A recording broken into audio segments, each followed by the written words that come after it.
Allora, ciao a tutti e benvenuti a ROMHACK. Un applauso, dai.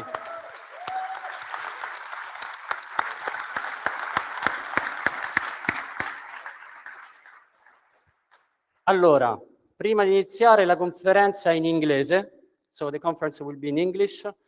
Abbiamo i nostri speaker che vengono da tutta Europa, quindi chiaramente la conferenza sarà tutta in inglese. Abbiamo qualche ospite che viene dall'Europa e insomma questo è il primo messaggio. Quindi anche la presentazione che farò adesso la faremo in inglese. So I will switch to English for our guests and speakers. Okay, first of all, of course, we are in pandemic days. So this means that, like past year, we need to follow the rules. So I see that everyone here in the room has the mask, so I'm very happy. So you remember we had the conference also in 2020 after a big lockdown, and everyone was very committed to the rules. I kindly ask everyone to follow the rules so we can have a safe conference. So this is the first thing. Then, of course, ROMHACK is brought to you by CyberScian. CyberScian is a community. Most of you knows the community. And so you can find here some link to follow us in various social platforms. And ROMHACK, of course, is the biggest event of our community. And so I want to let you know that this conference is brought to you by our sponsor, because we are a no-profit association and we need help. So we have help by our sponsor. You see here the platinum sponsor, and here our gold and silver sponsor. Thanks to the sponsor to help us since 2018. Our sponsor has some position open, and we have a page on our website, so you can check. We have, I think, 20 positions from penetration tester, manager, and so on. So check and have a look and send your CV if you want. Of course, you saw already, we have staff. The staff has a red t-shirt like me. So you can ask everything to all the staff, but not to me, please. And so we try to do our best to solve your problems, your requests, and so on. And ROMHACK is made by our staff. So I want to thank the staff. I want to thank the people that submitted to our call for paper.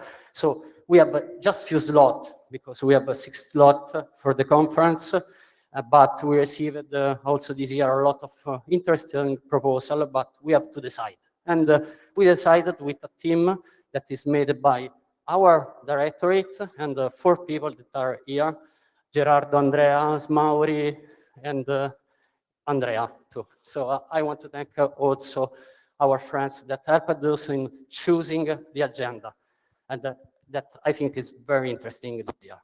And at the end, I thank all the speakers that came from the Europe. So it was a little bit tricky to reach the Italy during these days, but we managed, and finally we have everyone here, and I'm very happy. So just last talk will be in English, because the French friends cannot come in. And at the end, I want to thank everyone in this room, because last year we had 200 people. Today is almost double. The room is full of people, and I'm very happy about this. Thank you.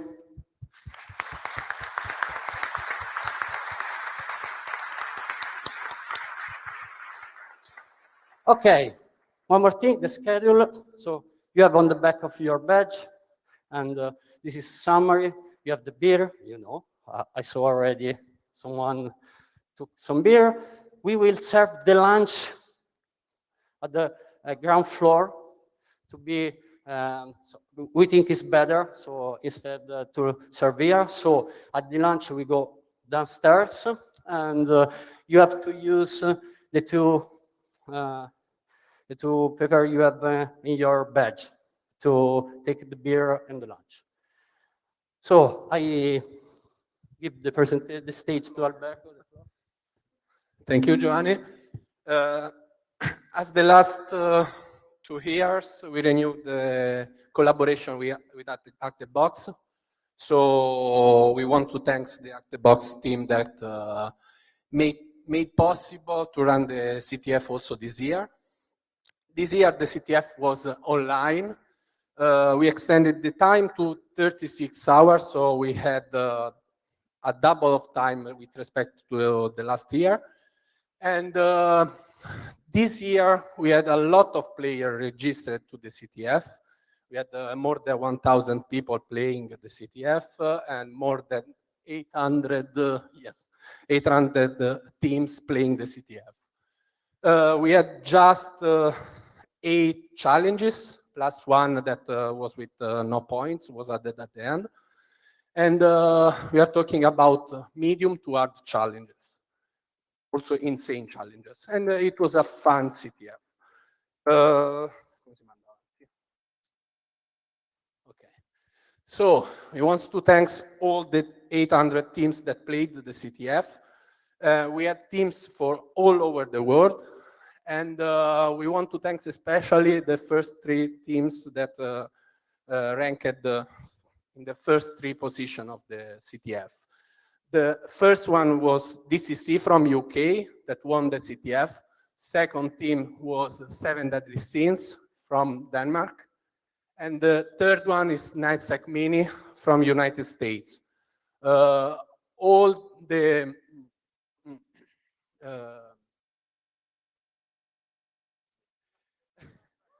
prizes comes from ActiveBox.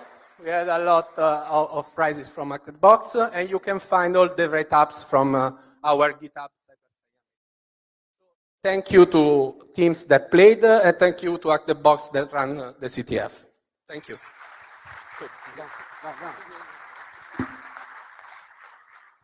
So, just a few minutes because we are late. We had a small problem with the streaming, of course, last minute, but we fixed it, and now we are live. And so your shopper is not a regular shopper. This is a challenge. You can solve it. Or, of course, if you want, you can go here and find the solution. So it's based on the parachute of the rover Perseverance that landed on Mars. So this is just an hint. Do it by yourself. Then, of course, power off or snooze your slide off everything your mobile device, because just to respect our speakers that we speak, and enjoy ROMHACK. But at the end, so we want to announce something to you, and the room is full. I'm very happy about this. So next year will be the 5th anniversary of ROMHACK, and we want to celebrate this in a different way, and we will make a camp in Rome next year.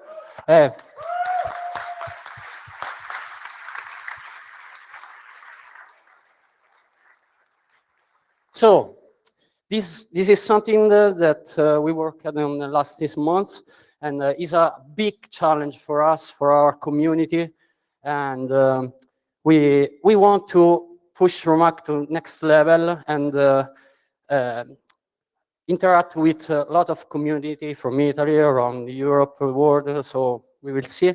But ROMHACK will be ROMHACK like you know today, and we want to share this experience with the communities that want to participate with us and create a bigger community in Italy. And so you will have, of course, our regular talks, the call for paper and so on, but around we built a camp with a lot of people, we hope. And that's it. So you can go to romhack.camp, and there is some motivation that we want to we want for the camp. So we will see.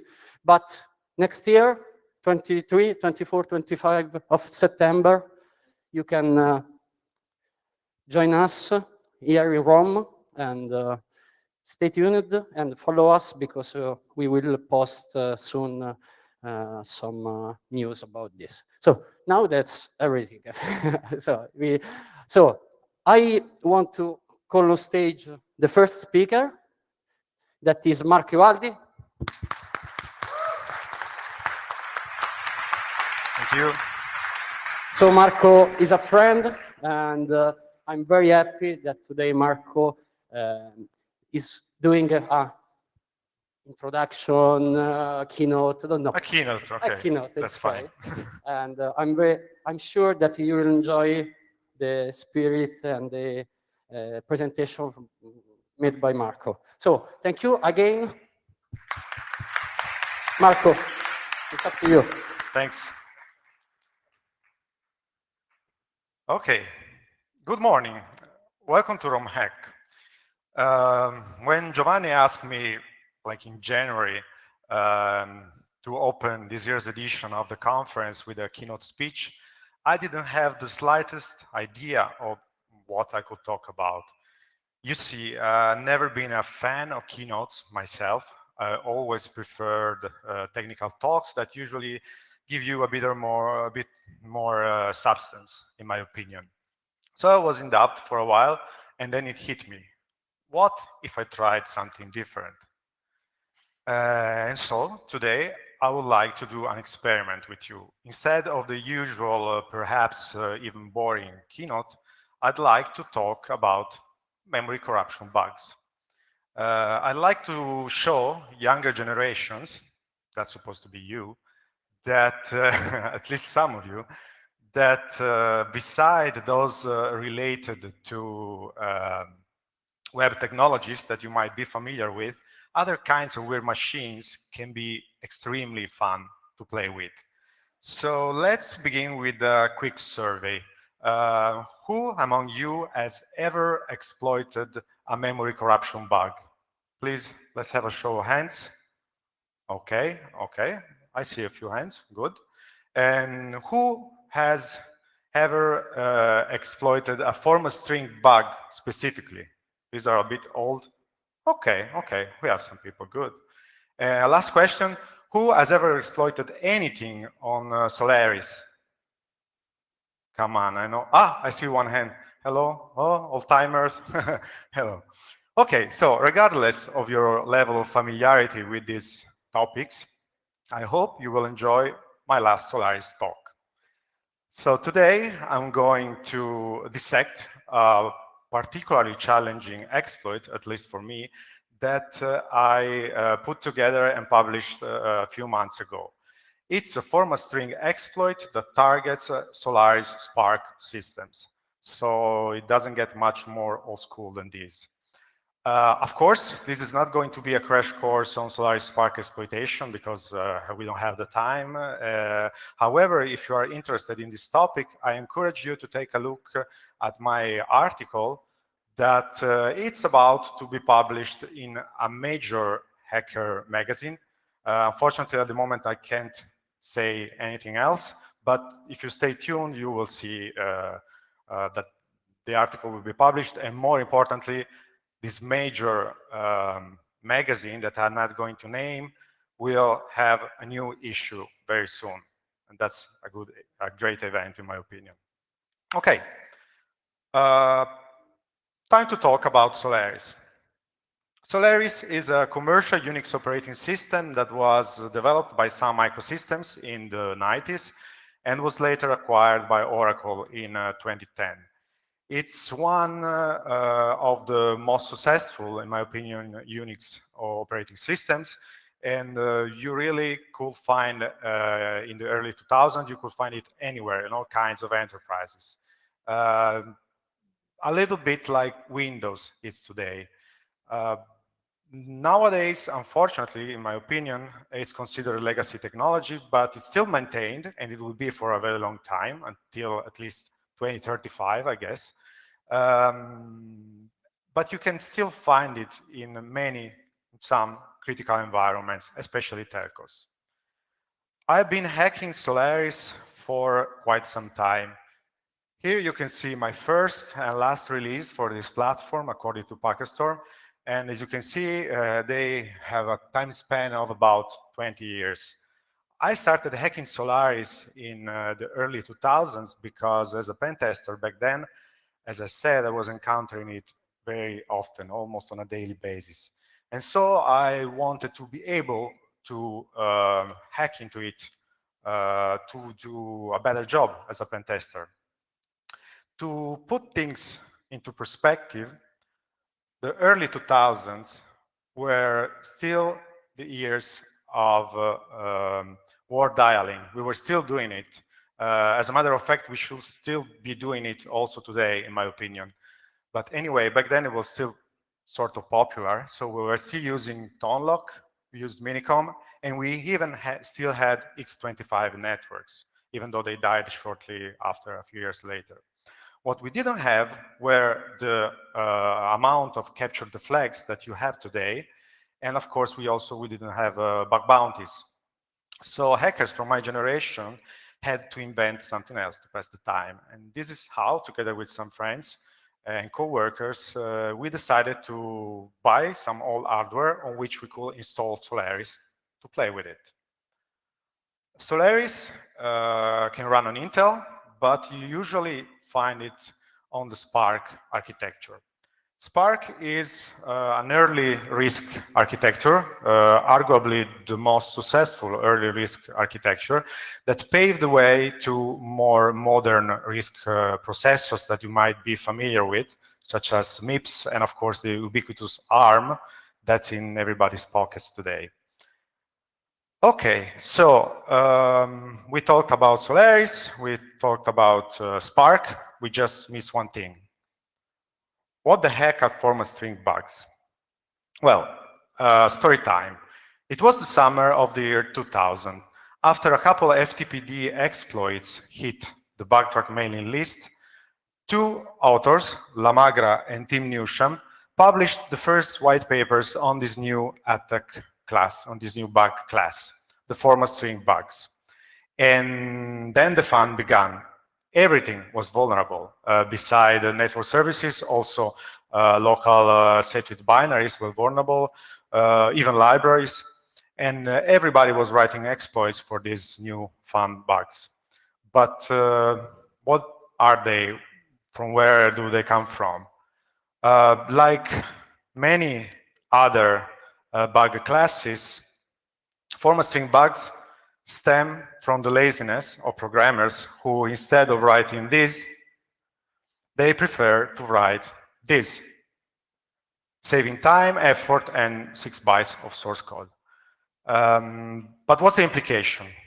Well, if an attacker can control the string that gets passed to a printf family function this way, he or she is able to provide some special characters, some sort of metadata in the form of %d, %x, so the formatting directives, and influence the behavior of this kind of function. If you think about it, it's just another example of mixing data and metadata in the same channel.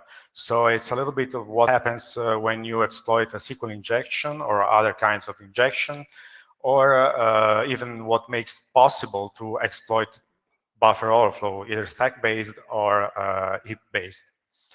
But in this specific case, if you control the format string, you can at least have an information leak because you can read the content of the memory.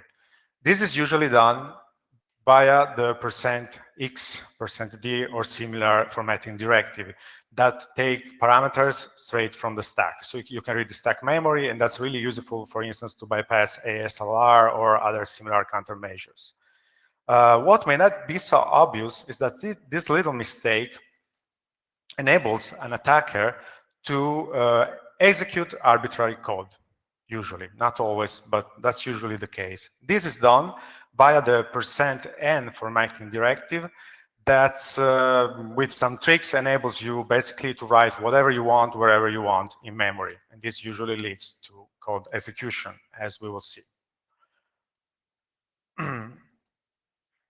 As you can imagine, format string bugs are extremely powerful because they give you an information leakage primitive, they give you a write what where primitive, and they're very fun to play with, but unfortunately for us exploit writers, the fun didn't last much because they, as it turns out, are quite easy to spot by means of static analysis techniques.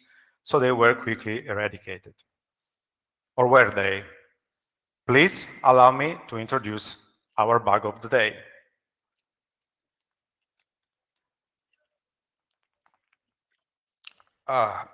Sorry.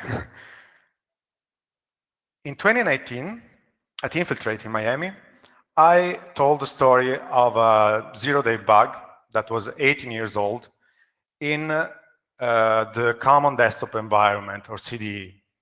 That is a software that's distributed with Solaris, among other commercial operating systems. CDE is a software that will be remembered fondly by all hackers who were active in the 90s or early 2000s, not just because of its looks. Yeah, that's a little bit too much of school, even for me, that CDE, if you haven't never seen it before. So not because of its looks, but mostly because it was ubiquitous. You could find it in all kind of Unix systems, almost all kinds, and even on non-Unix systems, you have it on OpenBMS, for instance. And it was then vulnerable. So as a pen tester, if you found a system with CDE, you could almost certainly be able to hack into it remotely or leverage some vulnerability to increase your privileges locally. So my talk, reminiscing of these golden days of unmitigated exploitation of CDE, inspired Marty, a young researcher from Spain who watched the talk and decided to follow my advice. And so he decided to take a look at CDE himself and see if he could find some new bugs. Of course, CDE is closed source, so at least that the one that's distributed with Unix. There's also an open source version that you can take a look at. So he reversed some binaries, and he eventually found one bug. Let's see if you can spot the bug yourself. I'll leave you a few seconds.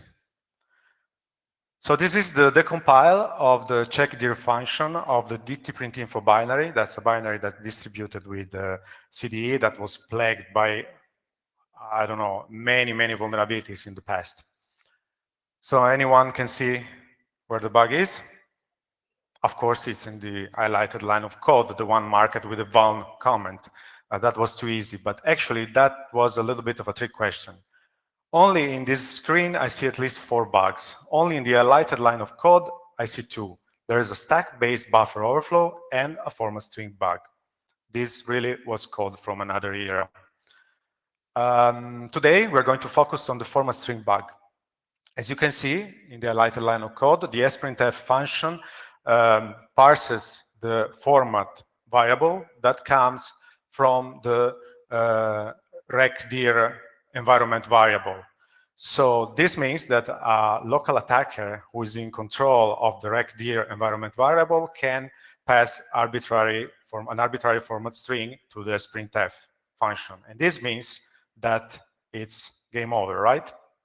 Well, not so fast. Took me almost 2 weeks to put together this exploit, which I know is not a lot compared to modern exploitation efforts. I'm aware of it. But in my experience, it's a long time. For me, it's a long time. I encountered many roadblocks and complications during the development of this exploit, and I came close to giving up a couple of times. So let's see what happened and how I overcome the difficulties. First problem I faced was the fact that, as I mentioned, there were 2 bugs, the format string and also the buffer overflow, and I wanted to exploit both of them. I was able to do that on the Intel architecture, no problem, but on Spark, I wasn't that lucky. Why is that? Well, as a general rule, exploitation on Spark is much more painful and fun than on Intel. Yeah, there's a little bit of masochistic thing in exploiting stuff. If you have done it, you know. In this specific case, the problem is related to how Spark manages the stack. Without entering into the gory details, suffice to say that if you have a stack-based buffer overflow on Spark, you cannot overwrite the saved return address of the function where the vulnerability lies. You usually are only able to overwrite the saved return address of the caller of the vulnerable function. This means that you have to survive 2 returns, 1 additional return compared to other architectures. Depending on your target binary, this might be easy, hard, or impossible. In this case, I'm not saying it's impossible, because probably it's feasible somehow, but it's definitely hard, because when you perform the overwrite, you overwrite also a lot of pointers, critical pointers that are used by the target program, and this is problematic because the target crashes, so you cannot really elevate your privileges. So I decided to solve this problem by completely ignoring it and focusing on the format string bug instead. Why not? Let's see. That's another example of the nice CDE interface. Let's see now a couple of prerequisites for our exploit. Well, first thing, as I mentioned, dtPrintInfo is a binary. It's a set with binary. And by the way, I have no idea why it's set with. There must be some reason, but I don't know why. I don't care, because that's the only reason why we are able to exploit it in order to elevate our privileges to root, so I'm not complaining. When you launch it, you see this interface that displays information about printers and print jobs and this kind of stuff. The prerequisite, one of the prerequisites for our vulnerability to reach the vulnerable code path is to be able to double-click on a configured printer, like the one that you see here. If you have a configured printer on your target system, you are in luck, you can go on. But if you don't, then you have a problem, because as a regular user, as far as I know, you cannot configure a printer yourself. What you can do instead is to use an old trick, an old bug that's part of the bugs that I disclosed at the Infiltrate in 2019, that basically can be used, among other things, to fake the presence of a printer. Of course, you need to have a system that's not patched. We don't have the time to see how this works, but if you're interested, you should check out my old talk. Going a bit further in my exploit code, here we set up the environment and some variables before we execute the vulnerable program. The most important thing to notice here is that we are using 2 buffers that with a lot of fantasy, I named buff and buff2. In buff, we are going to put our hostile format string that will exploit the bug. And in buff2, it doesn't really matter what's inside there. I put a lot of these. It's just a padding that's useful because, as a side effect, our sprintf, the vulnerable sprintf function, when it parses our hostile format string, it needs to write a lot of stuff on the stack, and so it might try to reach past the end of the stack, thus crashing our target program and thus invalidating our exploit. So I hope you're still with me, because I think I see some puzzled faces, because now it's time for the hard part. In order to be able to turn our memory corruption into a nice, weird machine, we must be able to have a write what where primitive. So we must be able to craft a format string that's able to write wherever we want, whatever we want in memory. This is usually done with a %n formatting directive, as I mentioned. This is usually done like on Intel and another architecture. Just this is abused to write 1 byte at a time. But this, unfortunately, is not possible on Spark, because that's another typical problem with Spark. It's a RISC architecture, and most, maybe all RISC architectures complain if you don't access memory at specific offsets. So you need to access memory with addresses that are all a multiple of 4. So you cannot address each byte separately. There are some tricks that can be used to bypass this and exploit this kind of vulnerabilities on Solaris, but for some reasons related to the fact that the vulnerable function tries to reach past the end of the stack, they weren't really applicable to this case.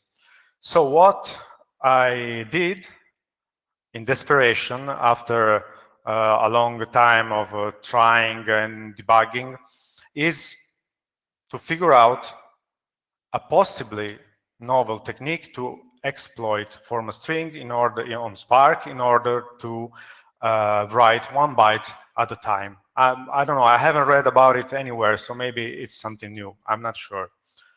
Let's see the code that implements this. I'm not going to comment this because it's, I don't know, maybe it's a bit too complicated to read if you're not familiar with C code. I will just show you how it works with the help of GDB. Sorry, spoiler, okay. Let's see, we have shellcode like this one, and we want to write it somewhere in memory. Let's see how the code that you saw earlier implements my technique to write the first 4 bytes of this shellcode.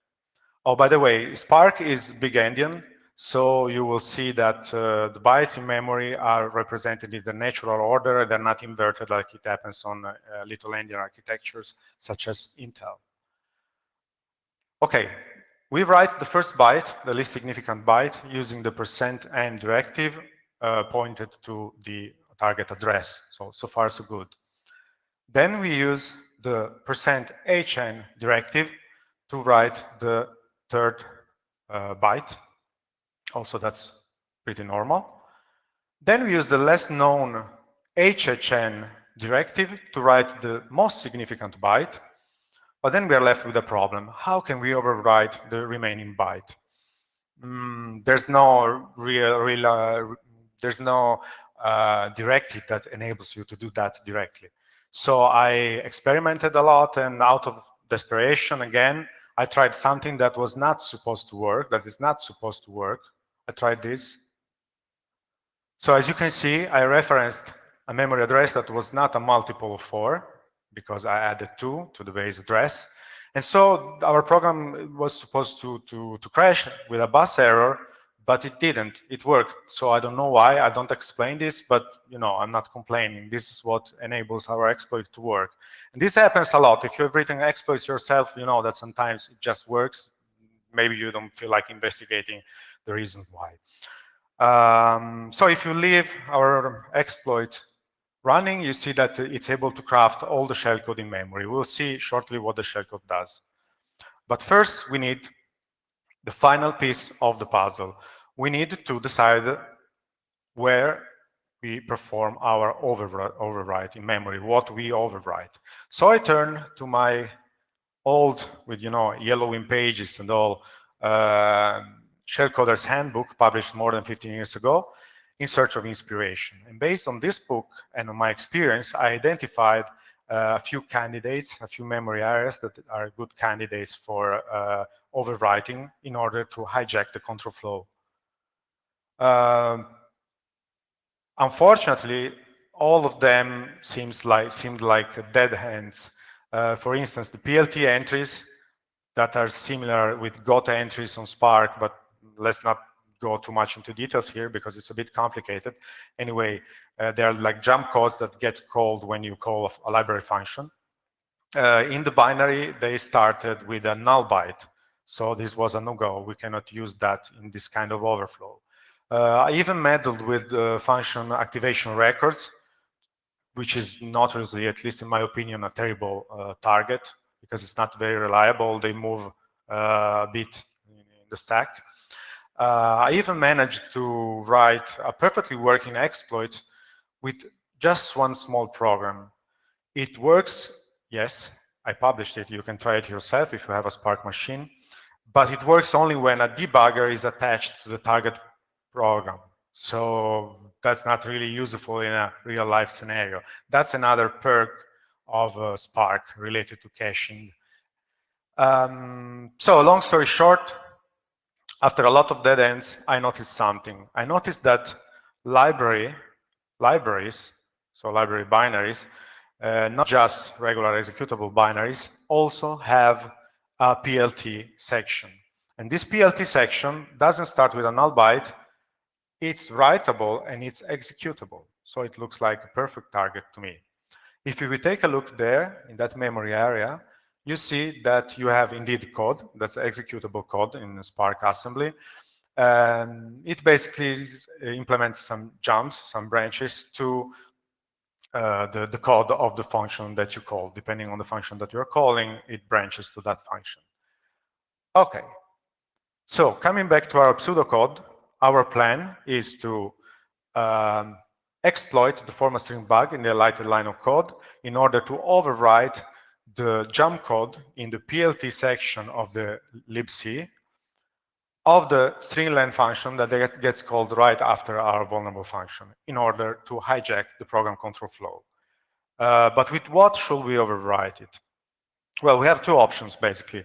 We either override the target of the branch, of the jump, or we can craft our shellcode directly in memory. I like to keep my exploits as simple as possible in order to keep them as reliable as possible, and therefore I went for the second option. But of course we have one problem, the last problem, hopefully. We are limited to a 36 bytes override here. I don't know why. I don't know if it's a problem with printf or something else, but you know, I really don't care. At this point, 36 bytes are more than enough for a shellcode. So I wrote this custom shellcode that you already viewed in a previous slide. Unfortunately, we don't have the time to see how it works, because shellcoding on Spark is really fascinating, in my opinion. But what it does is to change, to set the setwidth bit on a target binary. As a matter of fact, to set all bits on a target binary on disk, in this case, the me binary. So putting everything together, we first create directory tree that enables us to reach the vulnerable code path. We create a symlink from the me file to the corn shell, the system-wide corn shell in the bin directory. Maybe that's not very elegant, but who cares? Everybody's root on the system now. Then we use the trick that I mentioned earlier to fake the presence of a printer. And finally, we populate the environment and we run the vulnerable program. Let's see the exploit in action.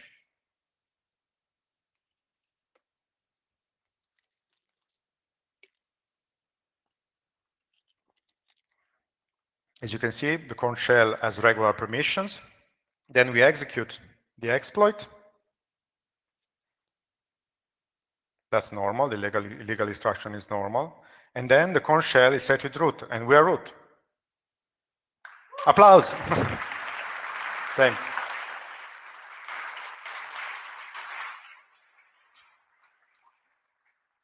Yeah, that's very satisfying. After 2 weeks of work, it is. So hard to believe, but 21 years almost to the day have passed since that fateful summer when the format string bugs were first disclosed to the general public through the bug track mailing list.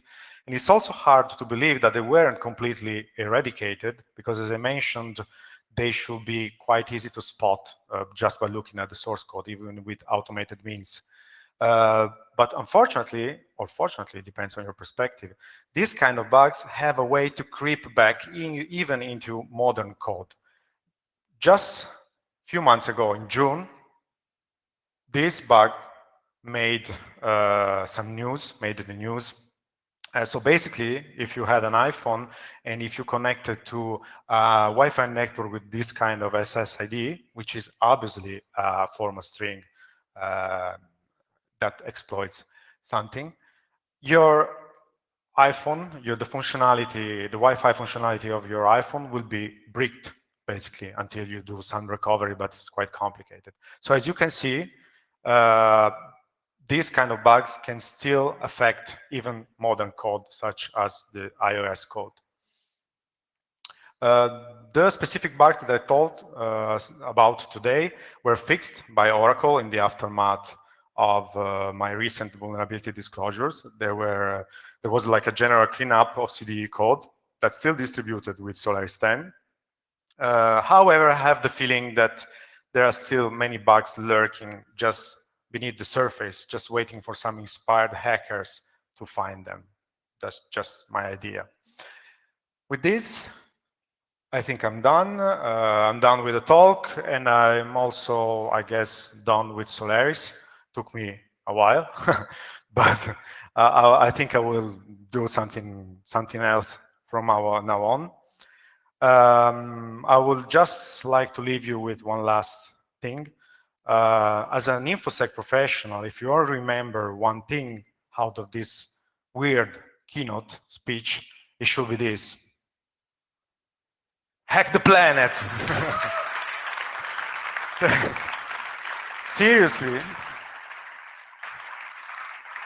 That's the moral of the story, you know. Seriously, do a little bit less of whatever you do in your day job. Do a bit less of Zoom, do a bit less of Outlook or PowerPoint, whatever, and go get your hands dirty, write some actual code, and have fun. That's my message to you. So thank you very much, and enjoy the rest of ROMHACK. Thanks. Thank you, Marco. Could you say a second? Is there any question for Marco? Also in Italian, don't be intimidated. You okay? No question? Thanks, Marco. We really hope some young folks may take some inspiration from this. It was really inspiring. Also for the young folks, I mean, let's hope for the best. Thanks. You're welcome. Thanks. So we'll keep on the same path for a while. So Antonio Morales on stage. He will talk about fuzzing Apache HTTP server for a lot of fun and juicy stuff, I guess. Yeah. So Antonio Morales on stage.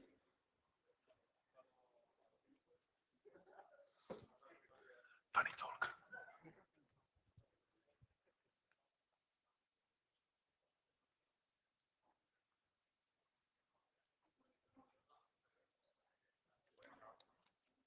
Esa es su botella.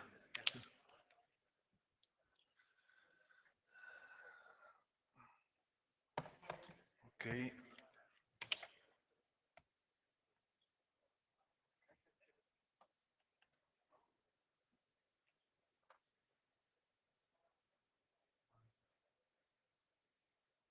Well, only 1 minute. Oh.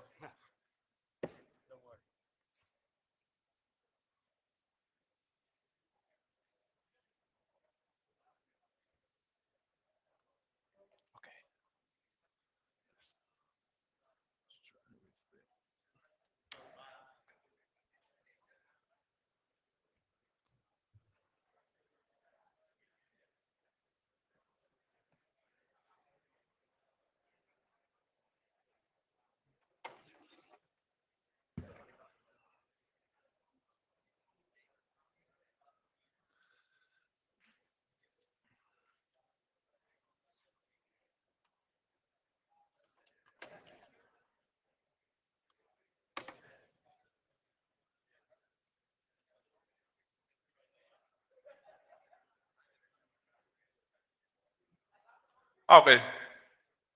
Okay.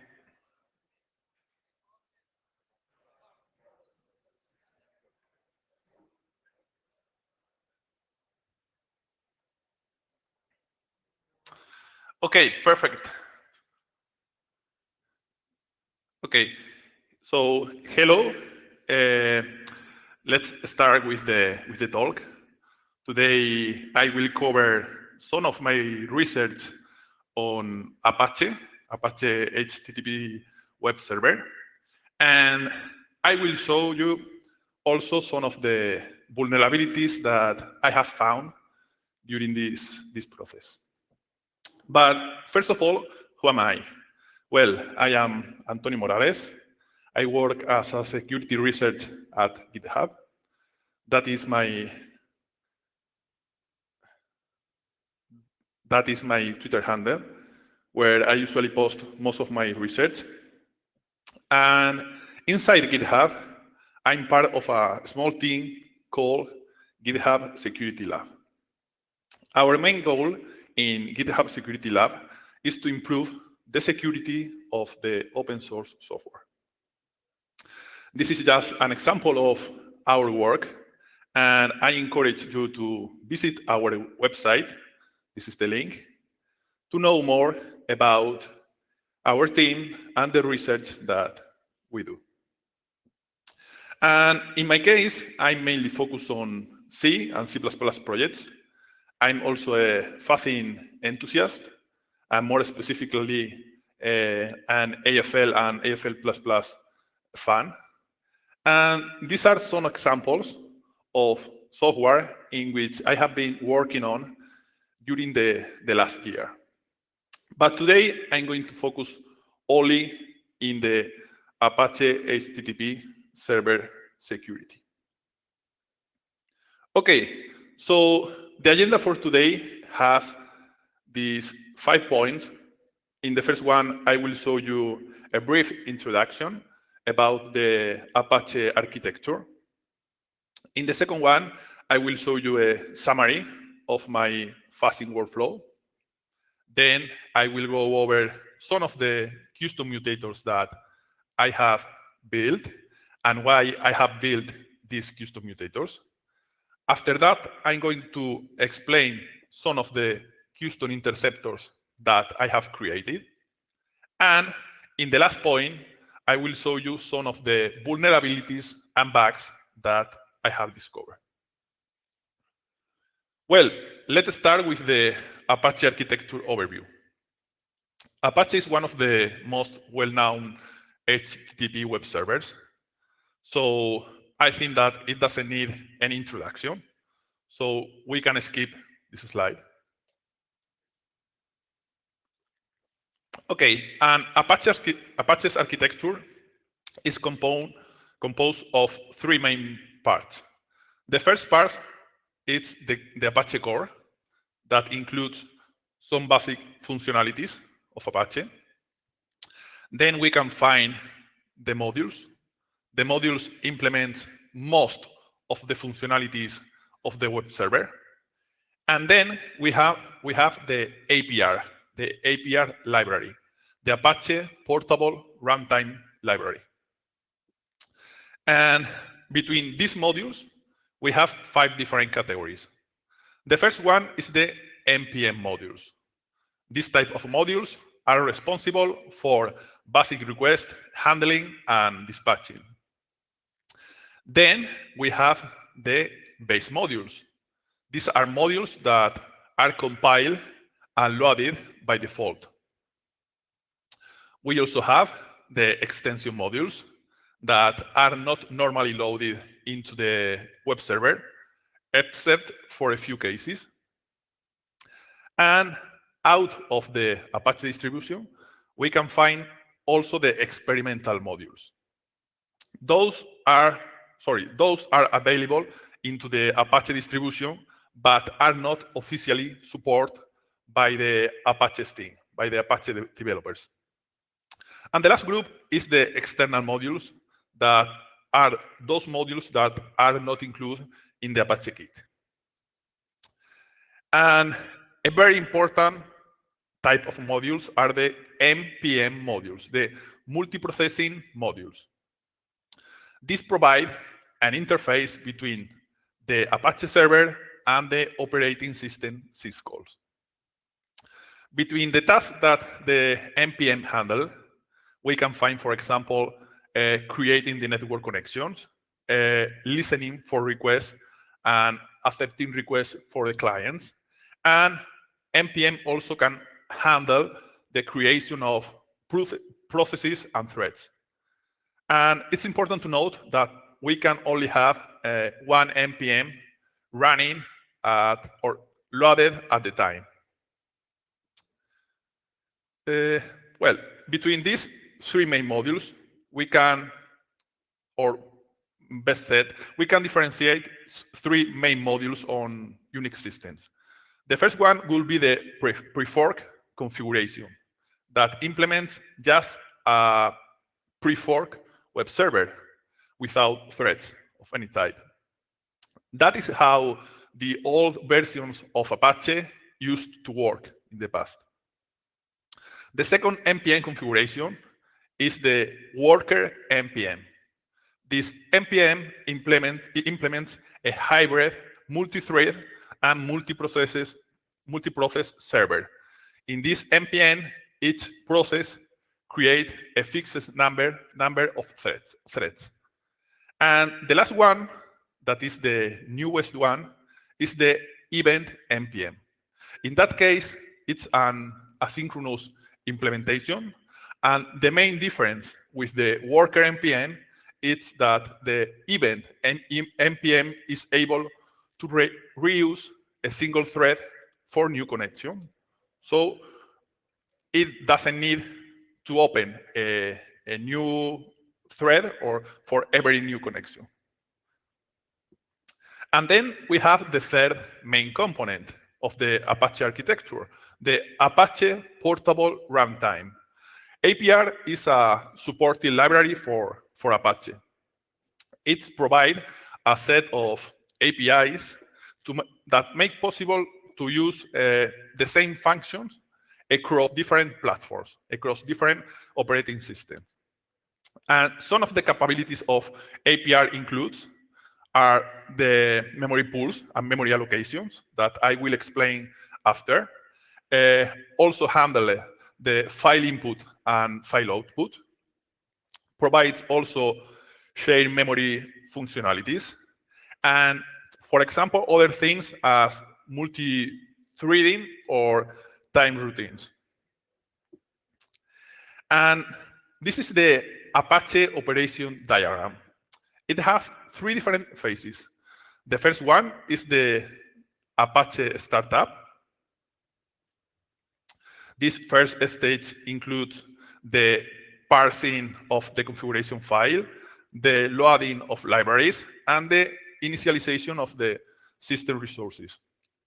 The second one is the operation phase.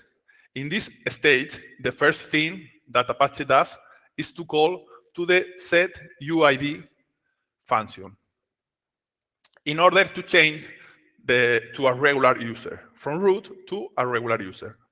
It also includes the request processing itself. And the third one is the cleanup phase. In this last stage, Apache releases all the resources, including memory, file handles, or sockets. Now I will show you an HTTP request and how this HTTP request is processed by Apache. For example, we have our HTTP request here. And at first, this HTTP request will go through these metadata modules. Then the output of the metadata modules will be processed by the input filters. After this, the request is processed by the handler modules and by the output filters. The last stage is the execution of the logging modules.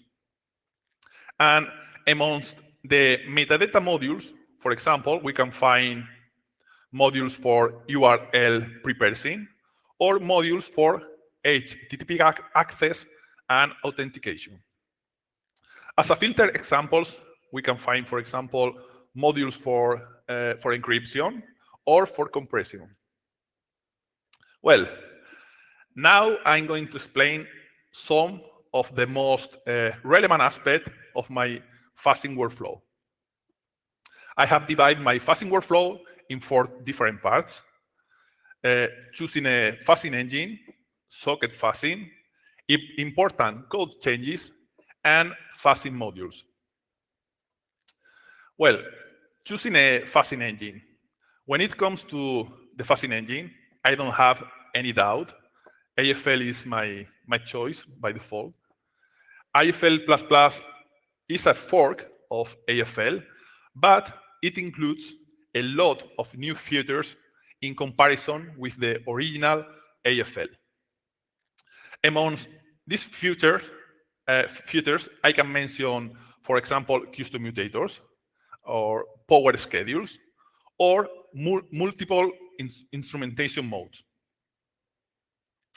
Another problem that we face when we want to fuzz an interactive server is that AFL doesn't support native sockets fuzzing. So we need to find, or we need to modify the source code in order to be able to fuzz the server.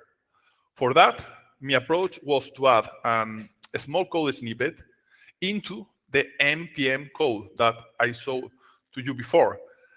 This snippet code self-connect to the server itself, open a new thread, and redirect all the input data through it. Let's look at these two code snippets. You can see the self-connect function just here that establishes a connection to the server itself. You can see here the local host. And what I do then is just to read the file data, it's here, and send this data through the socket. These code snippets will be then introduced at the npm source code. And in my case, I use two different fuzzing configurations. Most of the time, I use the pre-fork npm, mostly 80% of my time, with only one process at a time, with the aim of getting a good stability. But I also fuzzed the event npm in order to catch concurrency bugs, so to catch concurrency issues. Let's see now some changes that I made to the source code in order to improve the fuzzing process. For example, the first group of changes are aimed at reducing the entropy. For example, in that case, replacing calls to random by constant values. Here, you can see that I comment out the generate random bytes call, and instead, I use a constant seed. The main idea is to reduce the entropy of the execution. The second group of changes are aimed to reduce delays. For example, removing some sleep or select calls. The idea here is to improve the fuzzing speed. And you can see here, as I comment out, the select call. The third group of changes are those made in crypto routines. For example, to disable checksums. In this picture, you can see as I comment out both CRC comparisons, here and here. And that's really important because otherwise the fuzzer will get stuck in this CRC. So this is always a critical moment when we are preparing the fuzzing. Okay, and now I will show you my approach for fuzzing the different Apache modules. What I did was to use at first an incremental approach where I started with a small set of modules enabled. You can see here the HTTPD conf. And then I try to progressively include new modules in the configuration file and test the stability. Following that, I repeat the process until all the modules are enabled and the fuzzing process is stable. Okay, let's give now a brief introduction about custom mutators. So, what's the problem that we want to solve? Well, by default, AFL and LibFuzzer implement basic mutators, like, for example, bit flipping, byte flipping, known integers. So These mutators provide good results when applied to binary formats, but are not so good when applied to complex formats, like, for example, the HTTP protocol. So my solution was to include additional custom mutators specifically created for fuzzing the HTTP protocol. You can find all the code related with these custom mutators in my GitHub repository. This is the link, Antonio Morales. And for example, in this first example, we can see a simple custom mutator, the line swapping. You can see here two different HTTP requests, the get request and the post request. And below, you can see an example of mutation where the content type and the accept language, you can see as these headers have been swapped. So now the post request has two different accept languages headers, while the get request don't have any accept language header. In this second example, we can see a word swapping. That just swaps two words, or more specifically, two parts of the URL. In the picture below, you can see as the HTTP request get hello and post have swapped their URL. Now the post goes to hello and the get go to CGI.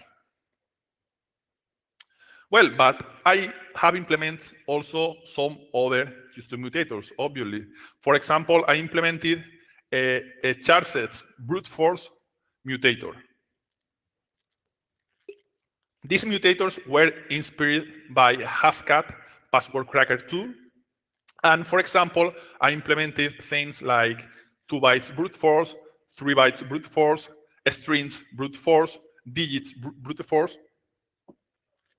And in addition to use custom mutators, I used custom grammars. For this task, I used the grammar mutator tool that is included into the AFL++. And to use grammar mutator, we only need to define a JSON file that includes a collection of key and value pairs. This is a part of my grammar specification. Here you can see it best with an example. For example, you can see as every request is composed of a start line, then we have an end of line, then the headers, the body, and the end of the request. And at the same time, every single start line is composed of a method, for example, get, head, post, the URI, and the HTTP version. So this is a part of a custom grammar. Well, and now it's time for custom interceptors. But first of all, why do we need to implement custom interceptors? Well, things are going to be a little bit harder there, but don't worry. So, as I previously mentioned, Apache used custom memory pools to improve dynamic memory management. For this task, Apache used the functions that APR, the Apache Portable Runtime, provides. For example, if we want to allocate memory inside the memory pool, we need to use the APR palloc instead of the standard malloc, because we want to allocate memory inside the memory pool. So consider the following code snippet, where the program calls to APR palloc. In this case, the second argument, that. Okay, so we want to allocate, for example, 126 bytes inside the first argument, inside the APR pool. This is the side argument, and this is the APR pool where we want to allocate the memory. So this is how Apache memory pool works. The Apache memory pool consists of a linked list of memory nodes. Each node has a fixed side memory available. You can see here the memory of each node. And as you can see also in this picture, the third node has some free space available. Then, when more space is needed, the program will add a new node just at the end of the list. So if we don't have memory, obviously we need to add a new node to the linked list.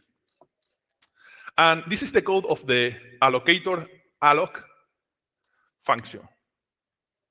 And the thing is that this function, as you can see in this comment, round up the minimum size to 8,192 bytes.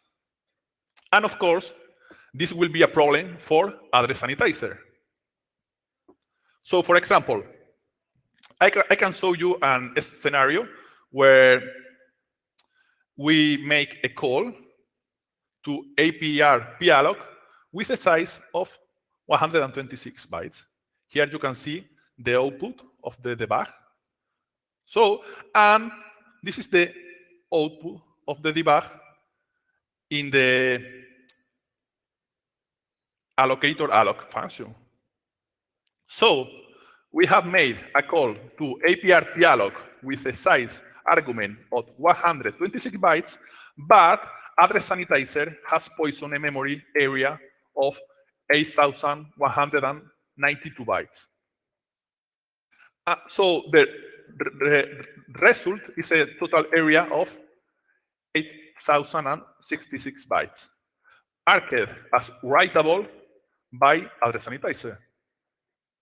But the thing is that this is not real allocated memory. Instead, it's free space in the node of the list. So for example, imagine that we call to main copy with a size of 5,000. This will lead to an overwrite of the rest of the node's memory, because our buffer is of 128 bytes. But, however, address sanitizer will not throw any alert message because, address sanitizer poisoned a memory area of 8,192. So, will not throw any alert. And the thing is that errors like this can result in vulnerabilities such as the one I published 1 year ago in Pro FTPD. This is the CVE of the use after free that I published 1 year ago. And this use after free has a public exploit released. Okay, so how we can solve this? So to solve this, we can define our custom address sanitizer interceptors. To define our own address sanitizer interceptors, we need two things. The first thing is to define an interceptor function, like this, where the foo is the name of the function that we want to intercept. And the second thing is to call to the ASAN intercept function before the first call of the function foo, or prior to the first call of function foo. And this is just an example. This is my implementation of my interceptor for APR palloc. There are three relevant parts. The first one is when I call to real APR palloc to get the original address of APR palloc. Then I save the address of the sanitized malloc. And in the end, what I do is to save both addresses to free them later. Obviously, if we define custom interceptors for palloc or whatever malloc derived function, we will need to define also custom interceptors for the free functions. So in that case, what I do in the first step is to free all the addresses previously allocated with the address sanitizer version of malloc, and then we can proceed to free the memory allocated with the libc version of malloc, with the standard version of malloc, the libc. Cool. So now it's time for the most expected part. Now I will show you some of the vulnerabilities and bugs that I have found. I'm going to start with a null dereference in the session identity decode function. As you can see here, this bug can be triggered setting a cookie with a null key and value. So look at this example. That clarifies the thing. In the first position of the cookie, we have the session key and the choco value. This is the first position. In the second position, we have the admin user key and the number 2 as a value. But in the third position, we have an empty key and empty value pair. What's the problem here? Well, if you look just below, you can see two calls to APR string token. These functions try to extract the first and the second value that are the key and the value of the cookie. So that said, let's see what happens in the string token function when the first argument is null. Just look here that we have the pair string, but the second can be null if the key was previously null too. So you can see in this line how the while loop try to dereference the first argument, the string argument. So in order to, in that case, it will lead to a null dereference, obviously. And in order to exploit this bug, mod session needs to be enabled. And this vulnerability can lead to denial of service at the child level. That is, affecting to the other threads in the same process, or affecting to the other clients that are connected to the server. Okay, now it's time for another vulnerability. In that case, it's a stack base off by 1 in the check nonce function. In order to exploit this bug, the mod auth digest module should be enabled. And the application has to be using the digest authentication. Here you can see the digest. And for triggering this bug, we need to assign a specific set of values or a specific value to the nonce field. You can see here the nonce field. As you can see, the nonce field is a base 64 value in the nonce. So then the check nonce function does a call to the base 64 decode binary in order to decode this 64 value, base 64 value. The thing is that the first argument is a local array of size 8. This is the first argument. But here below you can see as the calculation of n bytes decode variable is grown, giving 9 as a result. So in this case, 9 bytes will be written into an 8 bytes buffer, writing 1 byte out of the boundaries of the array in the stack. Okay, let's see the third vulnerability. Here we have an use after free in the cleanup tables function. This function calls to RMM destroy, as you can see in this line. The thing is that this memory has been previously freed by the APR allocator destroy function.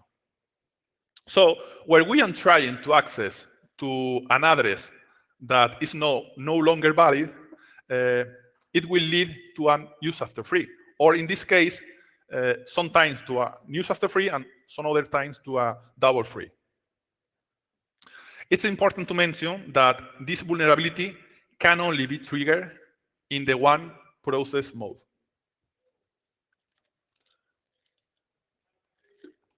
Okay, another one. In this case, we have an out-of-bounds write in the heap. The off by one, the previously explained off by one was in the stack, and this is in the heap, affecting to the escape quotes function. This function escapes any quotes in the given string.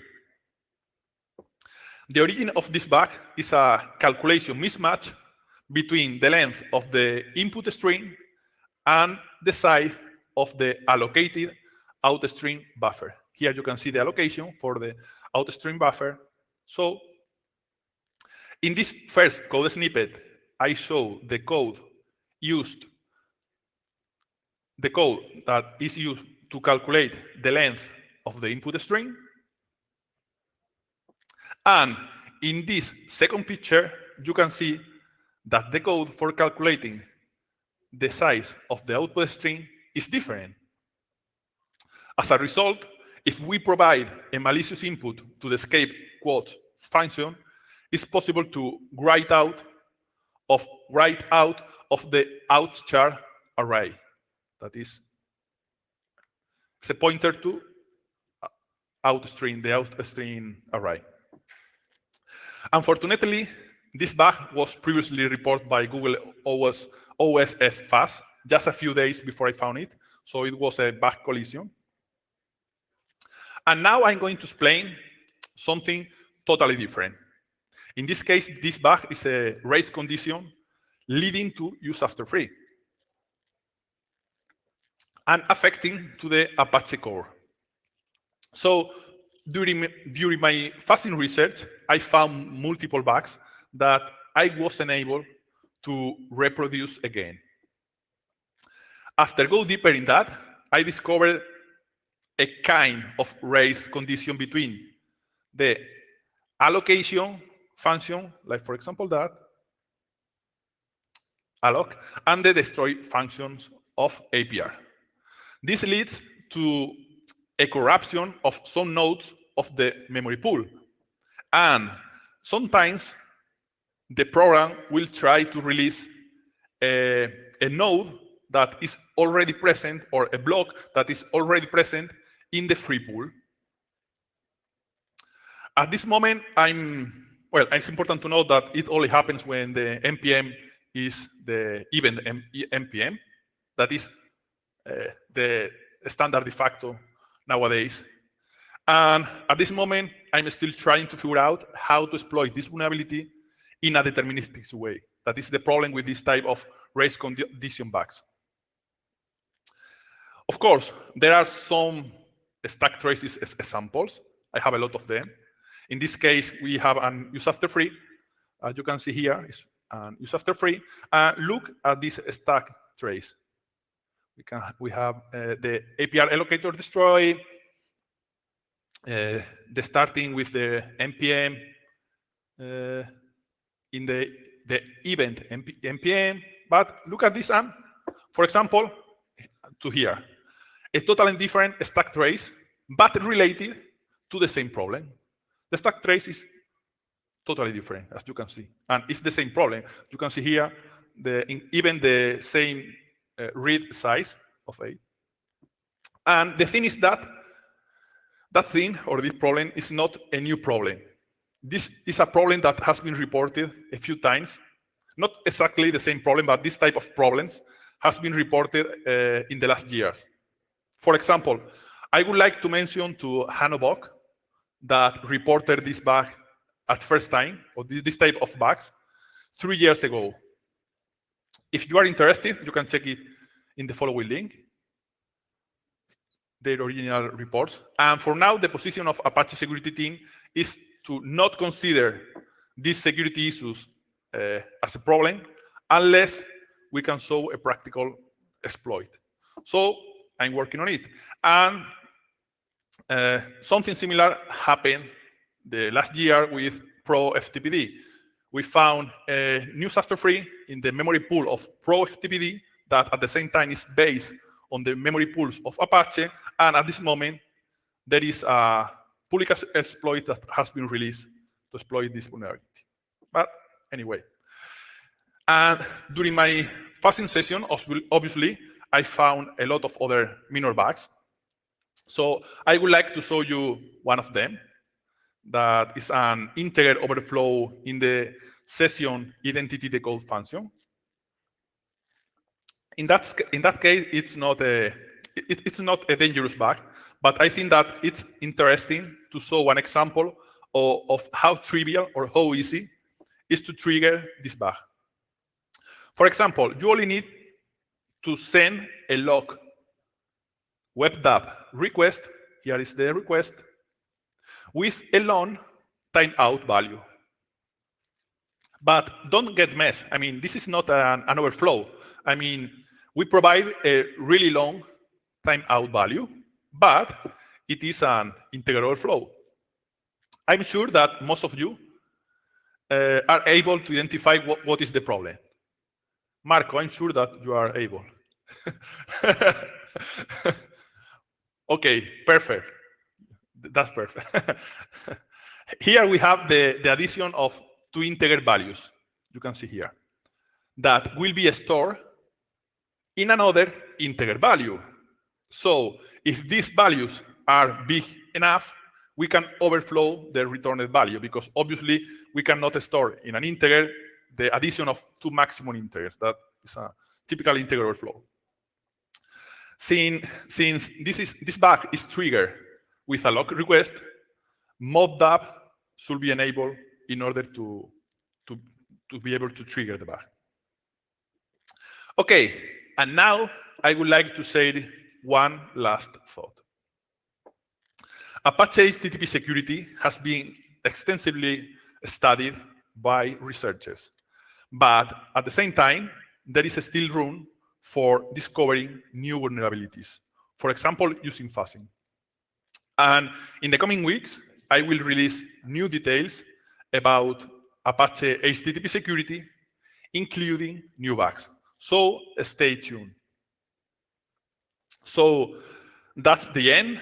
Thank you to all of you for attending. And now it's time for questions. Thank you.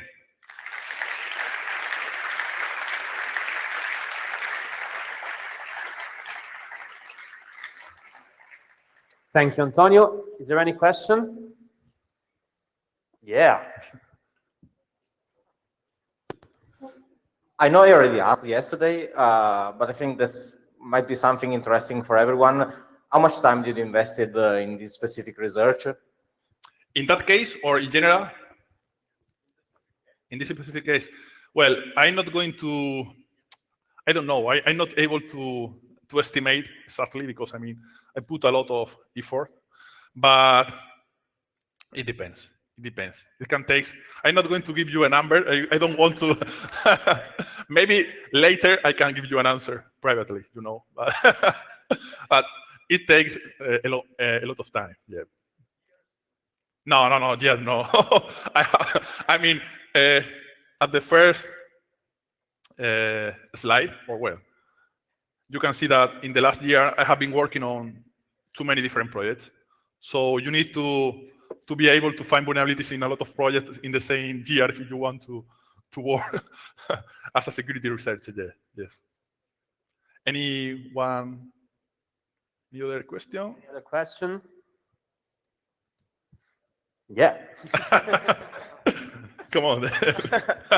And while doing this specific research, on the exploitability side, are there any bugs which are actually like easy to exploit in a real world scenario, or most of them like needs also like, I don't know, a memory leak or whatever to be exploited? Okay, there are like, what I usually look or what I usually try to find with fuzzing are memory corruption bugs.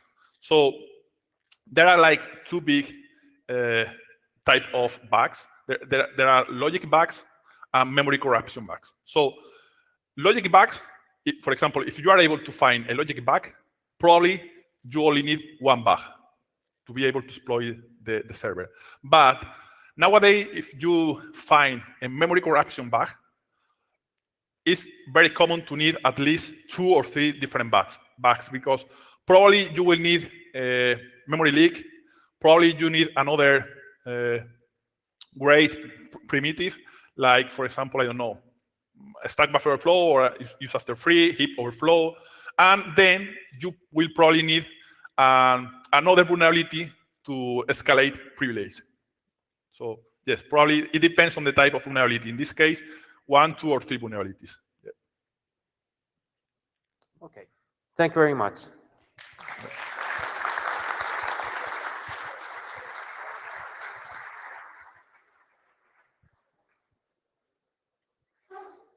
Thanks, Antonio. It was a pleasure. We're sorry we're running a little late because we had a little technical issue this morning with the streaming. Now it's running fine. It's kind of 20 minutes or so. We have plenty of buffer during the day for the lunch or near the ending of the conference, so we're fine. Christian Folini, now on stage.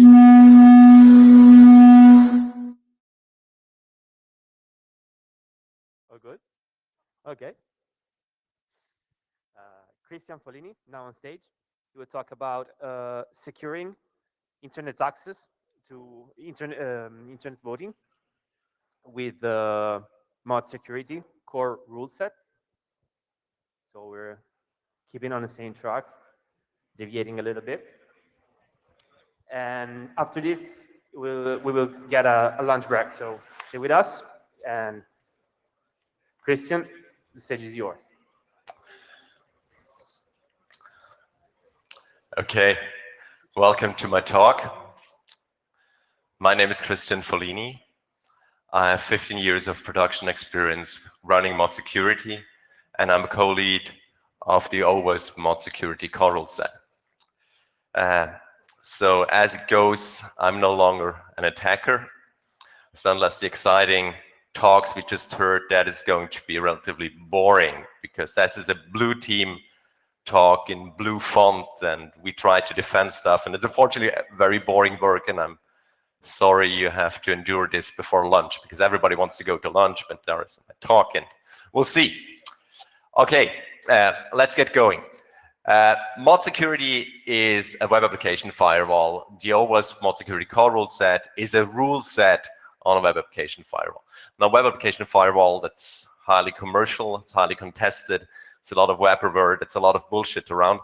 And there is a single open source offering that is, in my opinion, because I'm leading one of these projects, is very different for the commercial offerings because this actually brings value at a relatively decent cost while all the commercial competition is very expensive and, as we'll see, is not bringing any value.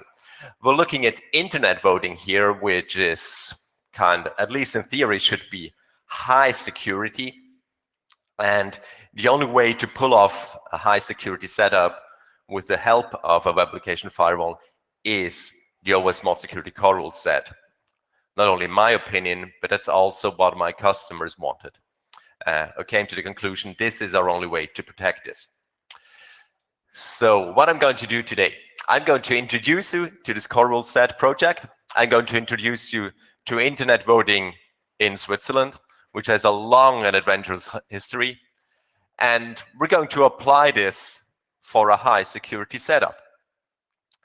Good. Now, as I said, web application firewalls are highly contested. They add some value if done right or not. They were pushed around 2005 when the PCI DSS standard, so payment card industry standard, enforced having a web application firewall. They're not forcing you to run it. They're not forcing you to configure it successfully. They're not forcing you to protect anything, but you just need to have it. And that is what the industry of web application firewalls is actually addressing. They just give you something, and then we'll see.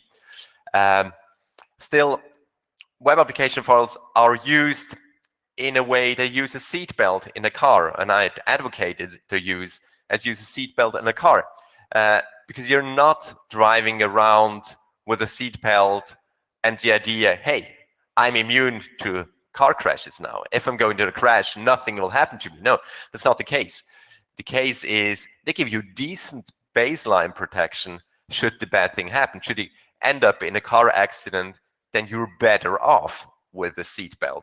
And that's the same thing with a decent web application firewall. It's no protection. It's no silver bullet for security. You still have to fix your source code. You still have to patch your systems. However, when you have a bug, and chances are you have a bug, even Apache has a bug, and even Solaris still has bugs after 30 years of development. 40 years, actually, I think.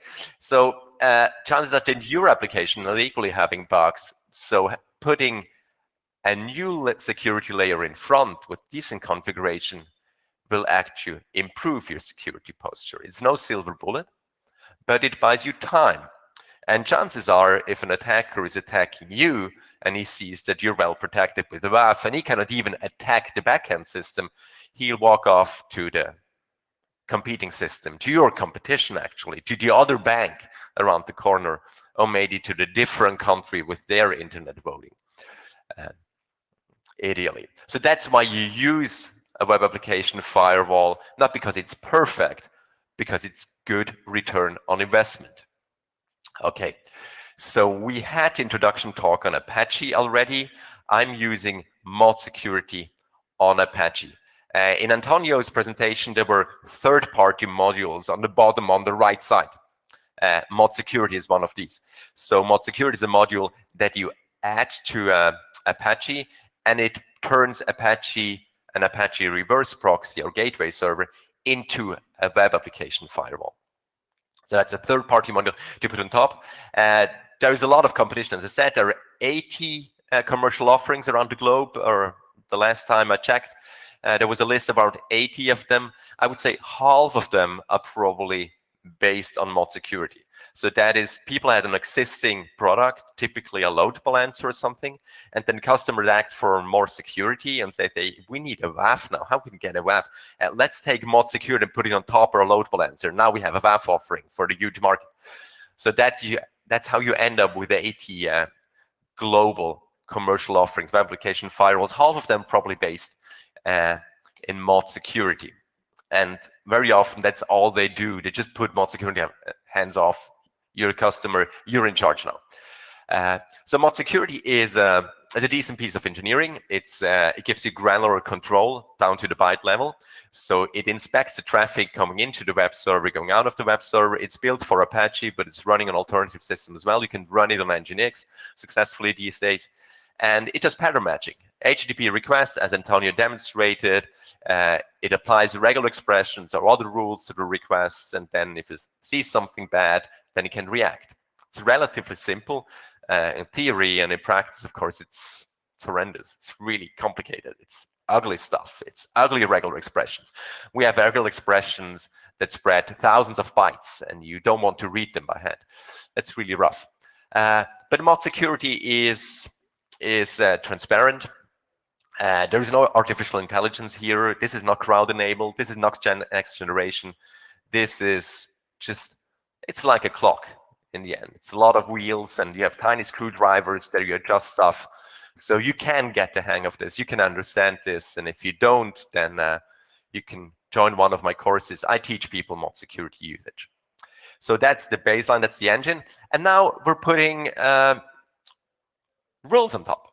And this is when the OWASP mod security core rule set comes in. So we have the engine, and now we need the rules on top.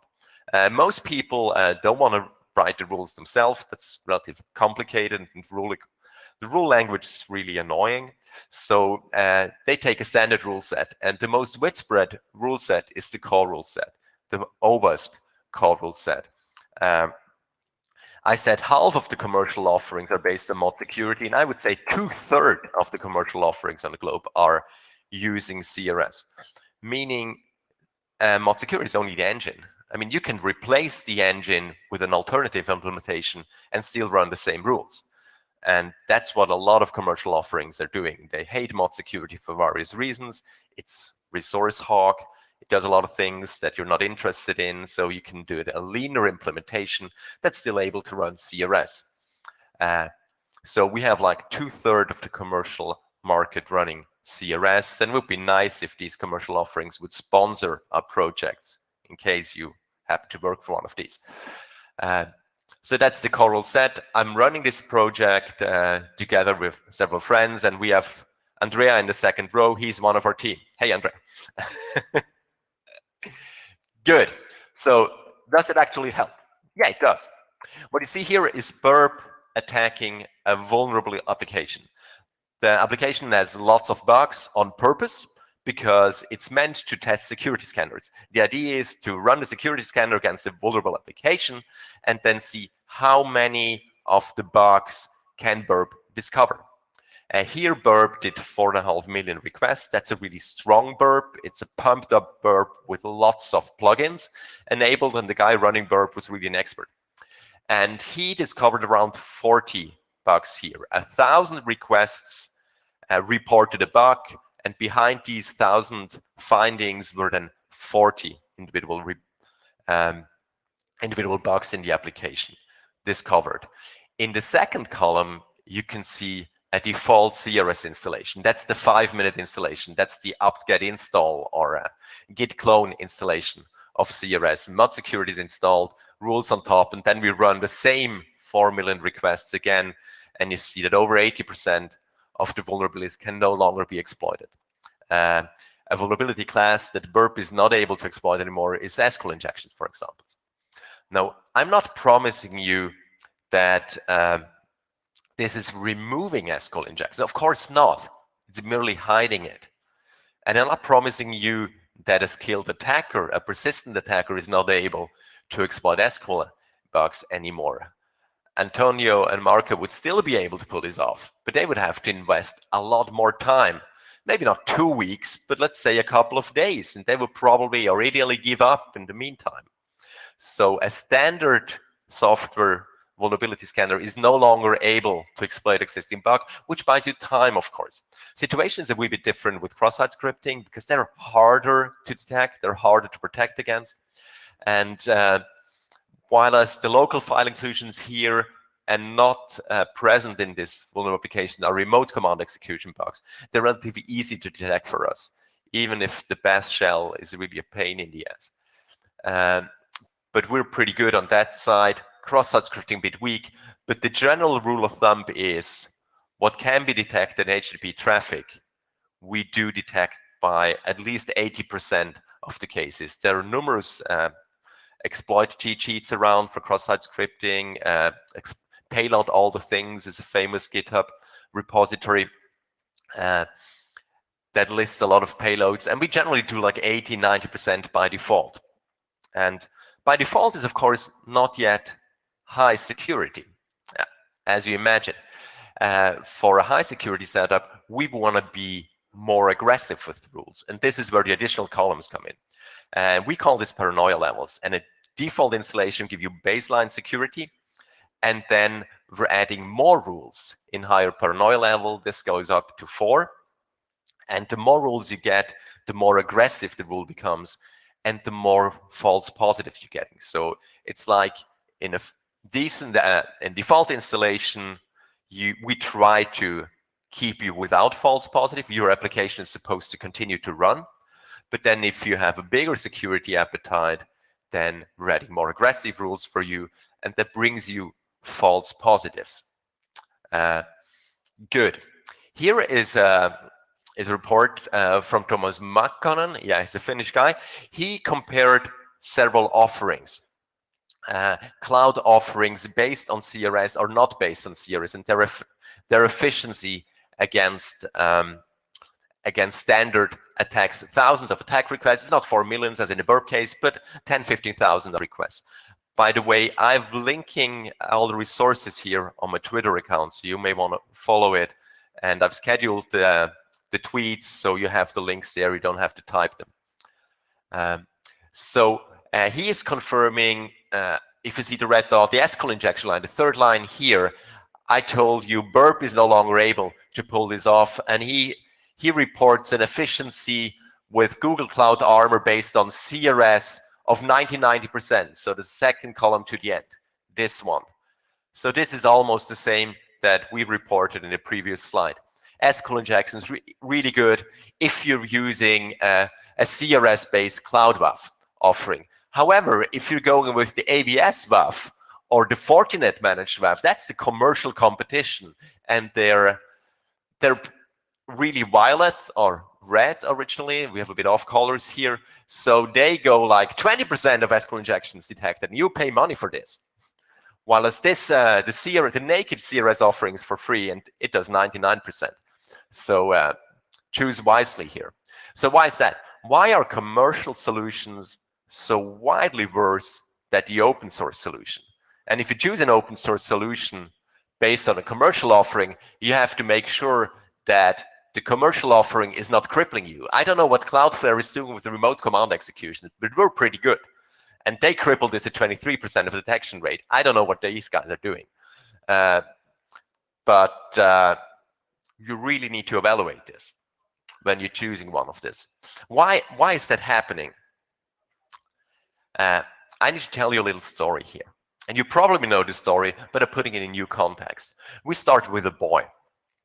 And this explains why the commercial competition is so bad. So we start with a boy, and the boy has some sheep. You know where this is going. So the guy has to go to the pasture with the sheep and protect them as a shepherd. And then the wolf comes in. The wolf's probably wearing a dark hoodie, and he wants to eat the sheep. So he's the attacker. And the idea is that the boy raises the alarm. And then the hunters come, track down the wolf. They have a big party in the village. Everybody's happy. Wolf is struck down. Well, of course, the wolf is not happy, but everybody else is very happy. And that's what the promise is when you buy a WAF, of course. Now, the problem is the wolf and its detection and the alarm. Because you can never really tell if the wolf is real or not, or if it's a false alarm. If your pattern matching identified a real attack, or if it was a false alarm, something resembling an attack. As it comes, this is really hard. It's really hard to do this in HTTP traffic. There are obvious cases, but then there are a lot of not so obvious cases, and developers do crazy things to their code. So it's hard to tell if it's a real attack or if it's not. If it's a real attack, we call this a true positive, and that's nice. Everybody's happy in that situation. The problem, of course, is if the boy calls wolf and there is no wolf, then the system administrator will be pissed. Security team will be really pissed. And you do this several times, and then they switch off the WAF. And that's really bad. And we do this in a quantitative measure. False alarms can be thousands. You can have 50,000 false alarms on a standard application a single day. So that's really bad. And we err on that side. CRS does that. We do false alarms. Why do we false alarms? Because the alternative is even worse. The alternative is a false negative. The wolf is coming and no alarm. And why is the commercial competition erring on that side? I explain it to you why. If the commercial vendor installed this for you, you're installing a commercial solution, and then the boss or one very important customer is blocked by the WAF because of a false alarm. Traffic is blocked. Benign traffic is blocked. That person is going to be extremely pissed. And the commercial vendor is risking to lose you as a customer. They're no longer prolonging the license. They stop using the product. They're stopping giving money to the vendor because of a false positive. That is a direct impact. Block the CEO and your solution is out. Of course. One is the false negative is the wolf gets in and eats the sheep. And who's going to blame the WAF? Nobody's going to blame the WAF. They're going to blame the application developers. And if you have been exploited successfully, the last thing that you're going to do is stopping the WAF. What you're going to do is throw more money at the WAF. So I think there is a strong commercial interest in avoiding false positive at all costs. And there's relatively little commercial interest in providing a functional WAF. Now, the point with the open source core rule set is entirely different. Our skin in the game is different. We're not making money on this product. If you have false positive, we try to help you. But we're never going to go a compromise on the detection rate because of a false positive. So we're in for higher education for system administrator. Security officers should understand the solution. We have guides for you. We have documentation to avoid false positives. But we're not compromising on the detection rate because our money is not in here. It's only our spare time and our reputation to be the strongest web application firewall out there on the internet. So what can you do exactly? Where's that slide? Yeah, this slide. False positives. So what can you do? You have to expect false positive in the default installation, but namely at paranoia level 2 when you have a higher security appetite. As soon as you have real data involved, we suggest you enable paranoia level 2. And then at paranoia level 3, that is aimed for more like online banking. And then paranoia level 4 for stuff like nuclear power plants or internet voting, if you go. And then you need to work around this false positive, and you do this with so-called rule exclusion. So exclude a certain rule for your service in a certain situation, or a certain URI is not applying that rule for an individual parameter, perhaps. So these are rule exclusions. And you write this by hand, or you use a software like CREX and NEA.com that we developed for you in my company. You find lots of tutorials on my website, NEA.com, or you join one of my courses. Good. So you have 4 paranoia levels up to nuclear power plant level, or we scratched up for this presentation and call this the internet voting level security. Apparently, this is advanced, this is rough, this is a lot of testing, and this is no default installation anymore. Good. I'm summing this up. The OS core rule set is the first line of defense against web application attacks. It's a generic set of deny rules. So it's generic, it works everywhere. It blocks at least 80% of application attacks by default. So when you read the OS top 10, we do like 80% of that stuff. Paranoia levels can push this up into the plus 95% region. And you retain granular control over your entire traffic down on the byte level. First part of my talk.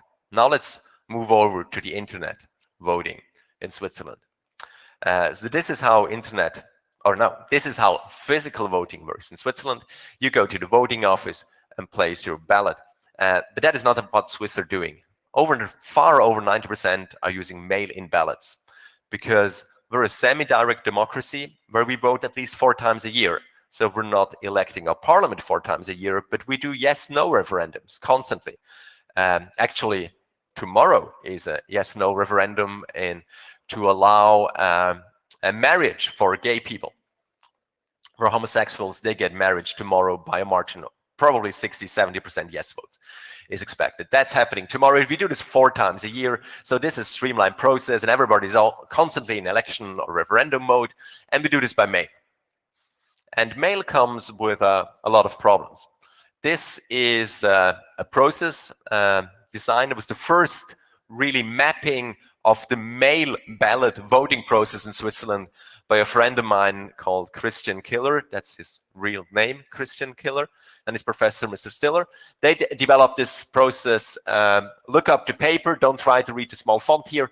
It's super complicated, and of course, it has a lot of security weaknesses. Mail-in ballots, even in Switzerland, have security weaknesses, and what is protecting us, it's so decentralized. You would have to exploit hundreds of thousands of voting offices, probably, to provide or exploit the process. Good. This is how an election ballot for a real election looks like in Switzerland. It's probably familiar to you, I don't know. A specialty in Switzerland, you can edit stuff. You can strike through names, you can put in your friends, you can do all sorts of things on an election ballot in Switzerland. It makes it very complicated. And of course, it makes it very complicated to count it. Because if you count this by hand, you see how error-prone that is. Bonus points if you spot the content manager from Buttville. Next slide. And of course, if we move to internet voting, so we take the mail-in thing and then we move to internet, then this becomes inherently insecure. I mean, we don't need Bruce to tell us that you cannot really do internet voting in a secure way. This quote by Bruce Schneier sums up all the counter arguments against internet voting. And the core argument is you want to have voting secrecy. You want to make sure that everybody gets a secret vote that rests in the secret ballot. And if the ballot is not secret, then you can beat up your neighbor because he voted for the wrong party, or you can pay somebody to vote for your party and prove it by confirming that he really or she really voted for that party. And that is really bad. So we need secret ballot in a democracy. And of course, we need to encrypt this. And when we encrypt this to get the secret ballot, then it's very hard to prove that the election was done properly, to redo a count, to redo the tallying and make sure, hey, this was a clean election. So we have two contradictions. We want secrecy with encryption and we want transparency without any encryption. And that doesn't go together, as Bruce put it very famously. So there are very good arguments against internet voting. As it happens with all complicated things in life, there are all the good arguments in favor of internet voting. Here's the Swiss perspective. The first one is we have a ton of citizens living abroad. We have 10% of the voting population not living in Switzerland. Now everybody, or not everybody around the globe is profiting for a good post system as Italy or Switzerland. There are people living in South America, Asia, and they just shrug at the idea of mail-in ballots. Paper letters being transmitted and arriving in time never works. If you happen to live in Mexico, voting a Swiss election, give up immediately. You're never going to get it. You get the voting material by mail the moment the voting's already over. And the process takes they send out the letter 4 weeks in advance and it's never getting there, let alone being returned. So forget about that. And it's 10% of the voting population. Disenfranchising 10% of the voting population is relatively rough. That's a lot of people. So internet voting becomes more attractive, doesn't it? Then we have handicapped people, visually impaired or quadriplegics, those people who cannot fill in a ballot on paper. They need an assistant. Do they get a secret ballot? No. The assistant writes it for them. And the blind person is not able to check on the assistant. Depending on the municipality that you're living, the municipality sends the assistant. You see where I'm taking this? And that is wrong on a constitutional level. Everybody is guaranteed the secret ballot, but not the blind people. So internet voting with a screen reader, proper hardware equipment, makes internet voting, again, more attractive on a constitutional level. So they have good arguments in favor of this. Third one, formally invalid ballots. You see how the Swiss ballot look like. And we miscount constantly. If they have to do a recount, they count about 0.5% of the votes are wrongly counted. And 0.5%, it doesn't sound much, but hey, it's substantial. And very often we have up to 10% of ballots that are invalid. And because of the secret ballot, nobody's telling these people. You can fill out a ballot in the wrong way your whole life. It's always abandoned. And nobody's ever telling you, hey, you need to do this differently. So invalid ballots are no longer possible on a conceptual level because there is a GUI and you click and then it's a formally ballot in internet voting. So with elections, if we lose another 10% of the voting population because the ballot is invalid, then we're already disenfranchised 20%. The handicapped people are a lot lower probably, but we're talking about the range of 10-20% of the votes that are abandoned, invalid, not coming on in time, or people not even attempting to vote because it's never working from South America. So final point, the security issues of the physical protest. We just had 2 months ago the biggest voting fraud in Switzerland, where an election official replaced 200 ballots in a voting office. Nobody noticed until the party receiving the vote said, hey, hold on, this is not possible. The result is statistically incorrect. You're not telling us that we made this number of votes in that city because that doesn't add up at all. We should have made a different number by a large margin. And politicians refused, of course. They went on and hammered the doors until somebody said, yeah, maybe you're right, let's recount. And then it all blew up. So the boss of the voting office was just judged as the biggest voter fraud ever in Switzerland. And that was physical. That was physical ballots. And when you look at the process I showed you before, that is so complicated. There are lots of weak spots around mail-in ballots on the transport level, where you can manipulate votes or steal votes or submit votes for somebody else, etc., etc. And that adds up. It's hard to pull off on a scale, but all combined, these 4 reasons make internet voting relatively attractive. So Switzerland is investing in internet voting and has been doing so for many, many years. And that is an adventurous tale. This is all based on the Swiss federal organization. I think Switzerland is even more federally organized than Italy. It's more on the United States level. So we do a ton of things on the province or region level, namely voting. Voting is almost entirely in the authority of the canton, as we call it, or province that you're living in Switzerland. So the central government has very little to say in votes and elections, with the exception of internet voting. So when they started to do this like 20 years ago, they thought, hey, we need a general security oversight, and we assigned this to the Swiss government or the federal administration, and that was a smart move. As you probably know, in the United States, that's not the case. And there was a lot of discussion last year because federal government has no say whatsoever. In Switzerland, at least the federal government can impose rules on internet voting. And that's a good thing, as we're going to show. So this is the start of our timeline. In 2000 was the first project in Switzerland, and this is running for 20 years apparently. And to take a bit of the suspense out, we still don't have internet voting in Switzerland, but at least we tried for 20 years.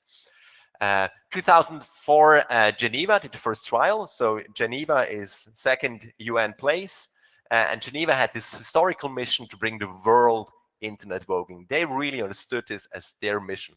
They brought enlightenment to the world. They brought Calvinism to the world. So for Protestants, Geneva is very important, and they thought we're going to bring internet voting to the world as well, and they made huge investments. 2008, a Spanish company Seitel entered Switzerland in a canton of Neuchâtel, and 2009, a consortium was founded that unified 8 Swiss cantons. We have 26 of them, 26 regions, so 8 of them joined and commissioned American Unisys, or the Swiss branch, to develop an internet voting system for them. In 2011, the government established a steering committee, a steering board to direct the security regulation. That is very typical for Switzerland. You have cantons doing the first step and government going a bit behind, experimenting phase, and then when they think, yeah, this is ripe now, this is mature, they're bringing federal oversight, and then there was supposed to be 2 or 3 years and we settled. But that's not how this turned out. 2015, government announced the Unisys development you've been working on for 6 years, 8 cantons. It's no good. It's bullshit. They didn't phrase it like that, but it said, we need major rewrites in a new security architecture to allow it for federal elections. That was 2 months ahead of the federal election, so the system died immediately. Everybody abandoned ship. Unisys is dead. 8 cantons without the net voting. 2016, Swiss Post entered the market, and they joined with the Spanish Seitel company from Catalonia. And the Spaniards, they are the internet voting experts. They're a commercial internet voting company doing voting around the globe, entering the Swiss market, realizing, oh boy, Switzerland is so complicated. We need a local company to join with us that does the operating for us. So that was a very good match. 2016, And when this was coming about, federal government announced, let's do a mainstreaming attempt. And 2019, half of the cantons should support this now. And that's not what happened, because 2018, Geneva threw the towel. So after almost 20 years of development, Geneva realized they're no longer able to finance this. So Geneva gave up more or less a year before the federal election, 2019, and then they terminated the system 2 months ahead of the federal election. They said, we're going to support it for the federal election, and the 2 months ahead they gave, no, we cannot do this. This is not secure enough. We give up as of today. Huge shock again. And then comes Swiss Post. Swiss Post had to publish their source code and had to run a bug bounty program. So government forced Swiss Post to run a bug bounty program on their internet voting prior to using it in the national election. And this was happening 2019. Did anybody follow the news around the Swiss Post bug bounty? Yeah, you know the headlines, guys, don't you? Yeah, that turned out really well. The headlines were a bit rough, but let's get to the good side first, because the program had 2 sides: source code publication and bug bounty. The bug bounty, they went to the voting village at DEF CON in the US, and they handed out flyers. They literally did. And they had 3,000 hackers subscribe to the newsletter so they could join the bug bounty with a bounty of $50,000 US, or 50,000, almost 50,000 euros. So that was good incentive. And finally, around 1,000 hackers actually attempted to exploit it. And here on the left is what they found: 16 findings under best practices. So up here is steal a vote without being detected, $50,000. Down here is best practice finding, $100. Actually, we raised this, I was part of the project, we raised this to 400 for the most severe bug. The most severe bug that anybody identified was injecting an arbitrary IP address in a log. That is bad, and it's actually my fault, my misconfiguration, but it's far from intrusion into the system or taking over a system. So this is the headline that never made the headlines. The bug bounty ran really well, and we're going to see why it ran really well. Because the source code publication did not nearly as good. These are some of the tweets and the headlines globally for the source code publication. So the researchers find critical backdoor in Swiss online voting system, or Swiss cheese, hole found amid public source code audit. Swiss Post puts e-voting on hold after researchers uncover critical security errors. Again, 2 months ahead of the election, Switzerland lost its online voting system. This was supposed to be running in several cantons. Huge shock for them. 2 months ahead of federal election, no internet voting system. Again, some of the cantons were the same as were affected 4 years earlier. So on the one side, you had the live system that could not be exploited. On the other side, you had the source code that looked horribly. Everybody confirmed this is bad code. So what the Spanish company Seitel provided was bad source code, and Swiss Post did like this and ran it in production. And they never really saw the source code up to the publication as well. And then they went, ooh, that's a lot worse than we thought. But that was too late, and they kind of had been warned, but then a lot of people telling them that was good stuff. So it was a bad awakening for everybody. I expected it to be bad. I did not expect it to be that bad, but then reality is usually harder than you expect. Good. How does the story continue? The whole online voting process had to be rebooted, obviously. That's not cutting it. And we need to bring in the experts, we need to bring in science, we need to talk to universities and industry experts with this. So Switzerland, Swiss government, together with provinces, commissioned a report. And I had the honor to run the scientific committee to do this report. So they picked me as a security engineer because I've always been very interested in that stuff, because I've published around that stuff. So of all the people, they picked me to run this committee. And we published a report. This is the URI. If you happen to know anybody working in online voting, send them this URL. Everybody should be reading this report. And the report says, if you want to do internet voting, this is how you're supposed to do. We cannot guarantee it's going to work, but don't do internet voting without taking this advice into consideration. It's an 80 pages report and it's relatively readable, I think. Good. So that was the online dialogue, initial research, scientific report, and now new regulation is coming in and it's supposed to be published at the end of this year, and then they want to start a new next year. Summary of internet voting in Switzerland. We've been doing this for 20 years. Switzerland is a useful testbed because we vote 4 times a year, so you get a lot of production experience. It's an iterative process with strict supervision on the federal level, and they're not shy to block production system 2 months ahead of federal elections. There was an expert dialogue and new regulation in 2021, and new online voting trials are scheduled for next year, probably aiming at 0.5% of the voting population. So we're very on a low level here. And perhaps we continue like this for another 10 years until we're convinced that this time this is really secure enough to use for larger numbers. Okay, now how do you pull this off? How do you invite 3,000 hackers at DEF CON to attack your system and all they find is 16 low impact bugs? Let's see. Swiss Post thankfully published a documentation how they pulled this off. It was 2 weeks ago. So following the scientific dialogue, they were commissioned to be more transparent. You need to tell Swiss citizens what you're doing here. We need full transparency here. We need all the source code permanent. We need your documentation. We need your security audits to raise trust and confidence in the voting population. So they published their concept how to tune the web application firewall. And that's a very useful document because it explains how to run the OWASP call rule set in production in a high security setting. It's not magic, it's just hard work. And that document explains how to do this. Download it, and I've linked it on Twitter as well. Good. And then you want to tune down to 0. That's the core of this document.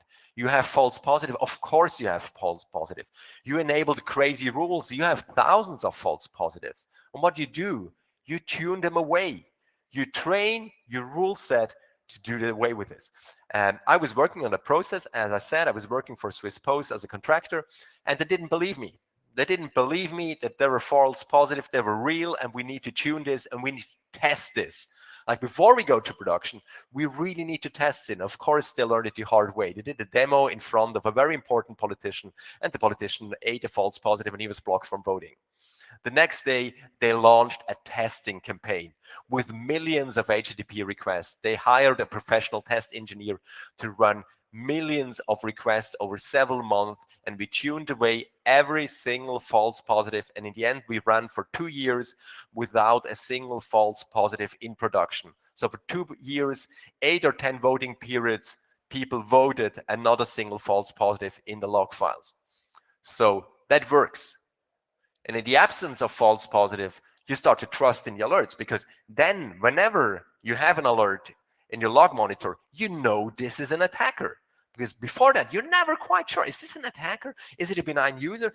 Are we doing something wrong? And that period is over. We're entering a whole new level where we don't think twice. There is an alert, it's an attack. And that is a very, very liberating moment, because when you do this, then you can't start to divide and rule. Then you're no longer paying attention. Then you know this IP address is offensive. This client here is an attacker. And now we're going to attack that attacker. We're going to ban the attacker. We're using fail to ban. You're no longer connecting to us. We no longer accept TCP connection for your IP address. After the first finding. You know what that does to attackers? When you stop talking to them immediately, the first sign of an attack, when somebody wants to exploit you and we're over. Stop talking. That's highly, highly effective. But it means you need to tune down your false positive. And it's really a worthwhile investment. And then you need to go beyond this. So you manage paranoia level 4 with the CRS, and then you want even more security. So what can you do? You do positive security rule set. CRS is a deny rule set. It's a generic deny rule set. It knows about the bad stuff. It smells SQL, and then it rejects requests. Positive security is more like a firewall, a network firewall is configured. It does default deny, and then it says the following 3 requests are okay. With online voting, we had 8 API endpoints. And these were the only URIs that were allowed. And from this endpoint, you do post, and here you do get, and if you mix the two, then you're out. Out as in fail to ban. So no playing around with our endpoints here. No invention of fuzzying of parameter names. No, these are the 28 parameters that we know, and you're not trying them out. And that parameter name is a digit. And if you're trying a letter, you're out. You're banned for an hour.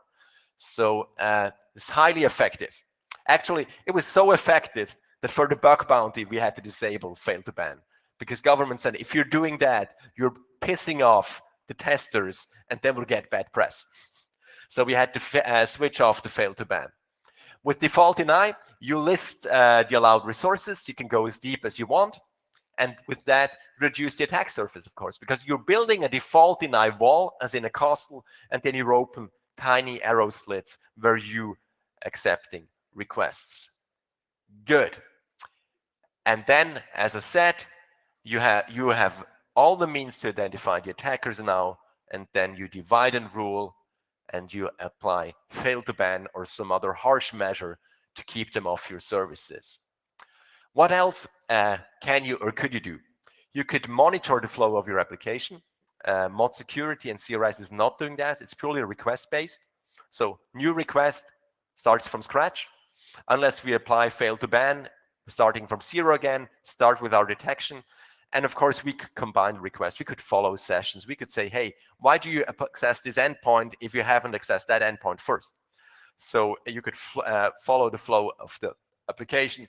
There is no rule set, as far as I can tell, because I'm no longer working for them, that does that. You could time and see and monitor the rhythm of a client they're doing, highly effective. Both things you will probably need to apply additional measures beyond mod security, like branch out to Lua code that is very well supported and do lots of additional stuff. I'd be really interested for somebody to do this or provide a framework to do this in mod security, combining with Lua, but I haven't seen this happening. And you can do client fingerprinting, which is also very interesting. And then you go beyond mod security. You need an application of an application layer denial of service prevention. WAF can help you there. Probably need to do this in front of the WAF or with very good tools. Unfortunately, mod security is not very good when it comes to denial of service prevention. Quality of service stuff, you can do this on Apache. It's better in front of Apache. You could do it at IP reputation, DNS blacklisting. And if you happen to be in a small country like Switzerland, then GeoIP happens as well. Of course, if you wanted to do this for foreign voters, then GeoIP is a bit of an contradiction. That's why that hasn't happened. Good. So let me sum this up before we come to the end and you're released for lunch. The OWASP mod security core set at paranoia level 4 is a baseline. If you want to get serious about high security setups that you want to apply in front of your application, you can do a complementary positive security rule set to raise the security even higher. In fact, positive security works very well for APIs and not so well for free text. While a CRS doesn't work so nicely for APIs, but it works fairly well for free text applications. And you have the two combined, then they're kind of complementary. So it's a good combination to run. You want application level DDoS, QoS, and as I said. So that brings you the high security WAF. Look up the resources I shared on Twitter if you want to dive deeper into this. And if you're interested, this is how you find me. I can guide you, I can help you. And I'm running regular courses on mod security and the core rule sets. Thank you for your attention.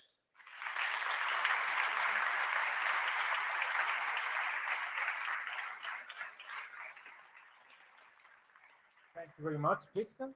Is there any question? Yes. Usual suspect in the second Exactly. row. Yeah, out of curiosity, the Yes. fact that you're using this fail to ban approach to block attackers after like the first request, or even not the first, but after like few malicious requests, isn't like a problem. I mean, if I don't know, let's say I buy a malicious advertisement company on a newspaper, let's say an online newspaper, and then I throw some requests through JavaScript from the browsers of the users to your online voting system. Basically, I deny the service to everyone. Yes, that is a Okay. problem. That That's is not a problem. and of course we would notice, and then we disable filter ban.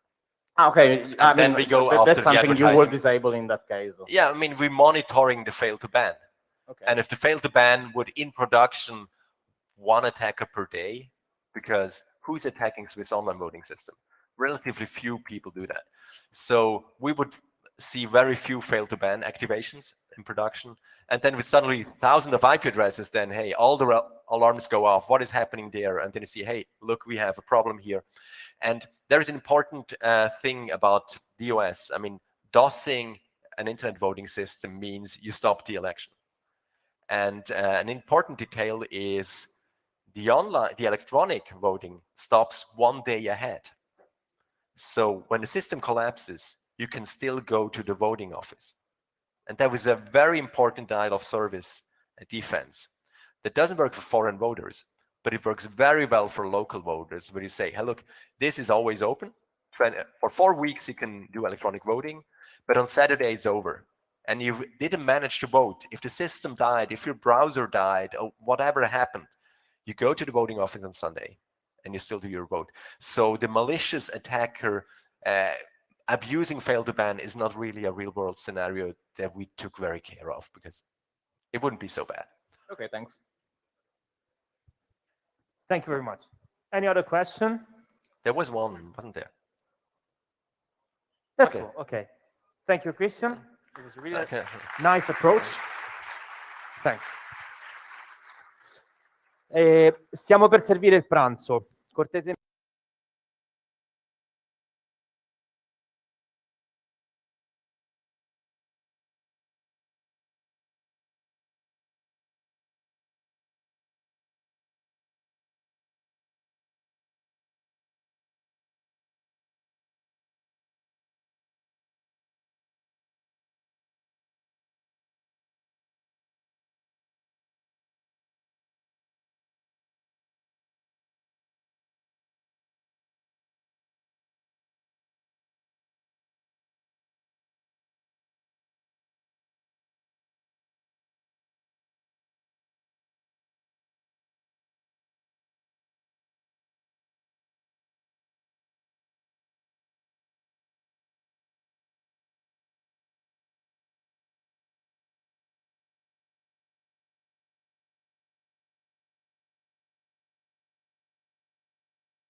Ciao a tutti, la conferenza sta per iniziare, per favore prendete posto. Grazie.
Ciao, tra 5 minuti riniziamo con la conferenza.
Ragazzi, per favore, se potete prendere posto.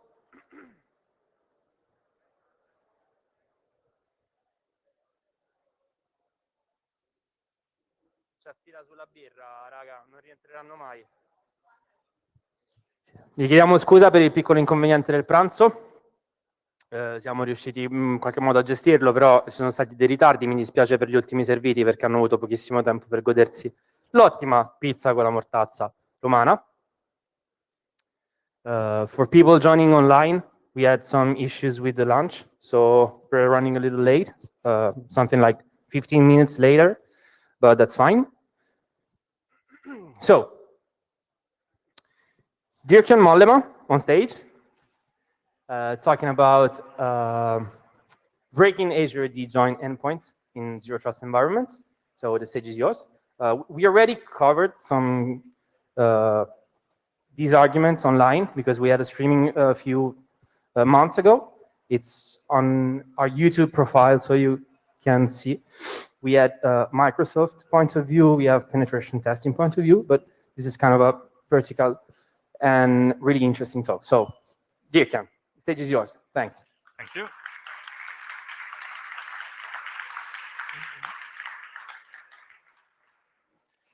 Welcome, everyone. Talk today is about breaking Azure AD joint endpoints in zero trust environments.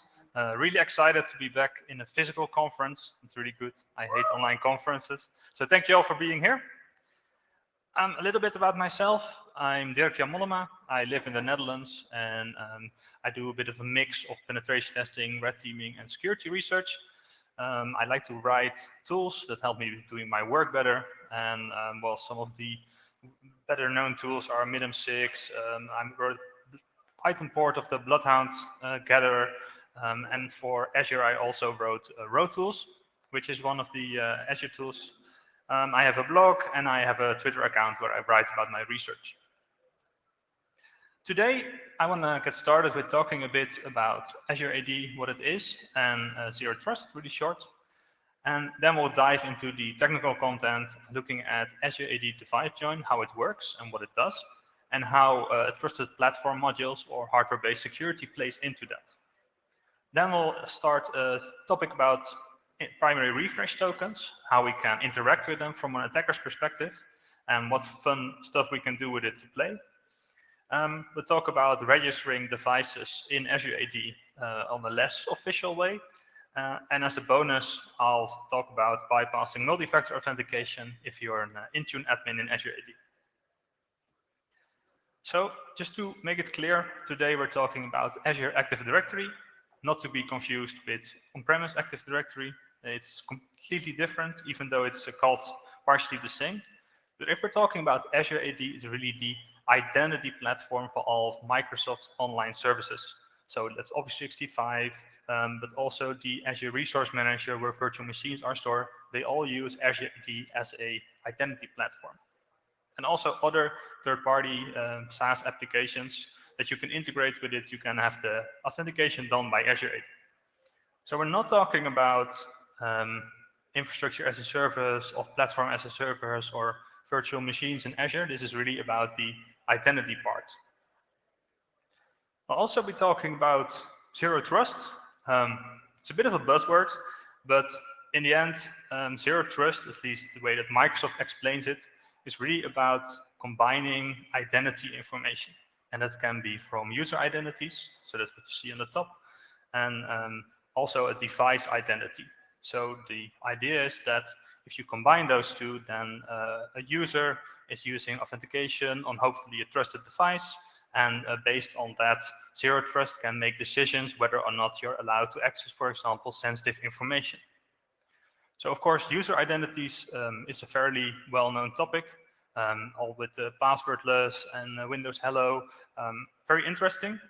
But what's a bit less well talked about is device identities and how they play into this whole thing. So device identity is really a device that is registered or joined to Azure AD. Now, device identity doesn't necessarily have to be a Microsoft product or a Microsoft physical product. It can also be your mobile phone, or it can be, for example, a macOS laptop that's joined to Azure or registered in Azure AD. And when these are registered in Azure AD, they have a device object. So it's like an identity object, but then for a device instead of a person. And of course, devices that are in Azure AD can be managed by a mobile device manager, such as Intune. So there are a couple of options to register your device in Azure AD. I think the full or the modern new option is Azure AD joined. Then a device really only knows about Azure AD. It's not linked to any on-prem stuff anymore, but it's only for Windows 10. So it's supposed to be used for corporate-owned devices, and they're fully managed and joined to Azure AD. There's also like a bit less strict variant, which is Azure AD registered. That means that the device isn't fully managed, but only part of it is managed. You could, for example, do this for bring your own device, or on Android or iPhones, you can have like a container within which the work data is stored, and then that part is registered in Azure AD, but it doesn't necessarily mean that you have to manage the whole device. And this is also compatible with more operating systems rather than just Windows. Lastly, there's also a hybrid join, which is a bit of a mixed match of old and new. So these are primarily joined to an on-premise Active Directory domain, but they are also synchronized to Azure, and they also have an identity in Azure AD. These are not managed by an MDM solution, but are usually managed by the on-prem AD, so via the well-known group policy objects, for example. In this talk, we'll mainly focus on Azure AD joint or hybrid joint. Azure AD register works slightly different, but the concepts do have some overlaps. So the device join flow, how does it actually look? Well, when you buy like a new Surface, for example, laptop, and you set it up, you get this screen, and it prompts you to sign in with your Microsoft account. And if it's an enterprise edition of Windows, it will ask you to log in with your work account. So if you do that, then you go through the whole flow, and then your device is automatically joined to Azure AD. You can also do it for devices that are already set up. So when you have that, you can go to the option to access work or school, and then choose to join your device to Azure AD. But it's not, well, it works a bit the same, but one is before setup, and one is when you already have a device. In the background, what it does is it prompts you to sign into your Microsoft account. And using that sign-in data, it requests tokens for the Microsoft device registration service. And once you've got a token and you can access that service, it gives you like the final prompt, like, are you sure you want to join this device to this organization? And then you click join. So what happens at that point in time? Two RSA key pairs are generated. So public key and private key. And one is the device key, and one is the transport key. And the device key is really used to identify the device as an entity, and the transport key is used to encrypt sensitive data while it's in transport between Azure AD. So the device key can prove the device identity, and the transport key can be used to transfer sensitive material. The public key for this is sent to Azure AD, and the private parts of these RSA key pairs remain on the device. How does this look? All right, so here's a request. I hope it's a bit readable in the back, but we'll go over it bit by bit. So this is basically the whole Azure AD thinks they're all APIs, they're all web-based APIs, and this is basically a simple post request to the enterprise registration service. Of course, the first part is the access token for the service. So that's when you signed in, you provided your information, and you get back an access token that proves that you are actually have access to that account. So that's used for the authorization. Then there's a certificate signing request. That's really normal certificate signing requests, as we see in public key infrastructure as well. And it's basically the device asking Azure AD, hey, I've just set this up. Can you please sign my certificate so that it can be trusted in the future? Next to that, there's a transport key, which is the public key part of the transport key. so that Azure AD has the public key and it can encrypt the information with that when it wants. There's also, of course, some information about the device. Funny enough, if you play with this, you can call it anything you want. So it could also be, I don't know, it could say I'm a shoe or something, version 10, and that would work. So it's not really strictly checked, but it's just used to populate the information in Azure AD. The join type is in this case 0. So the join types, there are different join types that we just talked about, and 0 is an Azure AD join, and there are different numbers for the different join types. And lastly, there's a device ticket, which is used to prove some different part of the device identity, which is not really important for this talk, and it's also not required, so you can just leave this out if you want. What happens then in the backend? So Azure AD then gives a certificate, and that certificate is signed by the certificate authority, and then you have your device certificate. And there's also a device object created in Azure AD. So if you go to the Azure portal, you see like the device with the host name and the Windows version, and you see the join type is Azure AD joined, so it's officially joined to Azure AD. For those that are familiar with this whole flow, you can see that the MDM is here set to none. So when you join an Azure device to Azure AD, it doesn't automatically register as an Intune. So that step is distinct from that. So there's no link with Intune yet at this point.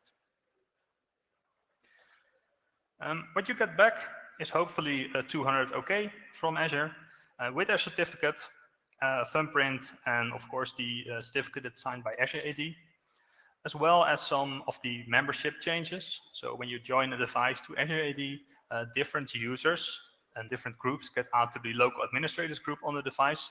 Normally that's the group ID of the global admins and of the device administrators. And these all have security identifiers, just like you would normally see on Windows. And if you then request the status of the device, you can see that it's Azure AD joined. It's not domain joined, so it's a hybrid joined device. And on the bottom, we see that we have a device ID, we have a certificate, and we also see that this certificate is protected by a TPM, which we also can see from the key provider, which has the Microsoft Platform Crypto provider. So the platform crypto is usually associated with something hardware, where the software provider is like software stored on the device. So in this case, some of the private parts of the key are protected by a TPM. Now, what is a TPM? So fully said, it's a trusted platform module, and it's supposed to be a separate processor or a separate part of the processor in which you can store secure data. And this can be a physical chip, for example, on a desktop computer. On the picture, you see one that you can plug on the motherboard. It can be integrated in your CPU, or it can also be virtual. Basically, most modern processors do have a virtual TPM, so they have this secure storage area. It's also a requirement for Windows 11, probably because Microsoft really wants this security boundary to be enforced in Windows 11, and they want to securely store these device identities somewhere. Because the idea is that if it's in a separate chip, then the operating system never has access to the private key material again, so it cannot leave the device. So I made a little drawing. The private key can either be generated on a TPM or put there. And after it's in the TPM, which is of course part of the device, it's not like on a USB dongle or something, then the OS can no longer get the private material out of the TPM. What it can do is ask the TPM to use the private key material. So for example, if they want to calculate an RSA signature, they can ask the TPM, hey, can you just sign this for me? And then the TPM will give you back the signed information without disclosing the private key itself. So it's really to keep things separate from the operating system. Now, there's a few things about TPMs that are important. What it mainly protects against is like two scenarios. So one is if you use your TPM to store like, for example, your BitLocker key, then the scenario is if someone steals your device, they cannot extract that material from the TPM, at least if it's protected by something like a PIN or a password or something, then it's protected in the TPM. The other thing is it shouldn't allow you to extract private key material while you're running on the operating system layer, because it's a separate hardware module and you're not supposed to extract private material from there.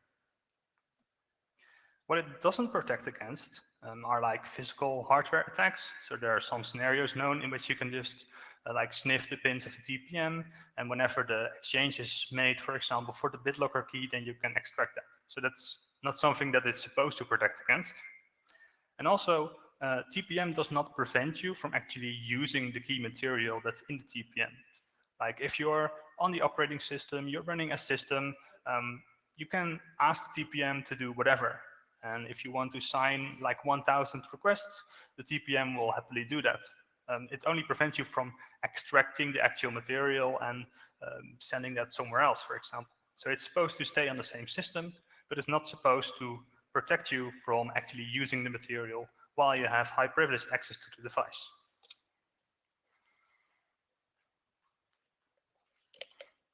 So whenever a device is joined, then this private key material is stored in the TPM, if you have one. If not, it's stored in software that's less secure. But after the device is registered, then there's key material for the device identity in the TPM. Now, we have the device registered, and then the user signs in for the first time. So they use the username and password, and then Azure AD gives you a primary refresh token. And the primary refresh token is really also like a persistent piece of identity. So for everything you access in Azure, you can use this primary refresh token to prove that you're that identity without having to enter your username and password all the time. So let's see how that's issued. How this works is first that the device is actually requesting a challenge from the server, from Azure AD basically. That's just because it wants to have a nonce to prevent against replay attacks, so it doesn't. It's not something that's the same all the time. It simply asks you, hey, give me a challenge that I can do something with. Azure AD will then just give you a challenge, and it's basically in the form of a nonce. The nonce is some part of encrypted data. I think it contains at least some form of timestamping, but nobody's sure because Microsoft has the private key to decrypt the nonce and actually see the information that's in there. But it's not like a fully random string.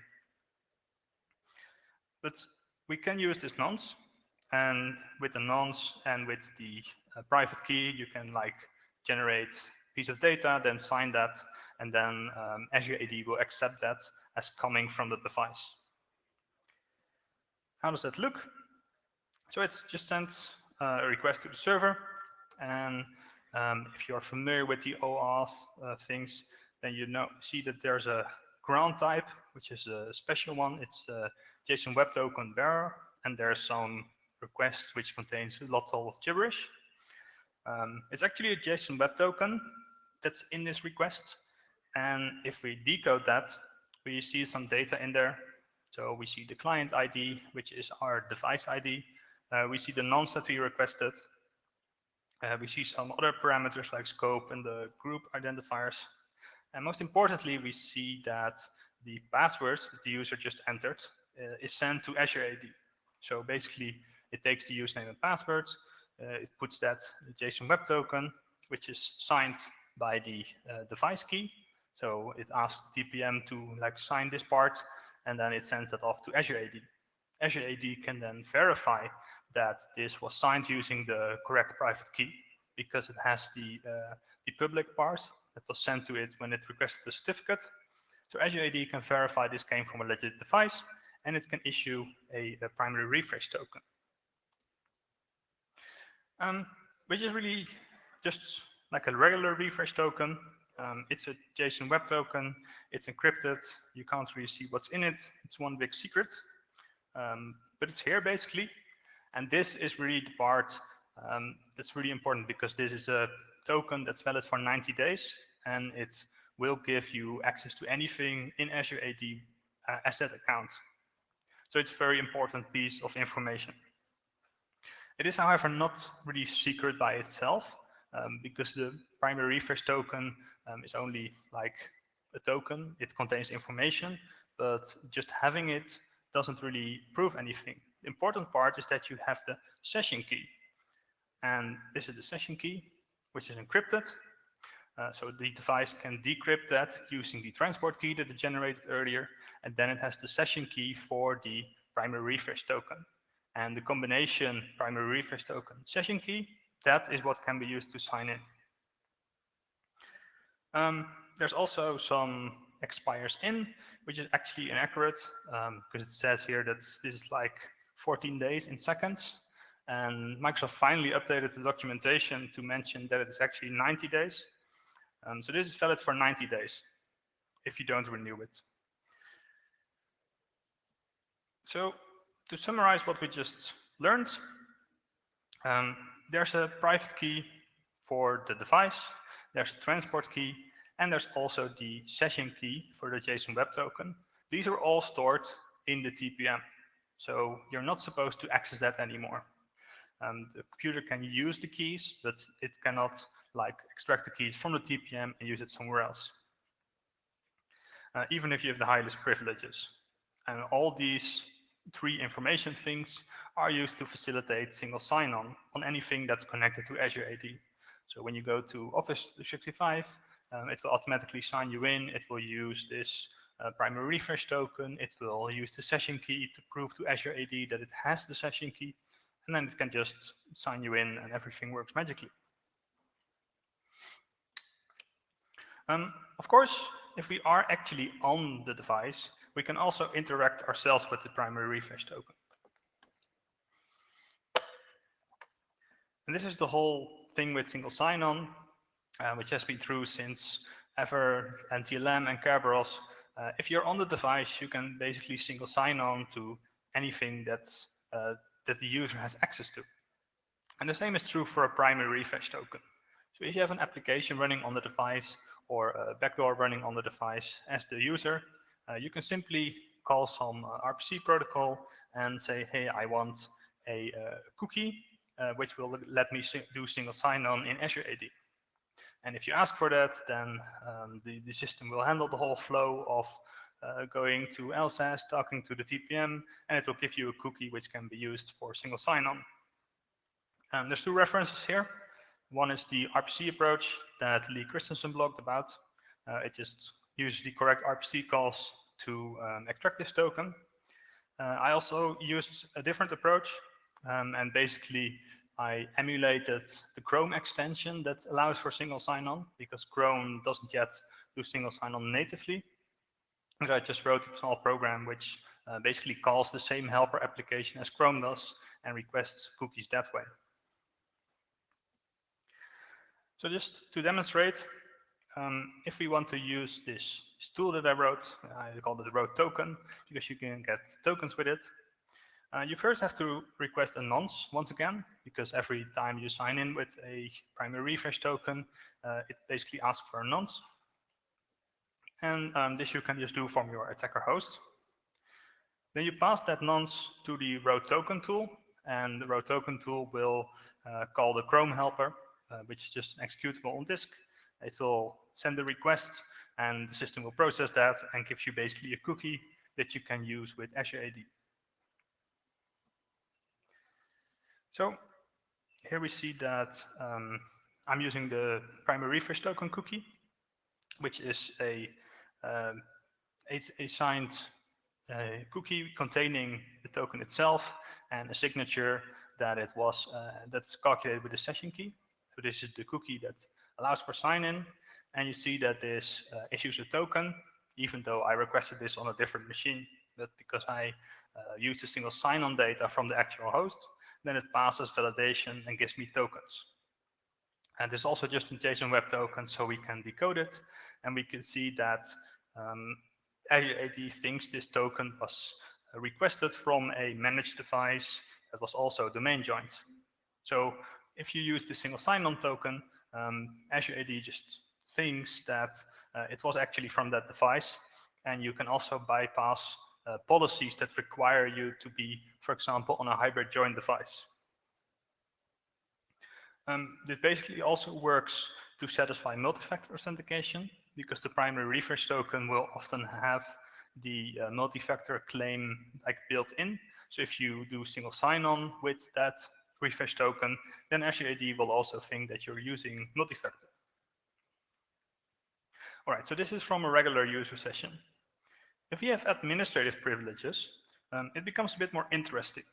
So I did some research on this back in last summer with Benjamin Delphi, known very well as the author of Mimikatz, and basically built a combination of Mimikatz and row tools together that allow you to interact with this primary refresh token.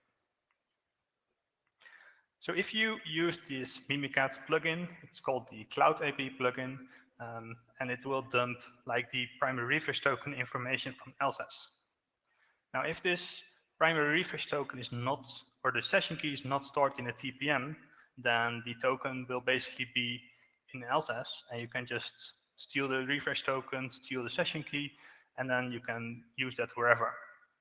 Of course, if the token, if the private session key is in a TPM, then it's not in the LSAS process, and Mimikatz also can't dump it.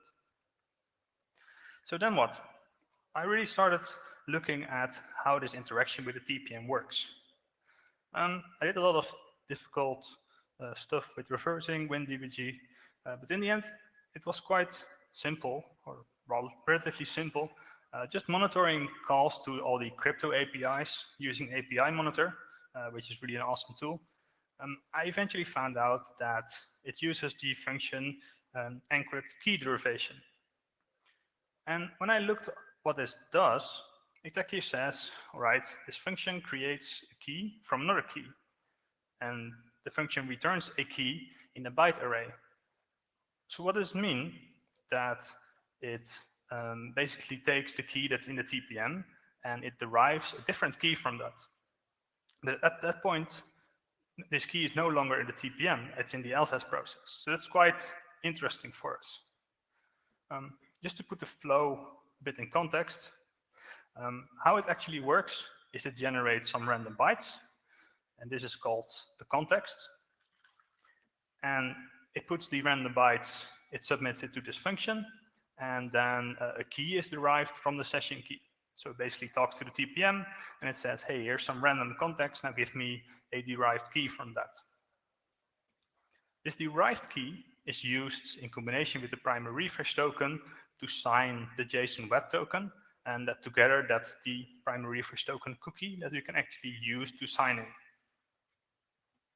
So this whole cookie, this whole piece, that's what we're actually after. And the interesting part, if we look at this from a perspective where we have the LSAS process on the left and the TPM on the right, then LSAS is sending this random context to the TPM, and the TPM basically gives us back a derived key. And this key is used in the LSAS process to sign whichever we want to use.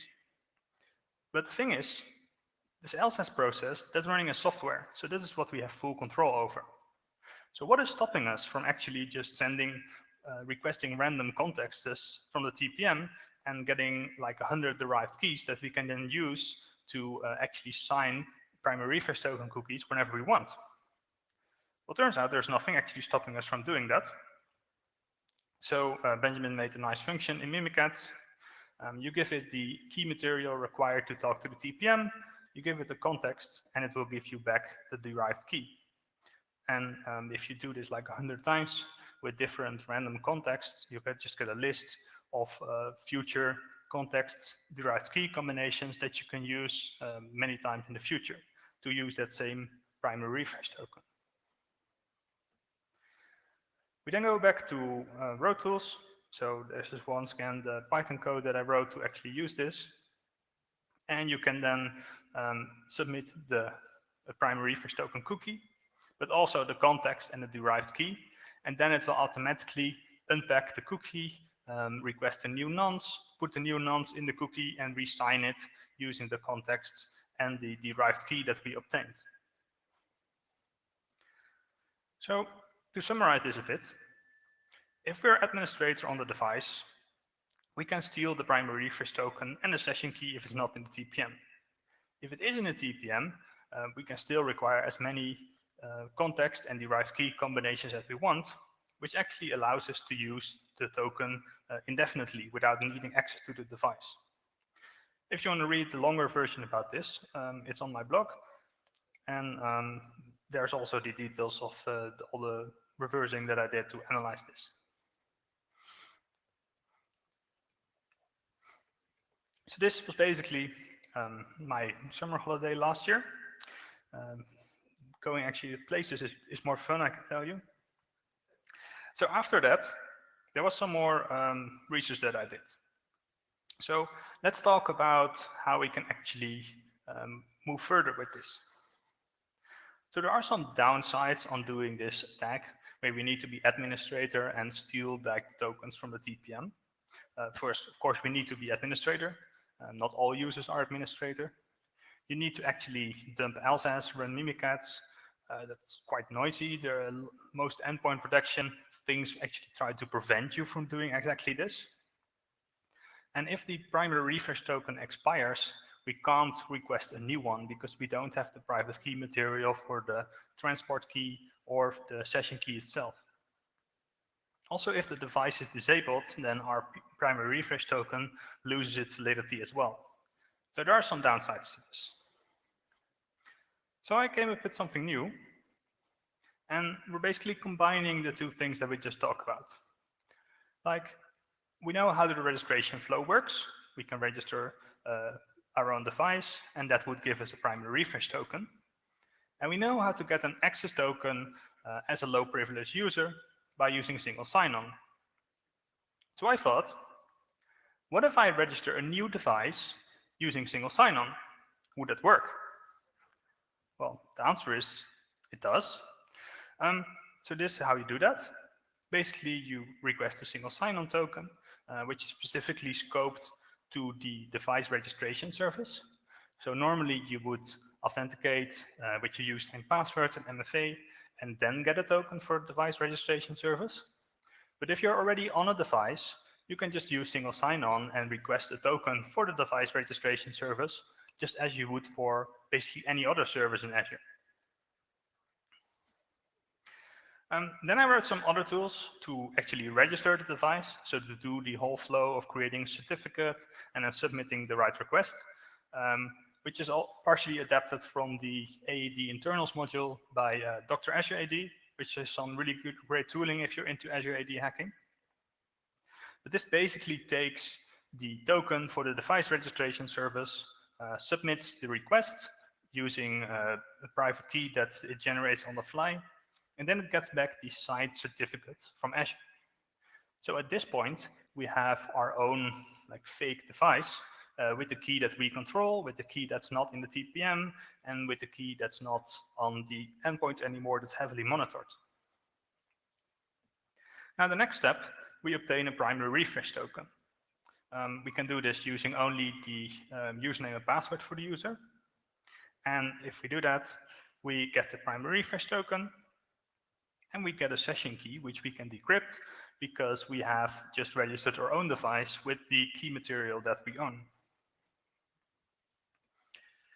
When you use this with RoTools, you can once again request a token for whichever service you would like, using the primary refresh token and the session key that we have.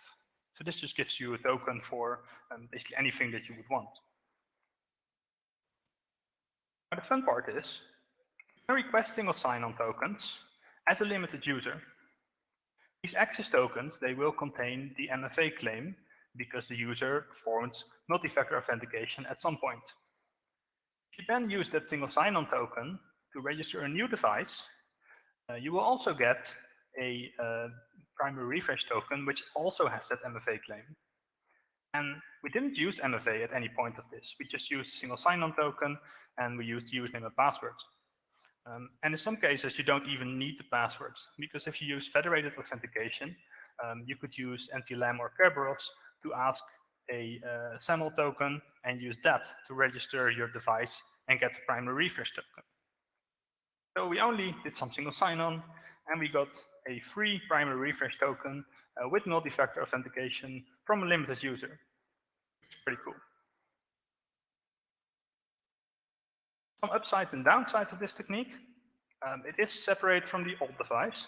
So if you disable the old device, then nothing really happens to our token. The primary refresh token will keep working because it was registered on a new device.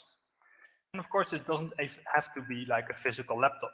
I did this with just a script, and with the script, you can just store the private key on disk. Azure doesn't care where you store the private key. There's no way to prove that it's actually in a TPM. So it doesn't matter. You can just use it for as long as you want. You can refresh the primary refresh token for as long as you want, and it's all coming from like the legitimate device, as far as Azure is concerned. Of course, there are some downsides. It does actually require you to be allowed to register devices. This is not always allowed, but a lot of organizations allow it. It's allowed by default, and it's required for some for the self-registration flow that's used with Autopilot, for example. It doesn't mean just because you register a new device doesn't mean that it's also allowed to enroll in Intune, so it doesn't necessarily pass the policies that you may have which require device compliancy. There's some ways around that sometimes, but it may be prevented by some advanced controls. Now, if we actually have done all this, we can also, of course, use the primary refresh token using a Python tool, but that's not really useful for the attacker because it's like a lot of tokens and manual stuff. So I wanted to automate this. And we talked about the Chrome approach first, and Chrome actually calls a binary called browsercore.exe when it does single sign-on. So I just replaced the browsercore.exe with browsercore.py, which of course contains the primary refresh token data and some references to the RoTools library, which can automatically create the cookies and sign all of them. And if you then change the link for basically the Chrome extension and make that point to the new binary, then whenever you use single sign-on in Chrome, it will call the Python script and it will just request single sign-on cookies from there. And this works really well. If you just go to office.com, it will automatically call the Python code, use the primary refresh token, it will sign you in, and Azure will think this is from a legitimate company device, and it will also think that you used multi-factor authentication while in fact you didn't. So of course I reported this to Microsoft in December 2020, and well, there was it took them a while to fix this because it's of course not as easy as just blocking single sign-on tokens. They accounted for a lot of scenarios, but the final fix is actually rolled out earlier this month, which is really great because it means I can actually have this talk. And they also, I think they also rolled some intermediary fixes for Windows specifically, but I was told this was also an issue like on Android and iOS, even though I didn't test it myself. So after the changes, it's no longer possible to use single sign-on tokens to register a new device, which is, I think, good, because there's really no reason why you would, why that would be a use case. There's also been some other changes. As I prepared for this talk, I noticed that there were some new flows for device registration. So this worked basically up until August, this flow that I just described. But on the latest version of Windows, if you have the August 2021 updates, it actually, well, Mimikatz doesn't work anymore when dumping the Clouds plugin. Not sure why.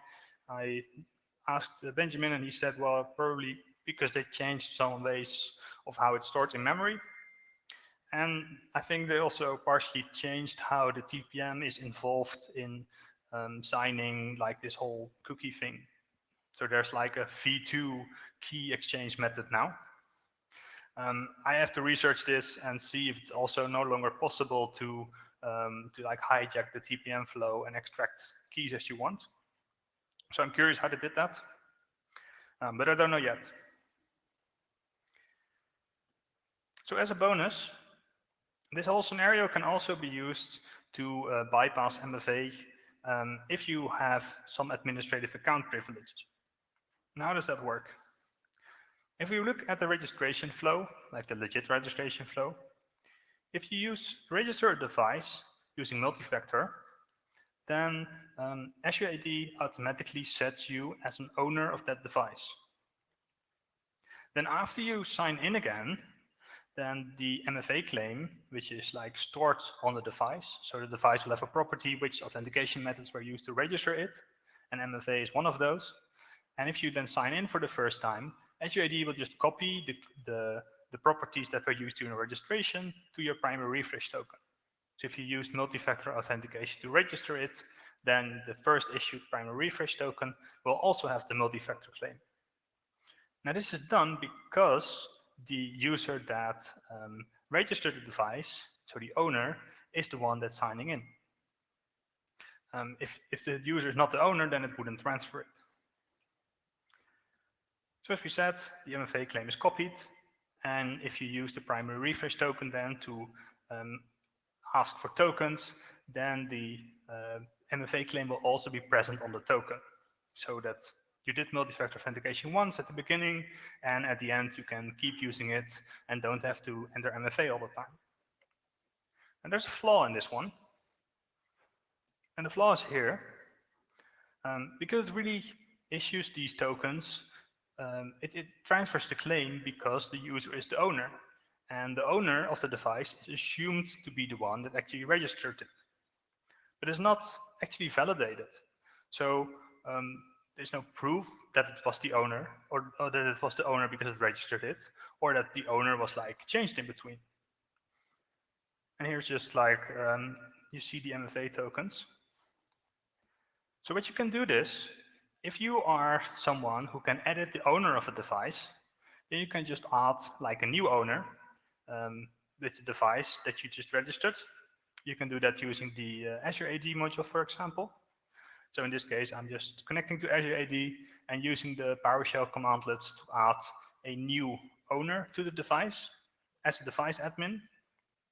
And now the device has 2 owners. It can also have 10 owners. And then if you try to do the same thing again, so requesting a primary refresh token, using only username and passwords, then it will automatically get the multi-factor claim also in the token. So if you have this account and you have some passwords for users, you can just request as many primary refresh tokens as you want, including multi-factor authentication claims, even though you never actually had the multi-factor authentication for that user. So I reported this in May, and well, there was some discussions because initially they weren't convinced that it was actually an issue. But after some discussion, they accepted this as a vulnerability in July, and they actually fixed it in August, so that was relatively quick. And now there's like no longer that the MFA claim is transferred if you request a refresh token after device registration. So they've really decoupled that part, which I think is good because it wasn't a very solid security measure. So what can we learn from this talk? I think one of the most important conclusions is that single sign-on still breaks security, even in 2021, as it has been for like forever.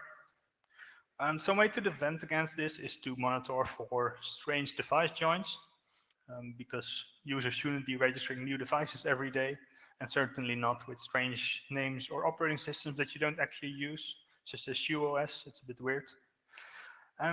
And you should also limit device joining or registrations as much as possible. Like you could grant those permissions to a group and only put users in a group when they actually need to register a device, rather than having it enabled all the time. So to conclude, all the tools that I've shown are part of the Road Tools framework/library, which is open source, available on my GitHub.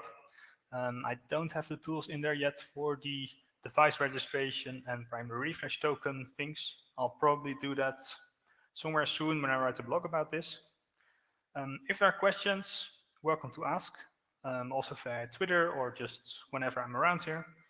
And I do have quite some Road Tools stickers with me. So if you like stickers, then just come pick some up. Thank you.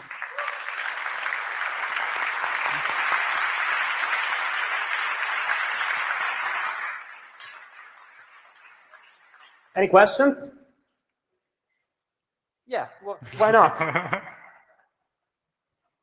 I'm just curious to know if you think that this stuff was ever been used in the wild to bypass the MFA for some Azure DB using companies. You would have to ask that to Microsoft. I don't know. Okay. Any other? That's cool. Okay. Thank you, Dirk. No problem. It was really cool. Thanks.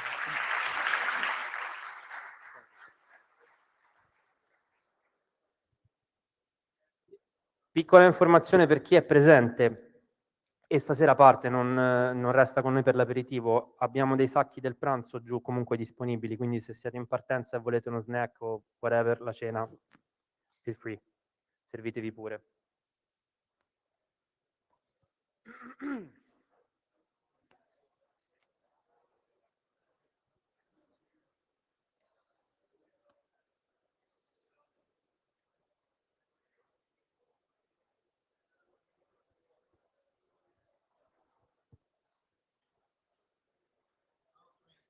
Thank you. So now, Luke Hines on stage, and he would talk about software signing with Sigstore, a really interesting and young project. And whoever in this room worked on the SolarWinds incident this year, it's probably interesting in listening to him.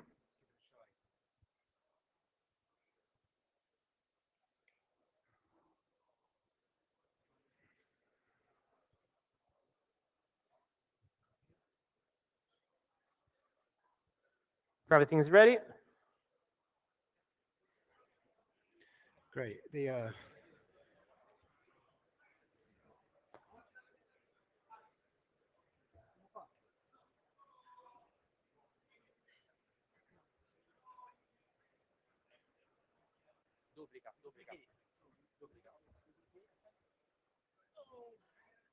another the screen.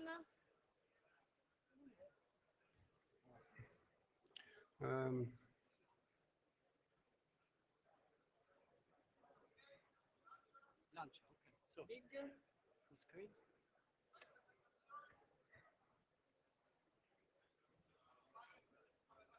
I need to get my Okay. Okay. So we have here. okay.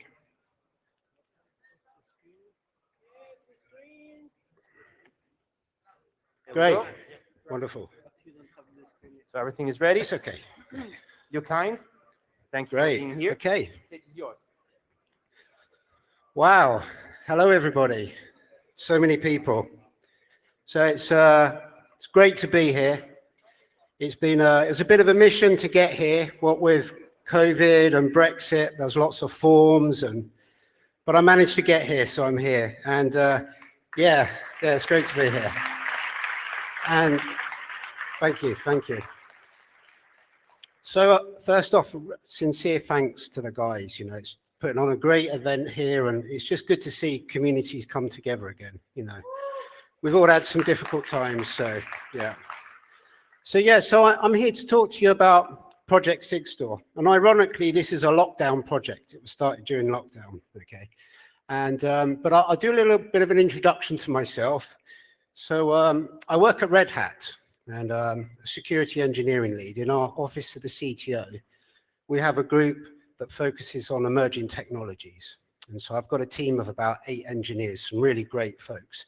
And we work on all sorts of things, confidential computing, trusted compute, as we saw before, TPMs. But we started to pivot towards secure supply chain because it's becoming such of a problem space as recent. You would have seen there's been a lot of stuff in the press. I'm predominantly a software engineer, so I'm all about defending, but I volunteer for the Kubernetes security response team. So there we have like a HackerOne bug bounty program. So I typically stay involved with vulnerabilities and, you know, trying to get developers to own that they actually, it's their code that caused the problem, and then triaging a patch, having a responsible disclosure system, all this sort of stuff. Yeah, and I do various other things. I've been involved with the Open Source Security Foundation. There's some interesting work that's going on there as well. Great, so today we're going to do an introduction to what is a supply chain, okay, and what are these common security attacks.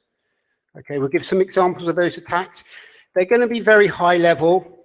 I'm not really going to go too level on these, okay, so that we can get a few different examples in. We're going to do an introduction to SigStore, and then I was going to do a demonstration, but might shy away from that with the time that we have. And whenever I do demos, they break. So, you know, let's see. Maybe I'll feel brave. So what is a software supply chain? Okay, so predominantly what we're talking about here is it's a mixture of people and machines. Okay, two very problematic areas. So typically you'll have your developer who writes code, or they write a change for an existing code base, okay, and they will be the start of the chain. Predominantly, they are the start of the chain. So they will commit their code, okay, and then you might have another human who's a reviewer. They'll look at the code and they'll say, looks good to me, okay. Then you'll start to get the machines that will be involved. So you'll have your build system. So you might have integration tests, unit tests, security lint scanners like CodeQL, Bandit, various different projects will look at the code, check that it is of the right formatting and so forth. And then typically what happens is the build system will generate some sort of artifact, okay? So that could be a package, like a Python package, or it could be a container image, or it could be consumed as yet another code dependency by another project. So another project could use your software as a library or a module or a dependency in their code base, effectively. And this is what we have with this with this supply chain. And then eventually we get the consumers, okay? And this is the people that use software. So this is your users. And I think this is where it gets really interesting with open source. The people that use open source software are really, we're talking health, banking, military, finance, critical infrastructure that we really rely upon, okay? So I think we often take that for granted. When you wake up in the morning, the systems that you rely on to go about your day, you know, they're at risk from various types of attacks, okay, which we started to see increasing, which I will get onto now. So I'm going to, there's a lot of kind of splats here to show areas. We're going to walk into these in a bit more detail, but there are multiple junctures where people can compromise a secure supply chain. So there are people can be compromised, their identities can be stolen. There are build systems that are quite often exploited, especially with open source projects, because a lot of the time the way they're configured is open. Anybody can go and read the YAML, the JSON files, etc., that dictate how that build system should operate. So they're open to read and scrutinize. And then there's all these other sort of attacks, which I'll walk into as we go through this. So one of the common ones, oh yeah, and going a bit too quick there. This actually came out a week ago. Sonotype have seen, they reported there's been a 650% increase in supply chain attacks. And a majority of these are exploiting open source systems. Okay, so I think that's the kind of a good reflection of how serious things are. So we'll start off with some common supply chain attacks. The first one is what we call a rollback or replay attack, or a targeted attack. Okay, this essentially is a case of, predominantly it happens with update systems, okay, or package managers. So somebody will say, I want the latest version of widgets, okay, and then the system will reply to tell them what that version is. They will then pull that version down, they'll install it, they'll restart the service, job done, okay. Now what happens is quite a lot of nefarious mirror or a proxy can be involved so that a targeted attack happens. So it's not particularly for everybody. It might be a small group of people are targeted for an attack. And they believe they're getting the latest version. But the latest version is probably a very old version, which contains a nasty CVE, okay? And you can see here the example of, they're led to believe that 1.9.2 is the latest version, whereas it's actually 1.9.4 and 1.9.2 contains CVE XYZ. And this has happened a lot. We've seen this in Fedora and different packaging systems. There's lots of finer points to this. I've kind of put this as a high level, but this is predominantly what a targeted attack is about. The next one is good old key compromise. Okay, happens all the time. And one of the many problems with key compromise are the trust models. So there's something called tofu. Anybody heard of tofu? It's not the vegan food. It's trust on first use. Okay, so predominantly what you'll do is you'll go to, it's like when you create an SSH connection for the first time. It says, do you trust this machine? You put yes. Trust on first use. Every time you repeat a visit to that machine, you've established that trust, okay? And a similar thing happens with keys, okay? It's predominantly GPG. What happens is you retrieve a key from somebody, you believe that person to be that person that they claim to be, you import that key, you trust it, and from there on you've established your trust on first use. And the problem with this model is when a compromise can happen, okay? Now there's one thing, if you know that the compromise has happened, there are steps that you can take to revoke the key, but it's when it's not known about, that's the real problem. So when a key compromise occurs, and then you're assuming that this is Linus signed this. Do you see what I mean? It's signed with his PGP key. Everything is great, it's wonderful, but I can trust this. It's exploit free, it's not been tampered with, okay? And a lot of the time what we're seeing is these keys are stored on the same website as the actual artifacts that you're retrieving, you know, and a lot of the time they're platforms that get hacked all the time. So you go to this platform and you say, I want to verify that a particular artifact is signed by the person that claims to be the maintainer of that project or the owner of the software. And you're actually retrieving the software and the keys from the same source. So we actually go into that a little bit more shortly. But the main thing I wanted to illustrate here is very hard to detect when a key compromise happens. And this is kind of leading into the area where SigStore comes into play. Okay, another attack that you've probably all heard of. I imagine some of you probably know it much better than me and you've studied this in detail, but there's a SolarWinds attack. Okay, and effectively a dynamic link library was compromised, backdoored, okay? And that was accepted because it was signed by a certificate that had been compromised effectively. So it appeared to be a trusted piece of software, but evidently it wasn't, because what happened was this would then spawn a command and control server, which would then leak private data out to criminals and hostile states, that sort of thing. And the result of this was that many US government sites, military systems were attacked and compromised, and we still don't know to what degree, okay?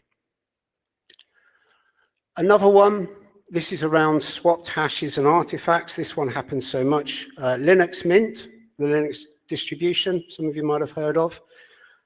They had a WordPress site, and on there they had an MD5 checksum of the ISO image. Okay, so you download the ISO image, you run MD5 sum, it spits out a digest. You look at the one on the website and you think, great, I can trust it. Okay, but the problem is somebody swapped out the ISO, and while they were there, they swapped out the digest as well. Okay, so again, another example of this problem of people storing cryptographic properties on systems that are exploited, okay, and are trivial for the people that want to exploit these systems. They're trivial systems to attack in the first place. Another example of this, and I don't want to pick on any projects, but it's key to look at this to get an understanding. Anybody heard of Tails? Yeah, okay. Seen a few nods there.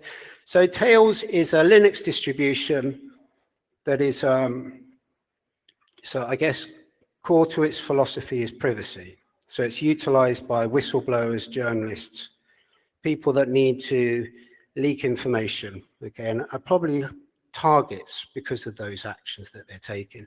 So again, you download the ISO image and you get the cryptographic keys to verify it from the same website. So again, all they have to do is swap out the ISO and the keys. Now you might have visited before and already had the key and noticed that it's changed. In that case, you're covered. But when we consider this trust on first use model, where it's people for the first time are visiting a website, they don't know about that. They have no past association, and there's no authority to vouch for the identity of that particular individual. And as you can imagine, if a whistleblower's system is compromised, human lives are at cost. You know, it really is that serious. So another one, kind of coming back to open source. Did anybody hear of a CodeCov attack at all?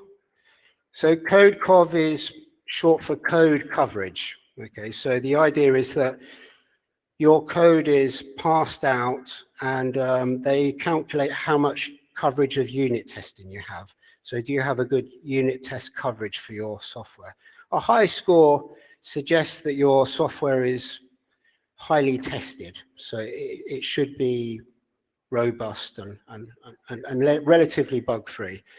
Now, CodeCov had a bash uploader script that people would use. So what they would do is they would have a curl bash statement, and this would sort of send off a sequence of events that would get your data up, and then you could render your graph around your code coverage. And we've seen so many of these curl bash exploits that are happening that it's just, we'll go into this a bit more, but it's just a common thing that we see all the time. So somebody managed to compromise the script. Okay, they swapped the script out with something that would leak all of the secrets from people's build systems, so GitHub Actions and so forth. So if anybody had like developer keys, GitHub keys, secrets, any sort of sensitive materials, it was leaked by this script effectively. And this was pretty serious. It happened in Kubernetes. We had to go fishing to find them. HashiCorp, Twilio, Rapid7. It's a big e-commerce company that were affected. And they're still out there as well. There's still instances out there. I mean, they fixed the script still, but there are people that are not even aware that this happened in the first place. Okay, another one. Again, this is really simple, but I love the simple ones because they work. Do you see what I mean? You often think it's the really complex stuff, but the simple stuff is just, you think, how did they think of that? It's so simple. And for this one, some of you that develop on GitHub, you'll know you make your pull request and then a series of actions, CI actions run. Okay, so they'll possibly spawn some containers or VMs, which will then unit test your code and run CodeQL and all these various things. So somebody worked out what you could do was, so the first time you send a pull request to a project, it's automatically accepted. It's not merged, but it's accepted. And CI starts to run to establish the quality of your code. Okay. So somebody thought, well, what if I just send some scripts that run a Bitcoin miner? Then the CI will run it. It doesn't even worry about who I am. It will just run it. And for that short amount of time that it works, I'll accumulate some Bitcoin. So if I do this like many, many times and start to generate some bots to do this, there's some money in it. Now, in their favor, GitHub responded really quickly to this, and they changed it so that when somebody makes a first pull request to a project, the CI is paused until a maintainer of the project allows it to go through so they can look at the code. So, kudos to GitHub. They closed that one down pretty quickly. So yeah, as I say, these systems are wide open to for recce, essentially, to look at. And they're open to scrutiny. That's one of the key elements here. So attackers can look at things like integration tests, that create machines and then, virtual networks, and there's all sorts of stuff that happens in integration tests. They can see possible exploits there. And as I said earlier, there's so many instances of people doing this. Here's my project. They want people to use it quickly, so they say curl a shell script down. You've got no idea what that shell script is, and run it as root on your machine. And it's really bad. You know, you're a smart audience, you're security guys and girls, so you know not to do this. But if you just happen to be passing and you've walked in off the street, don't do this. It's really bad. It's really bad. Okay, another one is typo squadding, and I forgot to say we're going to make this interactive. Okay, so typo squadding is essentially you find a name that's very similar to an existing project. Okay, and you just change a small part of it, so to the human eye, they can't really spot the difference.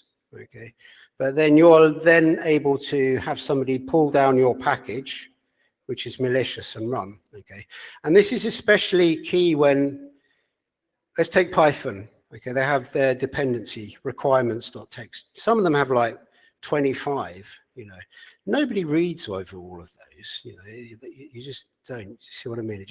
There might be some that do, but they're a minority. So I wanted to just check with you. Anybody, left or right? Which is the malicious one? 2 seconds. 1, 2. Okay, you got it. So you probably spotted it's actually the I is swapped out for an L. Now here's one where there's no deliberate spelling mistake. Okay, so probably the Python developers are going to get a bit more of an advantage here. So which one is the actual correct authentic package? Anyone? You're correct, yeah. So the one on the left that's what Linux distributions tend to do. So if you use Debian or Fedora, they'll prepend, yeah, Python 3 to the start of the package. Just helps them for passing out stuff and stuff like that. So yeah, date utils is the actual correct one. And there was actually a case of a Python 3 date utils that was compromised as well. Okay, so looking at all of this, there's should I stop at the line there? Looking into this, there's some common sort of solutions that we could start to explore here, okay? And one of them is transparency, so the ability to detect a key compromise, because as we've seen, they're very difficult to monitor for, okay? Unless somebody really spots it because it's their key, perhaps, and they know that they didn't sign something. But it's very difficult when they are actually compromised to establish that.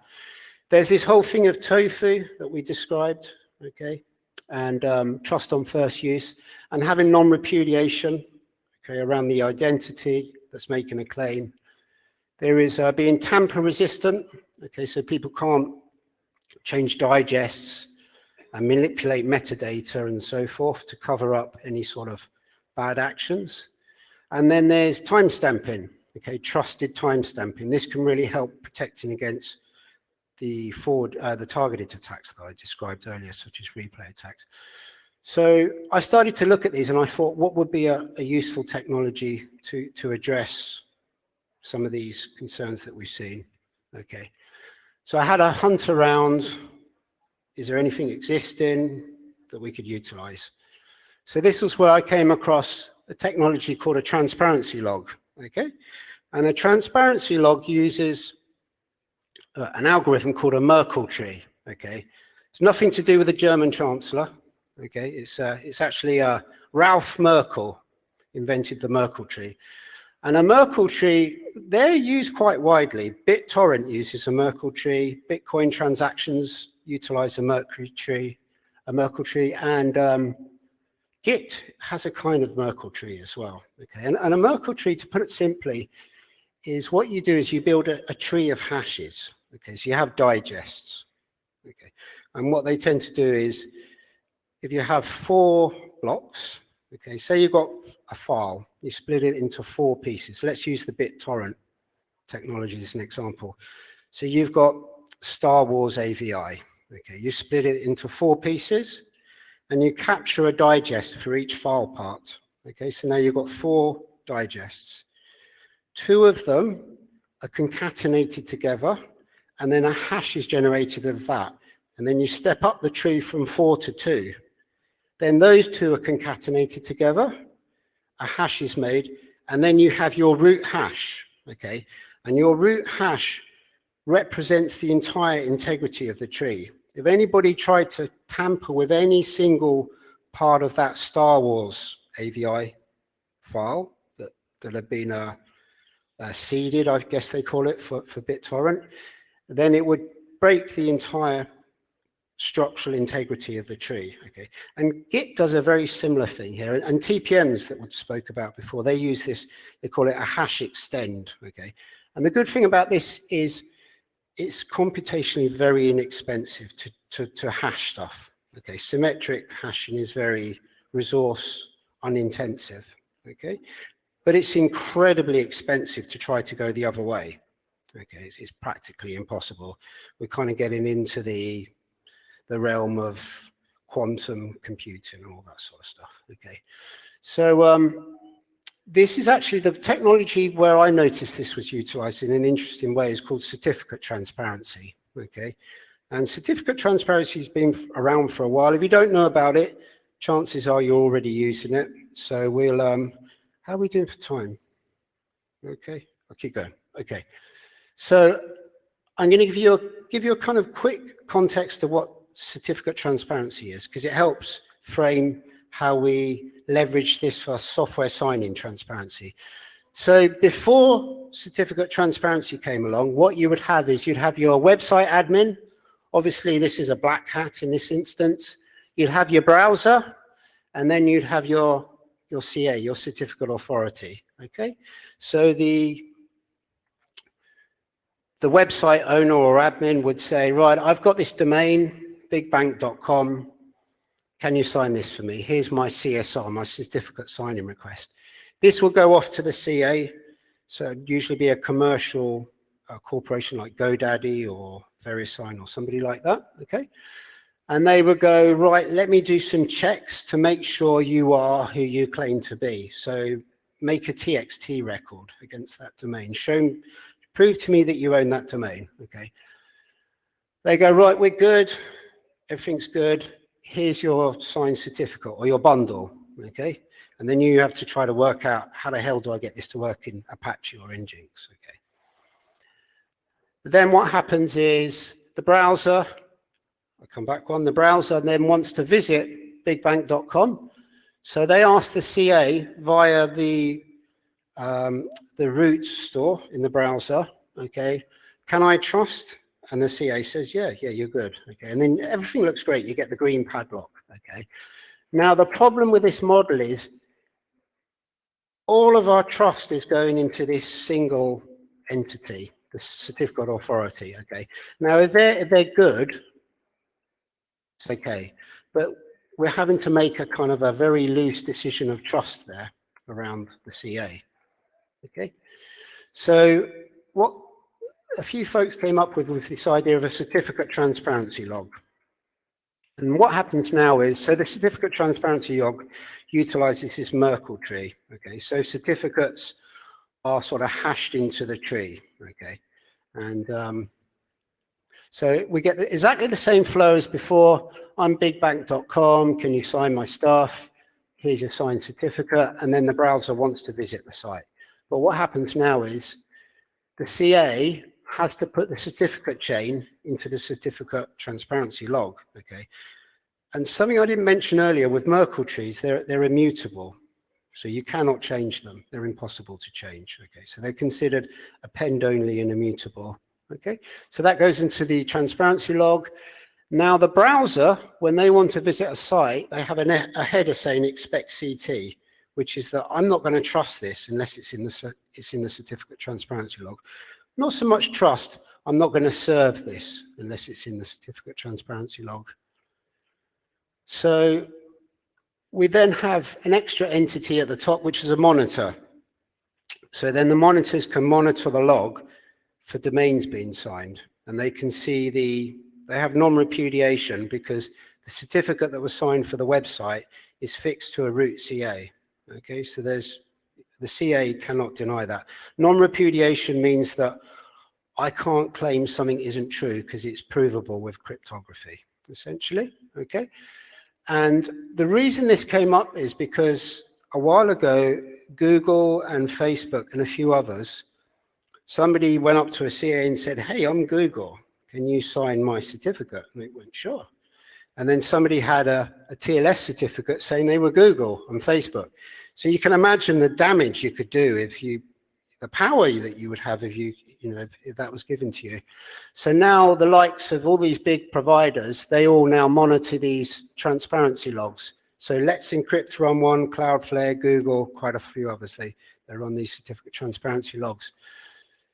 So to cut a long story short, I thought maybe we could utilize this technology for software signing because we have some commonalities. There's, we could utilize X509, there's digests. We need an immutable, append-only, tamper-resistant store. Maybe there could be some traction to this. So I wrote a prototype. It was over the weekend. It was July 2020, lockdown. Hey, might as well try and do this. Let's have a go at it. So I wrote this basic system, called it Project Recall.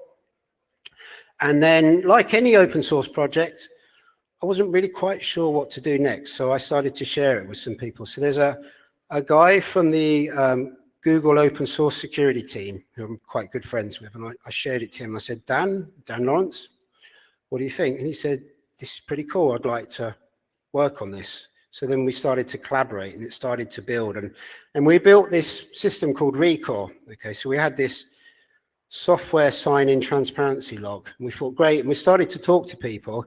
And then what we realized was nobody's signing anything. So we can't get people to put stuff in because they're not signing anything in the first place. So it's like, right, okay, well, we thought we had a solution. Now we've got another problem. Okay, so we started to look into who was signing things and in what way. We did some due diligence. And there was the Linux kernel. Predominantly, most of them were using PGP. As you saw, for the Linux kernel, it's tofu, trust on first use. Okay, so if Linux is ever compromised, God help us all. And Node.js, again, all of the public keys are on a GitHub README. It can be changed. Python, they use PGP. Keys are on a website. OpenSSL, same story again. Kubernetes, when I started this project, they weren't signing anything. They're using SigStore now, so we managed to get one of these guys. And we're talking to the others. And we looked at package managers, kind of the same story again. Some had some level of sign-in system, but the usage rate was in the sort of low 2-3%. Okay, Rust, not doing anything at all. So if you run Rust up, or you run cargo to pull your dependencies in, they're all being pulled in untrusted. Okay, so I love Rust. Okay, but the big thing with Rust is the guarantees you get around memory safety and ownership. So it's seen as being a secure language. But the package manager just pulls stuff in untrusted, and and then you compile your project from that. So there's a very mixed picture there. And the predominant thing was that everybody was using PGP. This is probably where I'm going to upset somebody now. Okay, PGP is broken. It's not. No, okay, I'll retract that.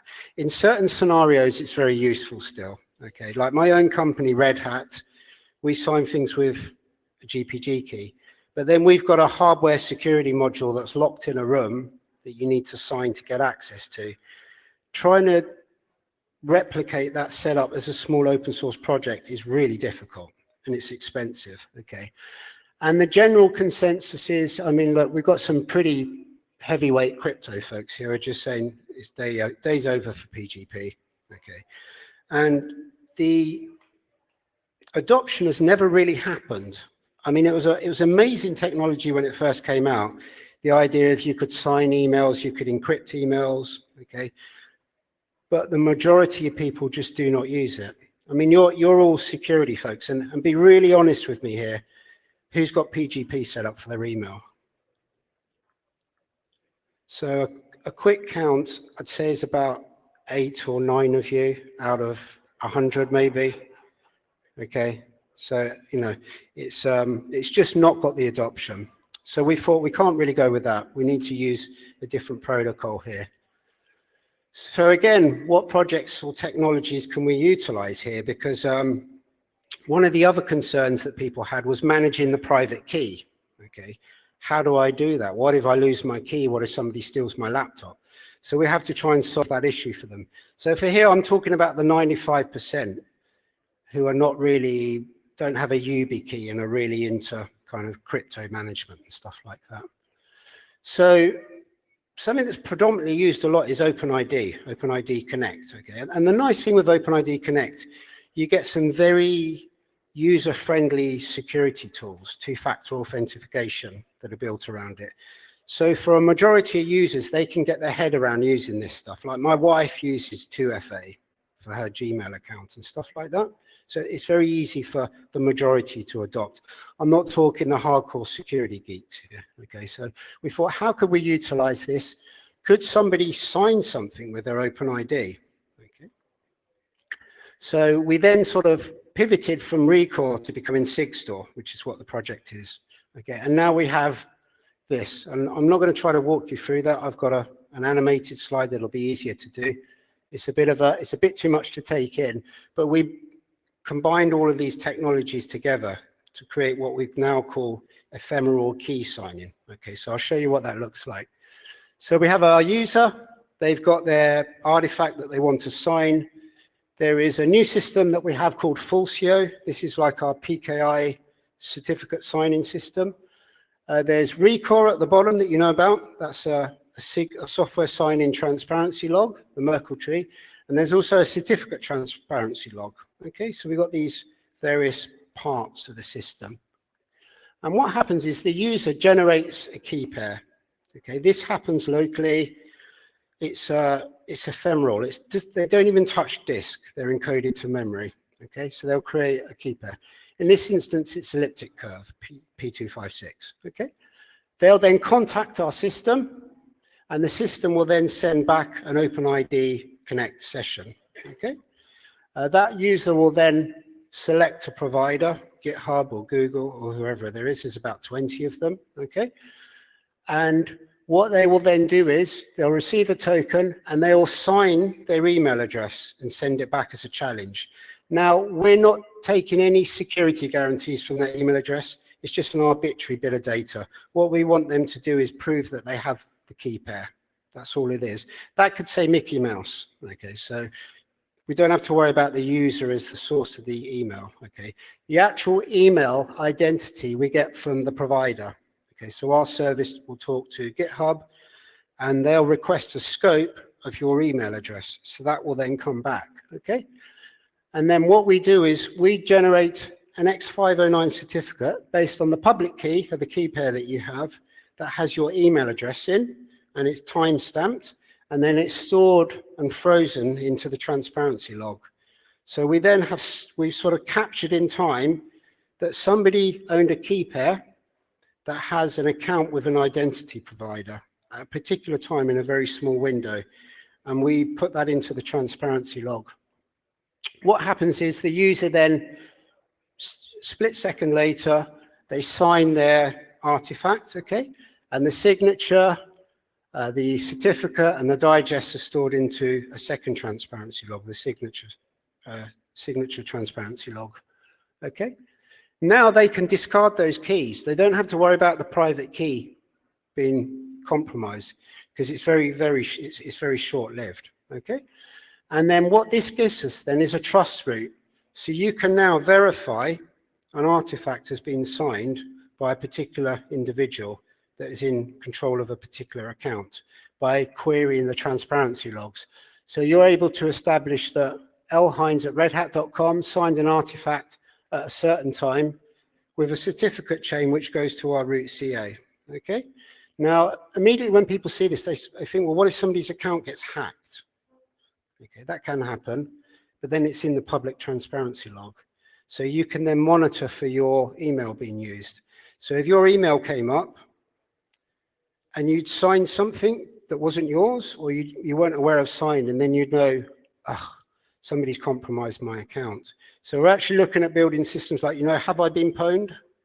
So you can sign up so that if your email address appears, or your identity, then it will blast out to signal alternative email addresses that your identity has signed something. And then that's captured and frozen in time, okay, in a publicly auditable transparency log.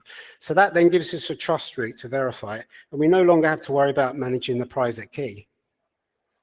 So what we can do then is we can stack consensus around trust, okay? So I can say that I maybe trust something enough to run in my test if one maintainer signed it, but I'm not going to let it run in production until 3 different accounts have signed it.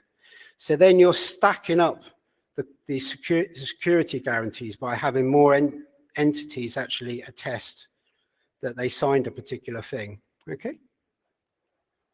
Now, coincidentally, we do cater to the real security geeks as well, okay? So we have like PKCS11 support for HSMs, and we also integrate with key management solutions from the various cloud providers as well.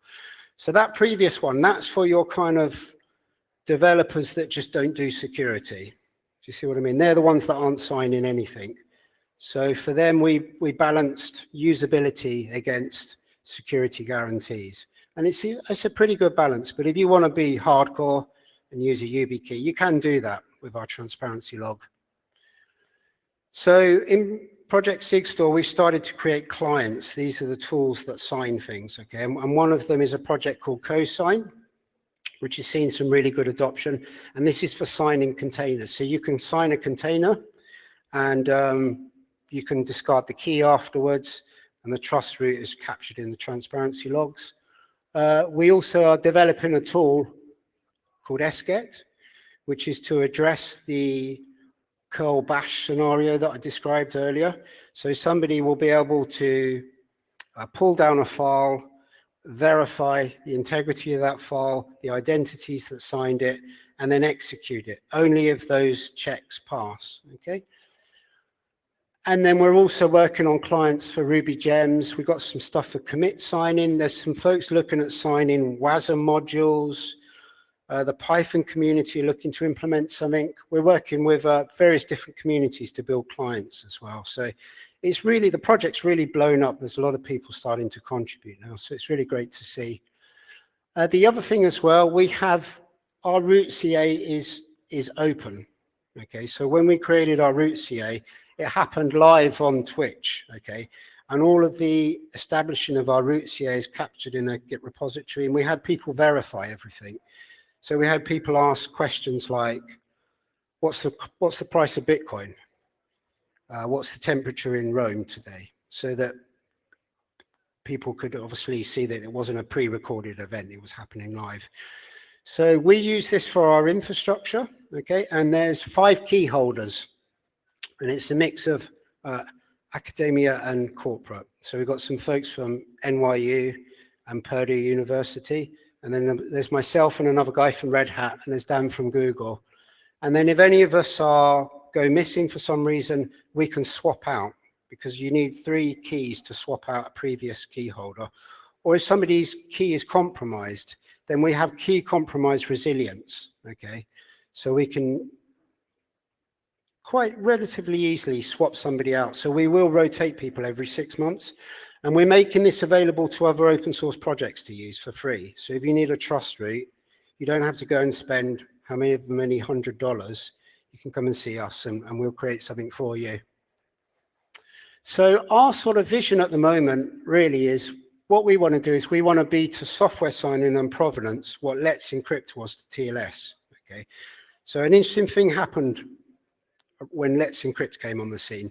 So previously, there were many, many sites running on HTTP, okay? A lot of personal blogs, even e-commerce sites would run on HTTP.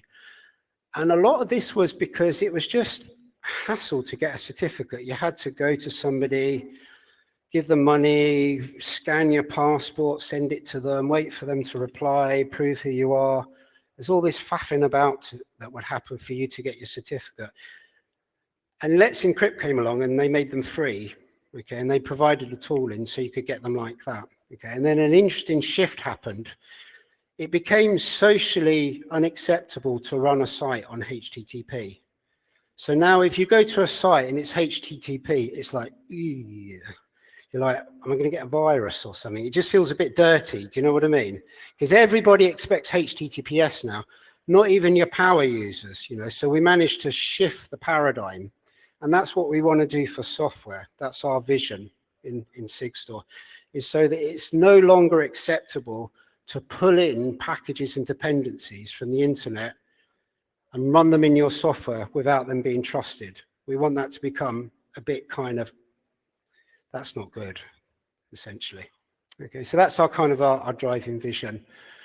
What we have coming next is we're looking to integrate with more communities. So Arch Linux want to use us for binary transparency. Been speaking to the Arch folks. Doing work with Kubernetes. Bitcoin want to use SigStore to sign Bitcoin releases. They got an issue about that. Ruby Gems, Python, the Rust community, we're starting to approach them. And we're also starting to look at SBOMs. So we're starting to realize this technology is really conducive to supporting SBOMs. So an SBOM is a secure bill of materials. Okay, so it's essentially a log of what's happened to build a piece of software. Okay, and there's lots of people realizing this would be pretty good to build to provide provenance of an SBOM.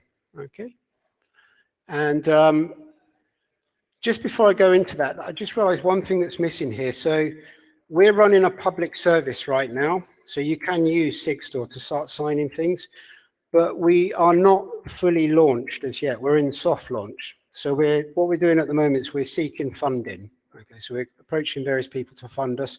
We're under the Linux Foundation, okay, and SigStore is going to run as a non-profit, free-to-use service for everybody. Okay, there's not going to be any pay more and get a special tier. It's for everybody to use. This has to work for everybody. It's got to be easy to use and it's got to be free. And that was one of the core asks that I had for this project, was that if it's going to work, it needs to be non-profit driven. Okay, so what I'd like to say is a kind of a little call to action is, if you're interested, do approach me. Our transparency log is open, so lots of people are looking to build security systems on top of that, because there's all sorts of interesting data sets that you can get at. You can monitor for your clients to look for key compromise, software, bill of material, provenance, and so forth. If you need stuff signing, come and see us. Okay, we're always really keen to work with people. And we are a really like friendly community. We mentor people. You don't have to be like a security engineer. Documentation, sysadmins to kick the tires, get things to work, report bugs. So we really are a welcoming place. So I do encourage you to come along. And if you need to get in touch, we have our website, sigstore.dev. Okay, you'll find everything you need there. And then all of our code is 100% open source. Okay, so you can come in, you can read the code. Quite a few of you are security researchers, and you'll probably be thinking, I might go and have a look in there, you know. So we do welcome that. What we'd say is we are quite early in, and we're not going to go into production until we have a thorough set of scrutiny from some people that are going to come in and do a threat analysis and look at the code. And so, but if you do, we run a responsible disclosure program. So that means you'll be able to get in touch with one of us, okay? And then we'll handle it under embargo to make sure that systems are patched and users aren't put at risk, essentially, okay? And so, yeah, anybody that's interested, do come along. And I'm right on time. Thanks for having me, everybody. It's been great. Really enjoyed meeting you. And thanks again to the folks that put this on. Cheers.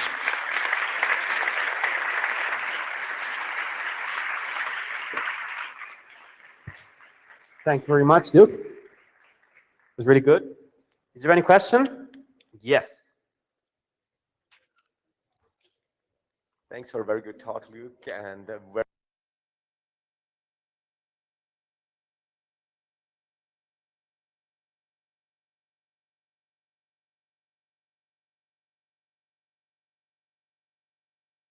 the ability to go through the OAuth.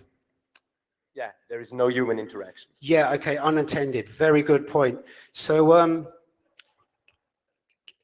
recently GitHub introduced OIDC, okay? So we can leverage them as a machine identity for signing, okay? And we're also looking at, there's a project called Spire, Spiffy and Spire, okay? Where you can set a federated open identity schema for machines, okay? And then something else we're looking at is TPMs for machine identity. So one of the things, obviously, it's a really good question, is we can't have hands-on to go through that OpenID Connect session, okay? So we need to do unattended. So we've got several approaches there for machine attestations as well. Yeah, good question. I should have got that in there. Yeah. Cool. Any other question? No? Okay. Great. Thank you very much, you. Luke. Thank you for being here.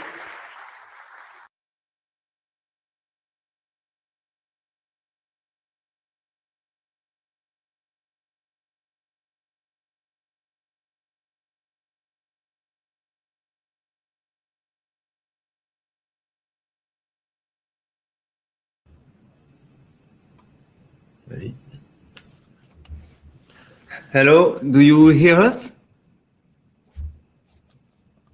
Do you hear us? Okay. Do you hear us? Okay. Hello, everyone. Thanks for being there at this conference. First, we would like to thank ROMHACK for accepting our talk remotely, because restriction related COVID-19 make really difficult travel and other things. So we are really sorry for that. Now, the title of our talk is Making Your Own Stuxnet, Exploiting New Vulnerabilities and Voodooing PLCs. So behind this title, we would like to show you how we were able to build a new Triton, a new Stuxnet type attack by relying on our own vulnerability we have previously found. So first, who are we? I'm Nicolas Delay, and I've been a vulnerability researcher since 2010. I currently work at Airbus Cybersecurity, and in my job, I enjoy looking for vulnerabilities targeting both the Windows OS and whatever application running on it. So he's also my workmate Flavien Dollard. He has been a vulnerability researcher since 2009. He's specialized in embedded systems such as IoT, ICS, onboard components, and so on. I would give you a shout out to Guillaume Orlando because he helped us a lot to develop some exploit and to integrate all these vulnerability into a great demonstration. And thanks to him, we are able to see some demonstrations, some videos about our vulnerabilities. So just a few words about the agenda. First, I will give you the context, and I will give you an overview of the attack scenario we have considered. In such scenario, we are going to chain 5 vulnerabilities, allowing us to compromise a PLC from an IT access by targeting the injection. We will see later on all these vulnerabilities. And before wrapping up, we will give you some key takeaways. If the time allows it, we will have a Q&A session at the end. So companies which own an ICS are many companies dealing with energy, water, and so on. And for a long time, security risk wasn't taken into account into such infrastructure because these systems are not intended to be connected together with other networks. But now people like working remotely, systems can be administrated remotely, and so systems are more and more connected together. And unfortunately, this kind of systems relies on many software, many hardware components, leading to a large attack surface. And there are at least 2 well-known APTs that works in that way by targeting the engineering station to compromise the PLC on the OT network from an IT network. The first one is Stuxnet, and second one is Triton. both of these malware are targeting two different manufacturers. For the first one, it was Siemens, and the second one, it was Schneider Triconics, sorry. And in our case, we are inspired by these APTs to build our own APT, but targeting other components. In our case, it was a Modicon 340 PLC.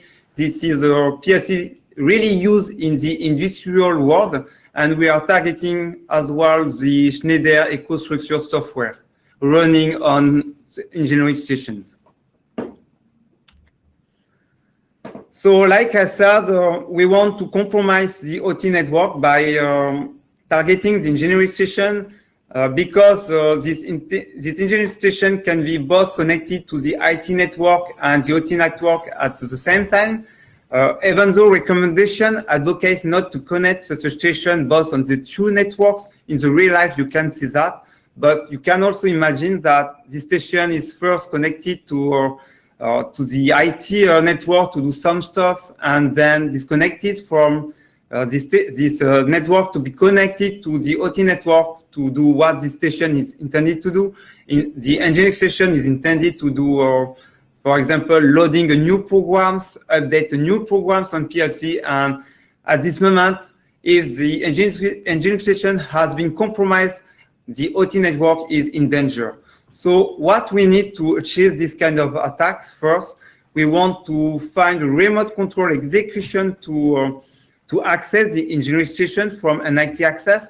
Then it will be great to get full right on this station. So looking for local privilege escalation seems quite good. And then we want to find a way to interact with PLCs without user interactions. And finally, we want to execute unconstrained code on the PLC. That is a code that is not limited by the use of APIs, because when you use a graph-set language, you can access some APIs such as the sockets functions, and we want to be able to call this kind of function. So we will see at the end how we were able to realize that. So now I leave the floor to Flavien about how to access the engineering station. So hi everybody. So in the ICS world, when you want to make an automation program, you have to use a specific software depending on the PLC you want to program. So in our case, the PLC is a Modicon 340, and the name of the software which allows you to program it is Control Expert.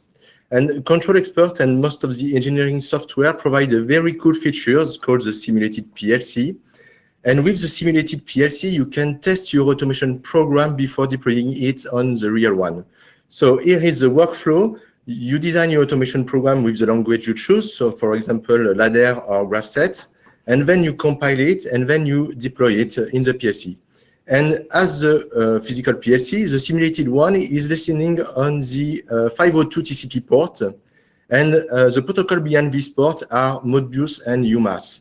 And the good news from an attacker point of view is that the 502 TCP port is open on all the network interfaces without any restriction. So we can try to inject our own program on the simulated PLC using this port, and try to get a remote code execution on the engineering station. And maybe we'll have some security mechanisms to bypass, like sandboxing mechanisms, stuff like that. So let's see how an automation program is deployed.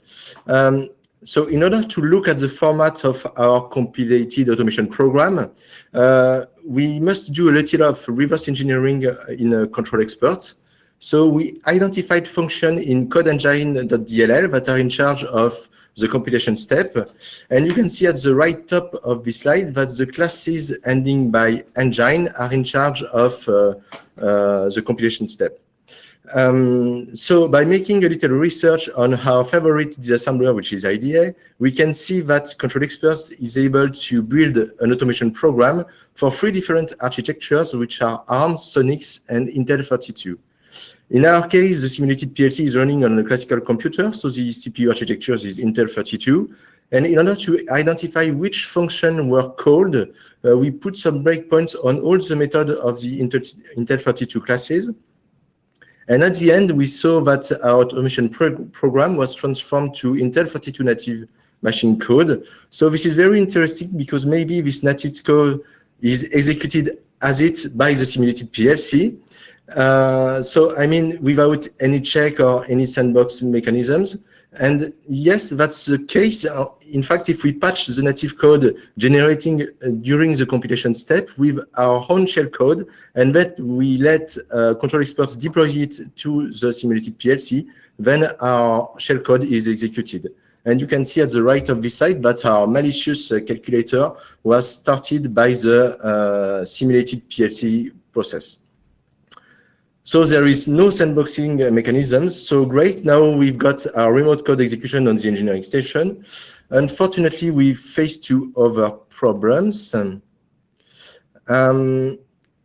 fact, the first problem is that the PLC simulator accepts just one connection at a time. And in real life, the simulated PLC is started on demand when the user wants to test the automation program. So there is a high probability that the legitimate user is connected when we will try to exploit the simulated PLC. So we must find a way to disconnect the legitimate connection. And this connection is managed by the UMass protocol. And UMass is a very, very old protocol designed by Schneider Electric. And as it's very, very old, this protocol lacks of cyber security mechanisms. For example, there is no ciphering, authentication features, and also there is no correlation between the TCP session and the UMass session. So this protocol is vulnerable to a man-on-the-side attack. And also UMass is not a very, very complicated protocol. So just by doing a little of reverse engineering on the simulated PLC stack, we identified that the UMass session ID is only stored on 1 byte. So it's very easy to brute force it. So you just have to send 256 relays reservation frames to disconnect the legitimate session. So now we can connect to the simulated PLC and try to send our exploit. Unfortunately, there is another problem. By default, Control Expert advises users to start the simulated PLC with a protected project inside. So if you do not know the password of the project inside the simulated PLC, you are not allowed to load a new one. And this protection was originally designed to protect intellectual properties of the automation project. So if you don't know the password, normally you cannot access to the data inside it. For example, you cannot access to the ladder code inside the project file. So Schneider Electric decided to use this protection to also protect the simulated PLC access. And we'll see that it's not a very good idea. Because one of the first experimentation we made was just to do a network capture during the authentication, and we saw something very strange. In fact, there was no network traffic when we validate the password. This means that all the information needed to make the authentication was transferred before by the simulated PLC to the client, and the authentication is done on the client side. Not by the simulated PLC services. So it's very bad because the client side can be controlled by a malicious person. So you just have to send back the right function code, meaning, okay, authentication succeed, and you can gain access to the simulated PLC. So now we are able to connect to the simulated PLC and send our exploit, and we've got our remote code execution on the engineering station. Okay, and just to go a bit more deeper, we doing some additional reverse engineering tasks to locate the function in charge of checking the password of a protected project. And we found another mistake in its design. In fact, if we patch this function to always return true, Control Expert successfully opens the project despite of the password you provide. That means that there is no correlation, ciphering mechanisms or stuff like that between the password you provide and the data inside the project. So in a nutshell, this implementation makes the authentication mechanisms very inefficient. So now we will show you a little demo of the remote code execution on Control Expert. So for that demo, we adapted the industrial simulation system named GRFICS. And this system is a realistic simulation of a chemical process reaction. So as Nicolas said before, we want to give a special thanks to our workmate Guillaume Orlando, who did an amazing job in the exploit development and their integration into this ICS platform. So as you can see, at the bottom, we have the computer which is in charge of simulate the chemical process. At its right, we have the PLC Modicon 340, which is driving the automation of the chemical process. At the top left, we have the supervision screen. And at its right, we have the engineering station with Control Expert inside. So we considered for this demonstration that an attacker already infiltrates the network. So he have a direct or indirect access to the same network of the engineering station. Okay.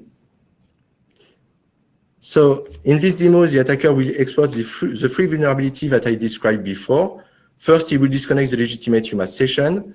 Then he will bypass the project authentication. And then he will load his malicious projects in the simulated PLC. And finally, he'll get a remote code execution on the engineering station. And after that, he will duplicate his access to his command and control server, which is on the internet. And then he will not need any local network access anymore to continue his attack scenario. So let's see this beautiful demonstration. Oh, okay.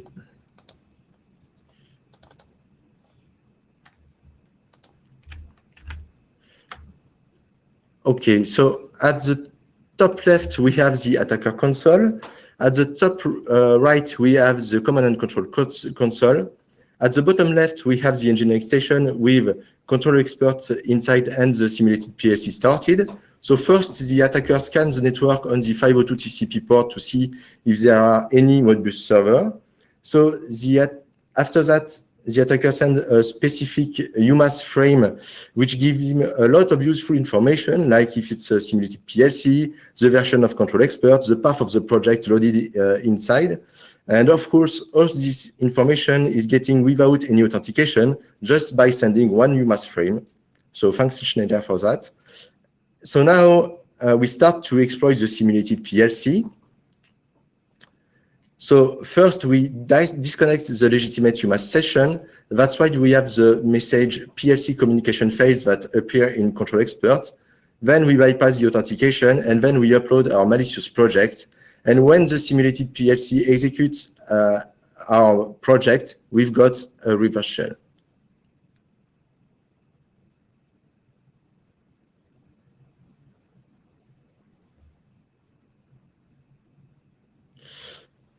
Okay, so now the attacker can forward his reverse connect shell to his command and control server. Okay, so now the attacker no need local network access anymore to continue his attack scenario. So great. Let me back to the presentation. Ooh, it's not,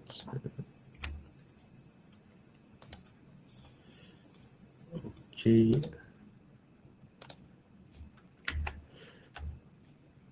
Okay. So I found the same vulnerability in another ICS manufacturer, which is ABB.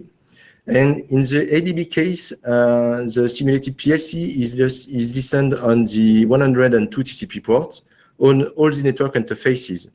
And control builder std.exe is in charge of transform the automation program to x86 native code.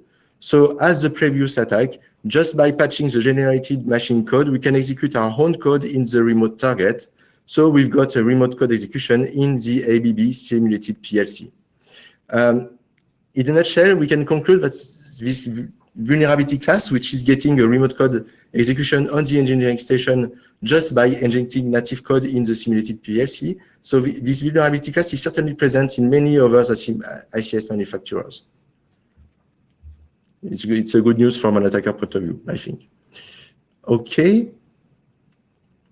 So now I let the floor to Nicolas. So he will explain to you how he can elevate his privilege on the engineering session. Okay, thanks to my workmate Flavian, we have an access now on this engineering station, and it will be great to get full right on this relevant target. So we are looking for local privilege escalation. So if you have to deal with neither environment, we will probably come across with EcoStruxures Control Expert software, also known as Unity Pro. And what is pretty interesting from an attacker point of view is the large attack surface that will be offered to us. After looking at what component seems relevant to me, I chose the Modbus driver component. I chose it for two reasons. The first one is it's a service running with system rights. Of course, it's better to get the full right on the station. And then the service is deal with shared memory, which is accessible for any users on the system with all rights on this shared memory. So when you encounter such a planetary alignment, you are very likely to find a vulnerability. But however, it's not straightforward to exploit because you have to properly abuse the shared memory by locating all the relevant offset you need to patch in order to reach the vulnerability. You also have to find a way to control data to override the file you want to target, to send data into it. And there is also some restrictions relating, for example, to the length of the file name you can overwrite on the file system. We will see later there are many other restrictions. And another one is to find a relevant executable to overwrite the file with the data you want to use. So here's the basic architectures of Modbus communication in order to understand what the components involved to this local privilege escalations. So on the left side, you can see a user interface that's the Modbus client running with a standard user right. And this interface allows us to configure the serial channel here to exchange with the PLC on the right. All the data you set in this interface will be written into the shared memory. And for example, you can see the COM1 string here at the bottom with the COM1 string on the left side. And then the services will read this shared memory to really configure the serial channel. Now imagine if a malicious program opened the shared memory before the services read the COM1 string. The COM1 is like a file finally, and the malicious program modifies the COM1 string by any file on the system. Then the services opens this file with system rights. So now the next step will be to find a way to write data into this file. And what I noticed was to use the TCP channel here at the middle to send data to the PLC throughout the serial channel. So at this moment, you got an arbitrary file right leading to a local privilege escalation.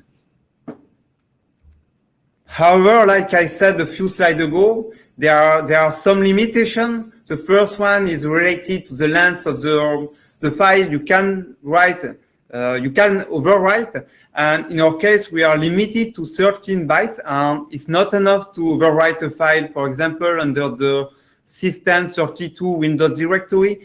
But to bypass that, you can think about NTFS junctions and object manager symbolic links. And there is a great article written by Clavoyot named An Introduction to Privileged File Operation Abuse on Windows. And I really advise you to read this article if you want to know more about that. Another restriction is related to the amount of data you can use to overwrite the targeted file. In our case, we are limited to 1042 bytes. And of course, it's not enough to build a new standard PE. So thinking about tiny PE is a better idea I got. So after Googling, I chose the PTS TinyP GitHub project. You can, through this project, build a Hello World PE of 402 bytes running from Windows XP to Windows 10. So it's exactly what we need for our exploitations. And the last one, not the least, is to find a targeted executable running, of course, with system rights. The first idea that can pop in your head is to overwrite a Windows file. But in fact, with system rights, it's not sufficient to overwrite this kind of Windows file because you need the trusted installer right. So the best idea or the best thing to do is to look at a binary which is embedded with the software you are targeted. In our case, it was Schneider EcoStruxure software. So after looking at what the components is the more relevant to exploit the vulnerability, I chose the NAMBP.x binary. So before watching the demonstration about the local privilege escalation, just a few words about the context so as to not getting lost during the video. So the malware is executed from the remote control execution that Flavien had just presented to you on the PLC simulator, and now the malware requires system rights to get full control of this on the engineering sessions. So the first step is the attacker, the malware request to the CNC for elevating its privilege. Then the CNC informs the malware about files to download to exploit the vulnerability. For example, the create symlink binary, the LP binary, which is in fact the exploit itself, and the download and exec binary, which is the tiny PE. Then the CNC informs the malware about commands to execute with this binary. For example, what is the parameters to use, and some other commands such as the logof command or the command related to clean all the mess during the exploitation. And finally, the download and exec binary results in downloading a new malware, establishing a new session with system rights, of course, this time. So now we are going to see the demonstration.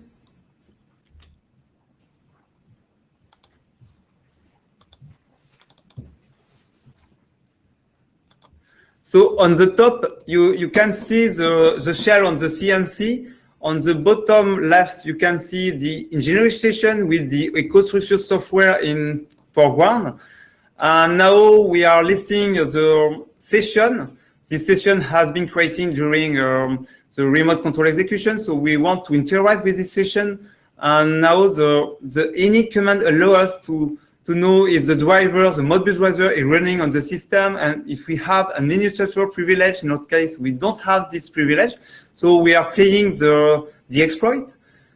So while the exploit is occurring, we can see on the bottom that the CNC is downloading the binaries I just presented a moment ago, and is executing some command. For example, you can see now the creation of a symlink to bypass the limitation about the length of the file name you can override. And then the attacker, in our case, for this demonstration, has to enter the press, the touch enter to initiate the cleanup of all the mess happening during the exploitation. And why there is a logof command, just because to call the binary we are overwritten, we need to send a logof command. And when the logof command is sent, we got two sessions because the binary is called twice. So now, through the init command, we can see now we have administrator privilege. So that's all for this video.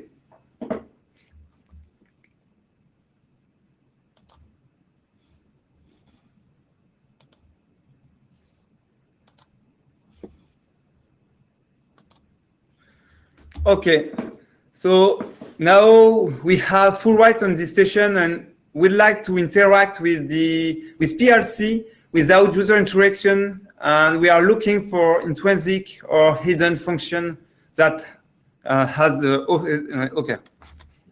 So what we want is to inject new payloads on the PLCs by using the most reliable approach, and of course without user interaction. So why not rely on how a developer, a project already works, that is by starting a new project, launching analyze and build commands, and sending useful commands like start, stop, or download command.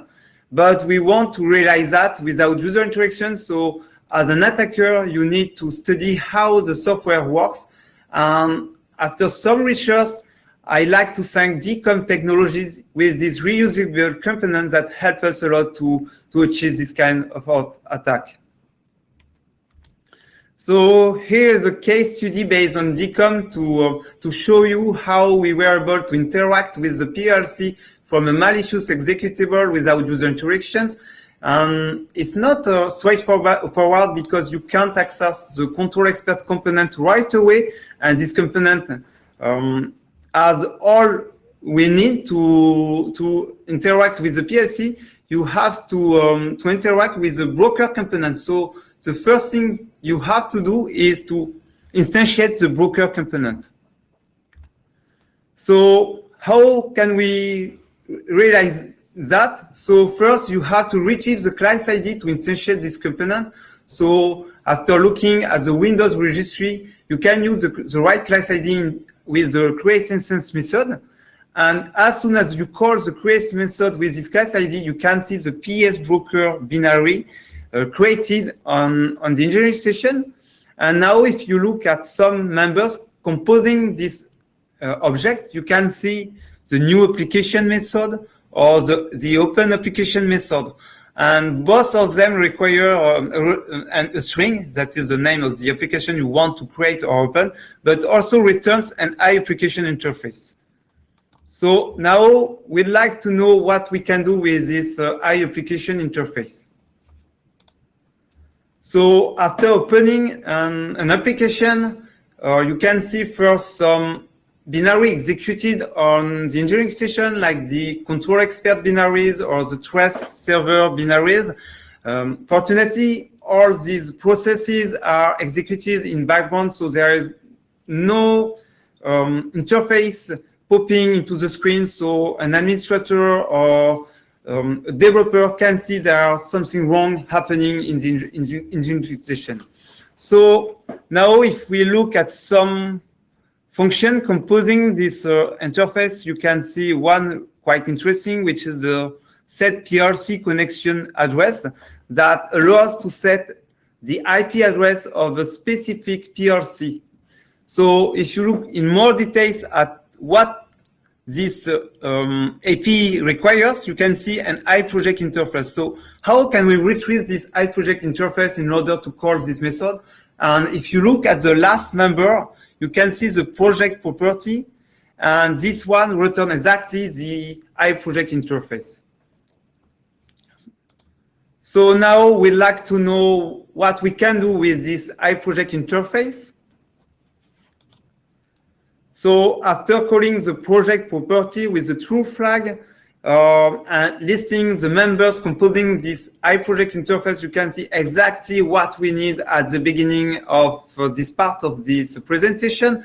For example, the analyze and build command that allow us to compile a new program, but also you can see a very interesting function, which is a transfer all PC to PLC method that allow us to download, to push the binary you have just compiled and build to the PLC. The PLC you have previously set the IP address through the set connection IP address, something like that.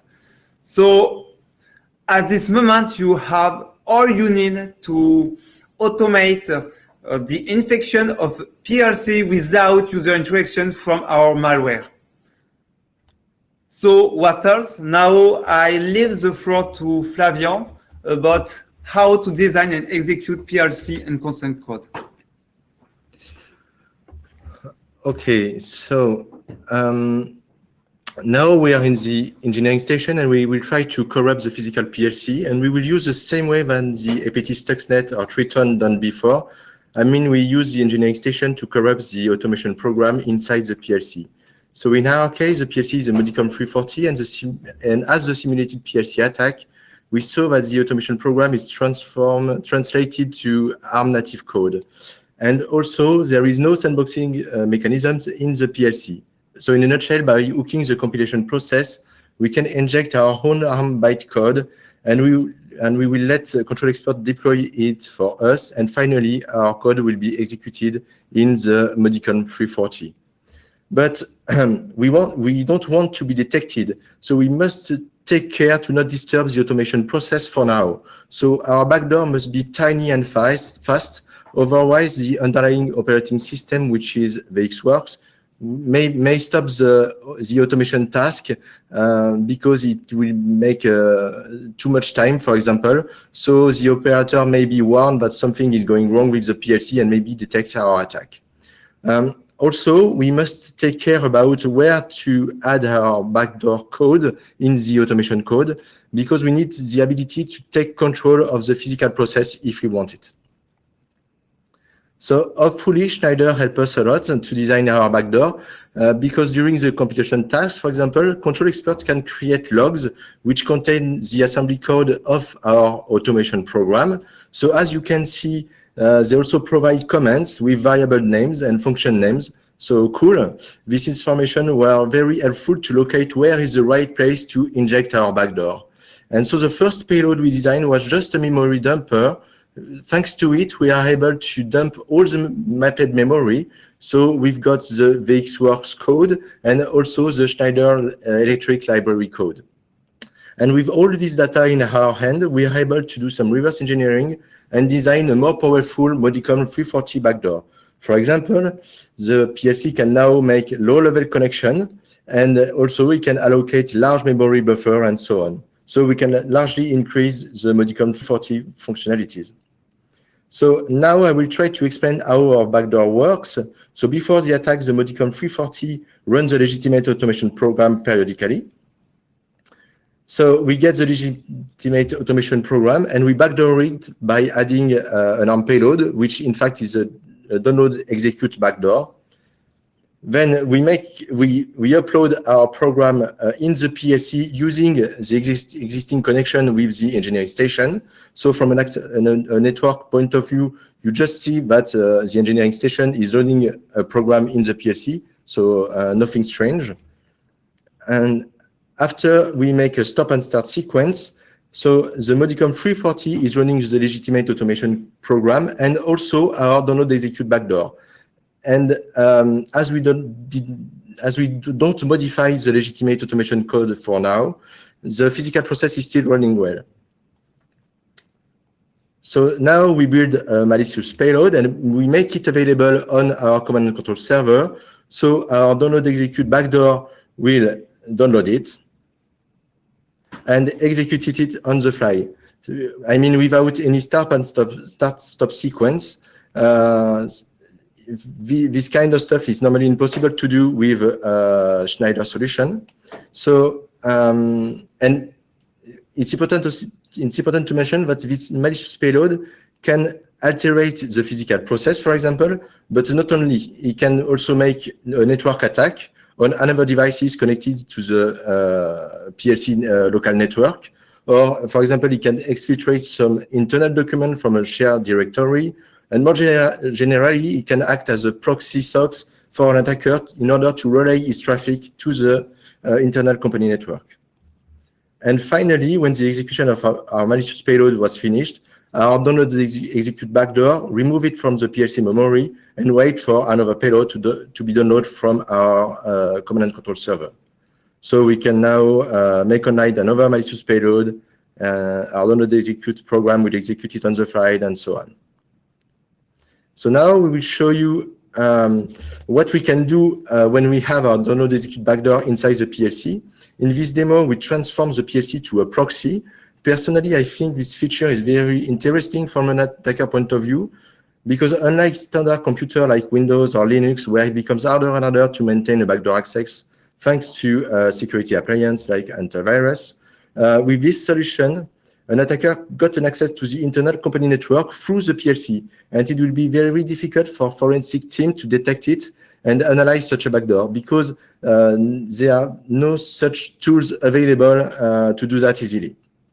So in this demo, just as a proof of concept, we'll just show you a TCP scanner. So the attacker will build his TCP port scanner payload and make it available online in his command and control server. Then the PLC will download it and execute it on the fly. And then he will send back the port scan result to the command and control server.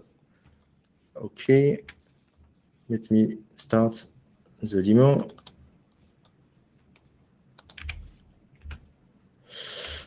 Okay, so at the top left corner, we have the command and control console. At the left bottom corner, we have the simulation of the chemical process. And at the right bottom corner, we have the supervision screen. Okay, so the attacker will launch a TCP scan command, and many operations will happen in backdoor. In fact, the command and control server will compile a TCP scan payload. Then our download execute backdoor inside the PLC will allocate a buffer, download this payload, and execute it on the fly. So now the PLC will perform a scan on the IP and port that the attacker provided before. And then the PLC will return the results to the command and control server. So here we have just two TCP ports open, which are an HTTP port and SSH port. And as you certainly notice, there was no effect on the automation process. Okay. Oh, sorry. Okay, great. Okay. I will show you another demo. This time we make a Stuxnet type attack. I mean, we try to corrupt the physical process without any immediate noticeable effects. In fact, we build a payload that patches the legitimate automation program in order to corrupt the product composition formula. We also patch the composition level report to the supervision systems. So our download execute backdoor will get this payload from our command and control server and execute it on the fly like the previous attack. And as a result, the product composition will be corrupted, but for the operator, everything is going well because the composition value displayed by the supervision are fakes. Okay, oh, let's see it.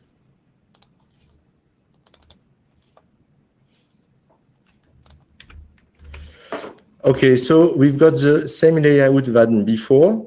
So now the attacker will type the command sabotage, which make a payload online on the command and control server.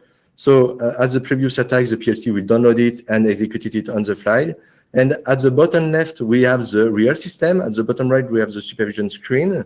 The final product is normally composed of 47% of product A, but our payload will slowly increase product A to more than 50%. And as you can see, the real composition is increasing, but for the supervision, the composition is still at 47%.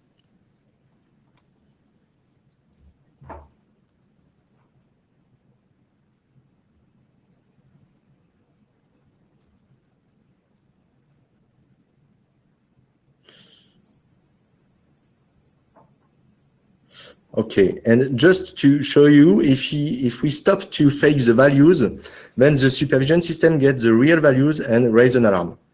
So normally we don't do this in a normal attack. Okay.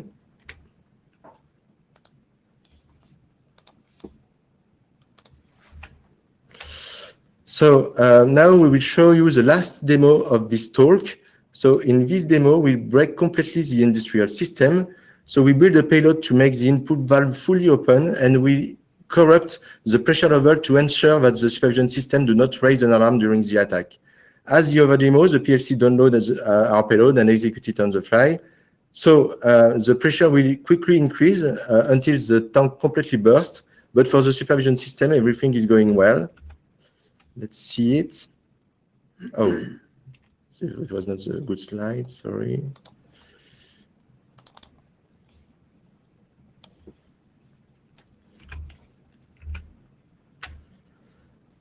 So as the other attack, we build our malicious payload and make it available on our command and control server. The PLC will download it.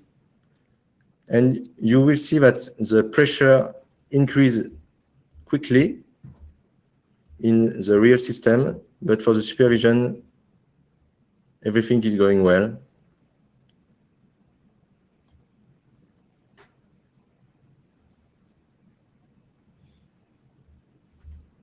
Okay.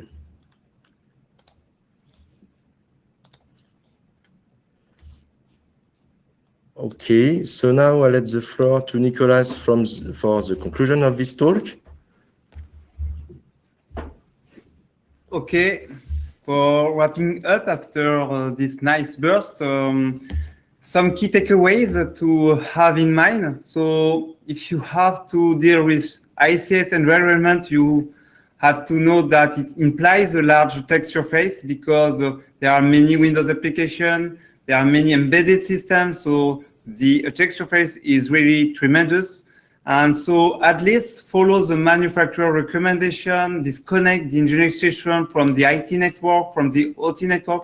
As soon you don't use it anymore, or you can also use a security appliance to monitor the traffic, do the best to avoid attacks. So even though ICS manufacturers start implementing security mechanisms, unfortunately, they fall into same mistakes in the early 90s years. And sometimes the vulnerability is not really easy to patch because it's some design vulnerabilities like the one Flavian has found about on the PLC. And sometimes it requires to do a lot of change in the software. And it's not quite easy. So the last thing you have in mind is that the PLC is really more than a basic electronic unit because there is a full OS underneath with many related functionalities, many APIs, and as you can see through our demonstration, you can transform a PLC as a proxy forwarder, a network scanner, and many other things. So one recommendation I can give to people working with ICS is to invest more on deep dive analysis on red or purple team services to strengthen the overall security of such infrastructure. So thank you for listening us. If you have any question, you can ask now, but you can also contact us on LinkedIn or other way to contact. So thank you for your attention.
Verde, cammo davanti. Lei o questo? Questo è il puntatore. Dai, sei ritardato. So- Cosa ne pensa?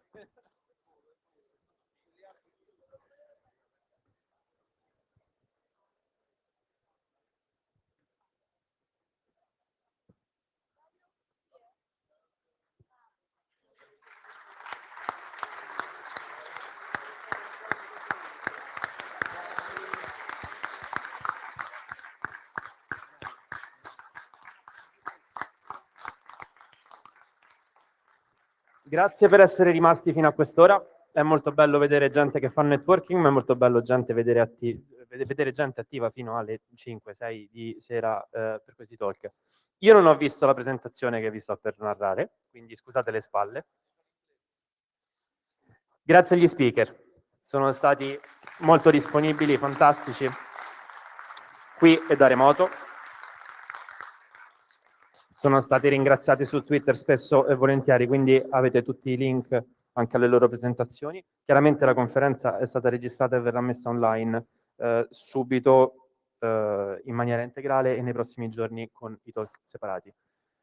Grazie a voi, chiaramente. Di nuovo è bellissimo vedervi qui ancora una volta dopo 4 anni.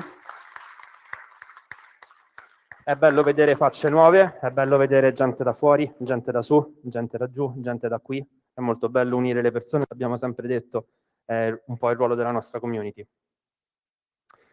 Grazie a loro che hanno reso possibile ancora una volta fare l'evento.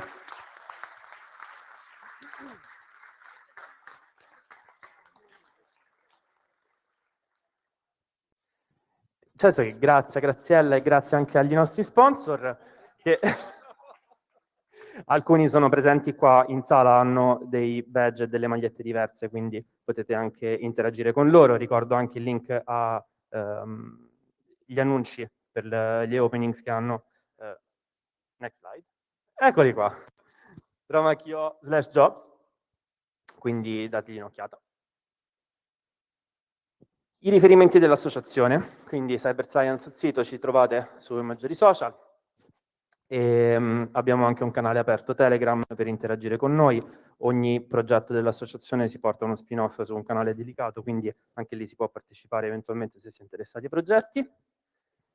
E la big news di quest'anno. Per il prossimo anno, 5 anni, il compleanno di ROMHACK, volevamo fare qualcosa di speciale. Abbiamo deciso di optare per un camp di 3 giorni che girerà intorno alla conferenza di ROMHACK. Quindi più o meno un taglio simile a quello a cui siete abituati, speaker internazionali, nazionali tramite CFP, chiaramente che verrà aperta per tempo e valutata dal nostro comitato, ma diciamo che è un po' una call to action a tutti voi, community, business, gente singola. Se avete idee, volete collaborare, noi vogliamo unire le persone, vogliamo unire le community, quindi ci saranno tanti laboratori, tanti progetti. Se avete idee da condividere, se volete partecipare in qualche modo attivamente, costruire un lab, portare gli amici che hanno la collezione di francobolli, parliamone, sarà sicuramente molto interessante.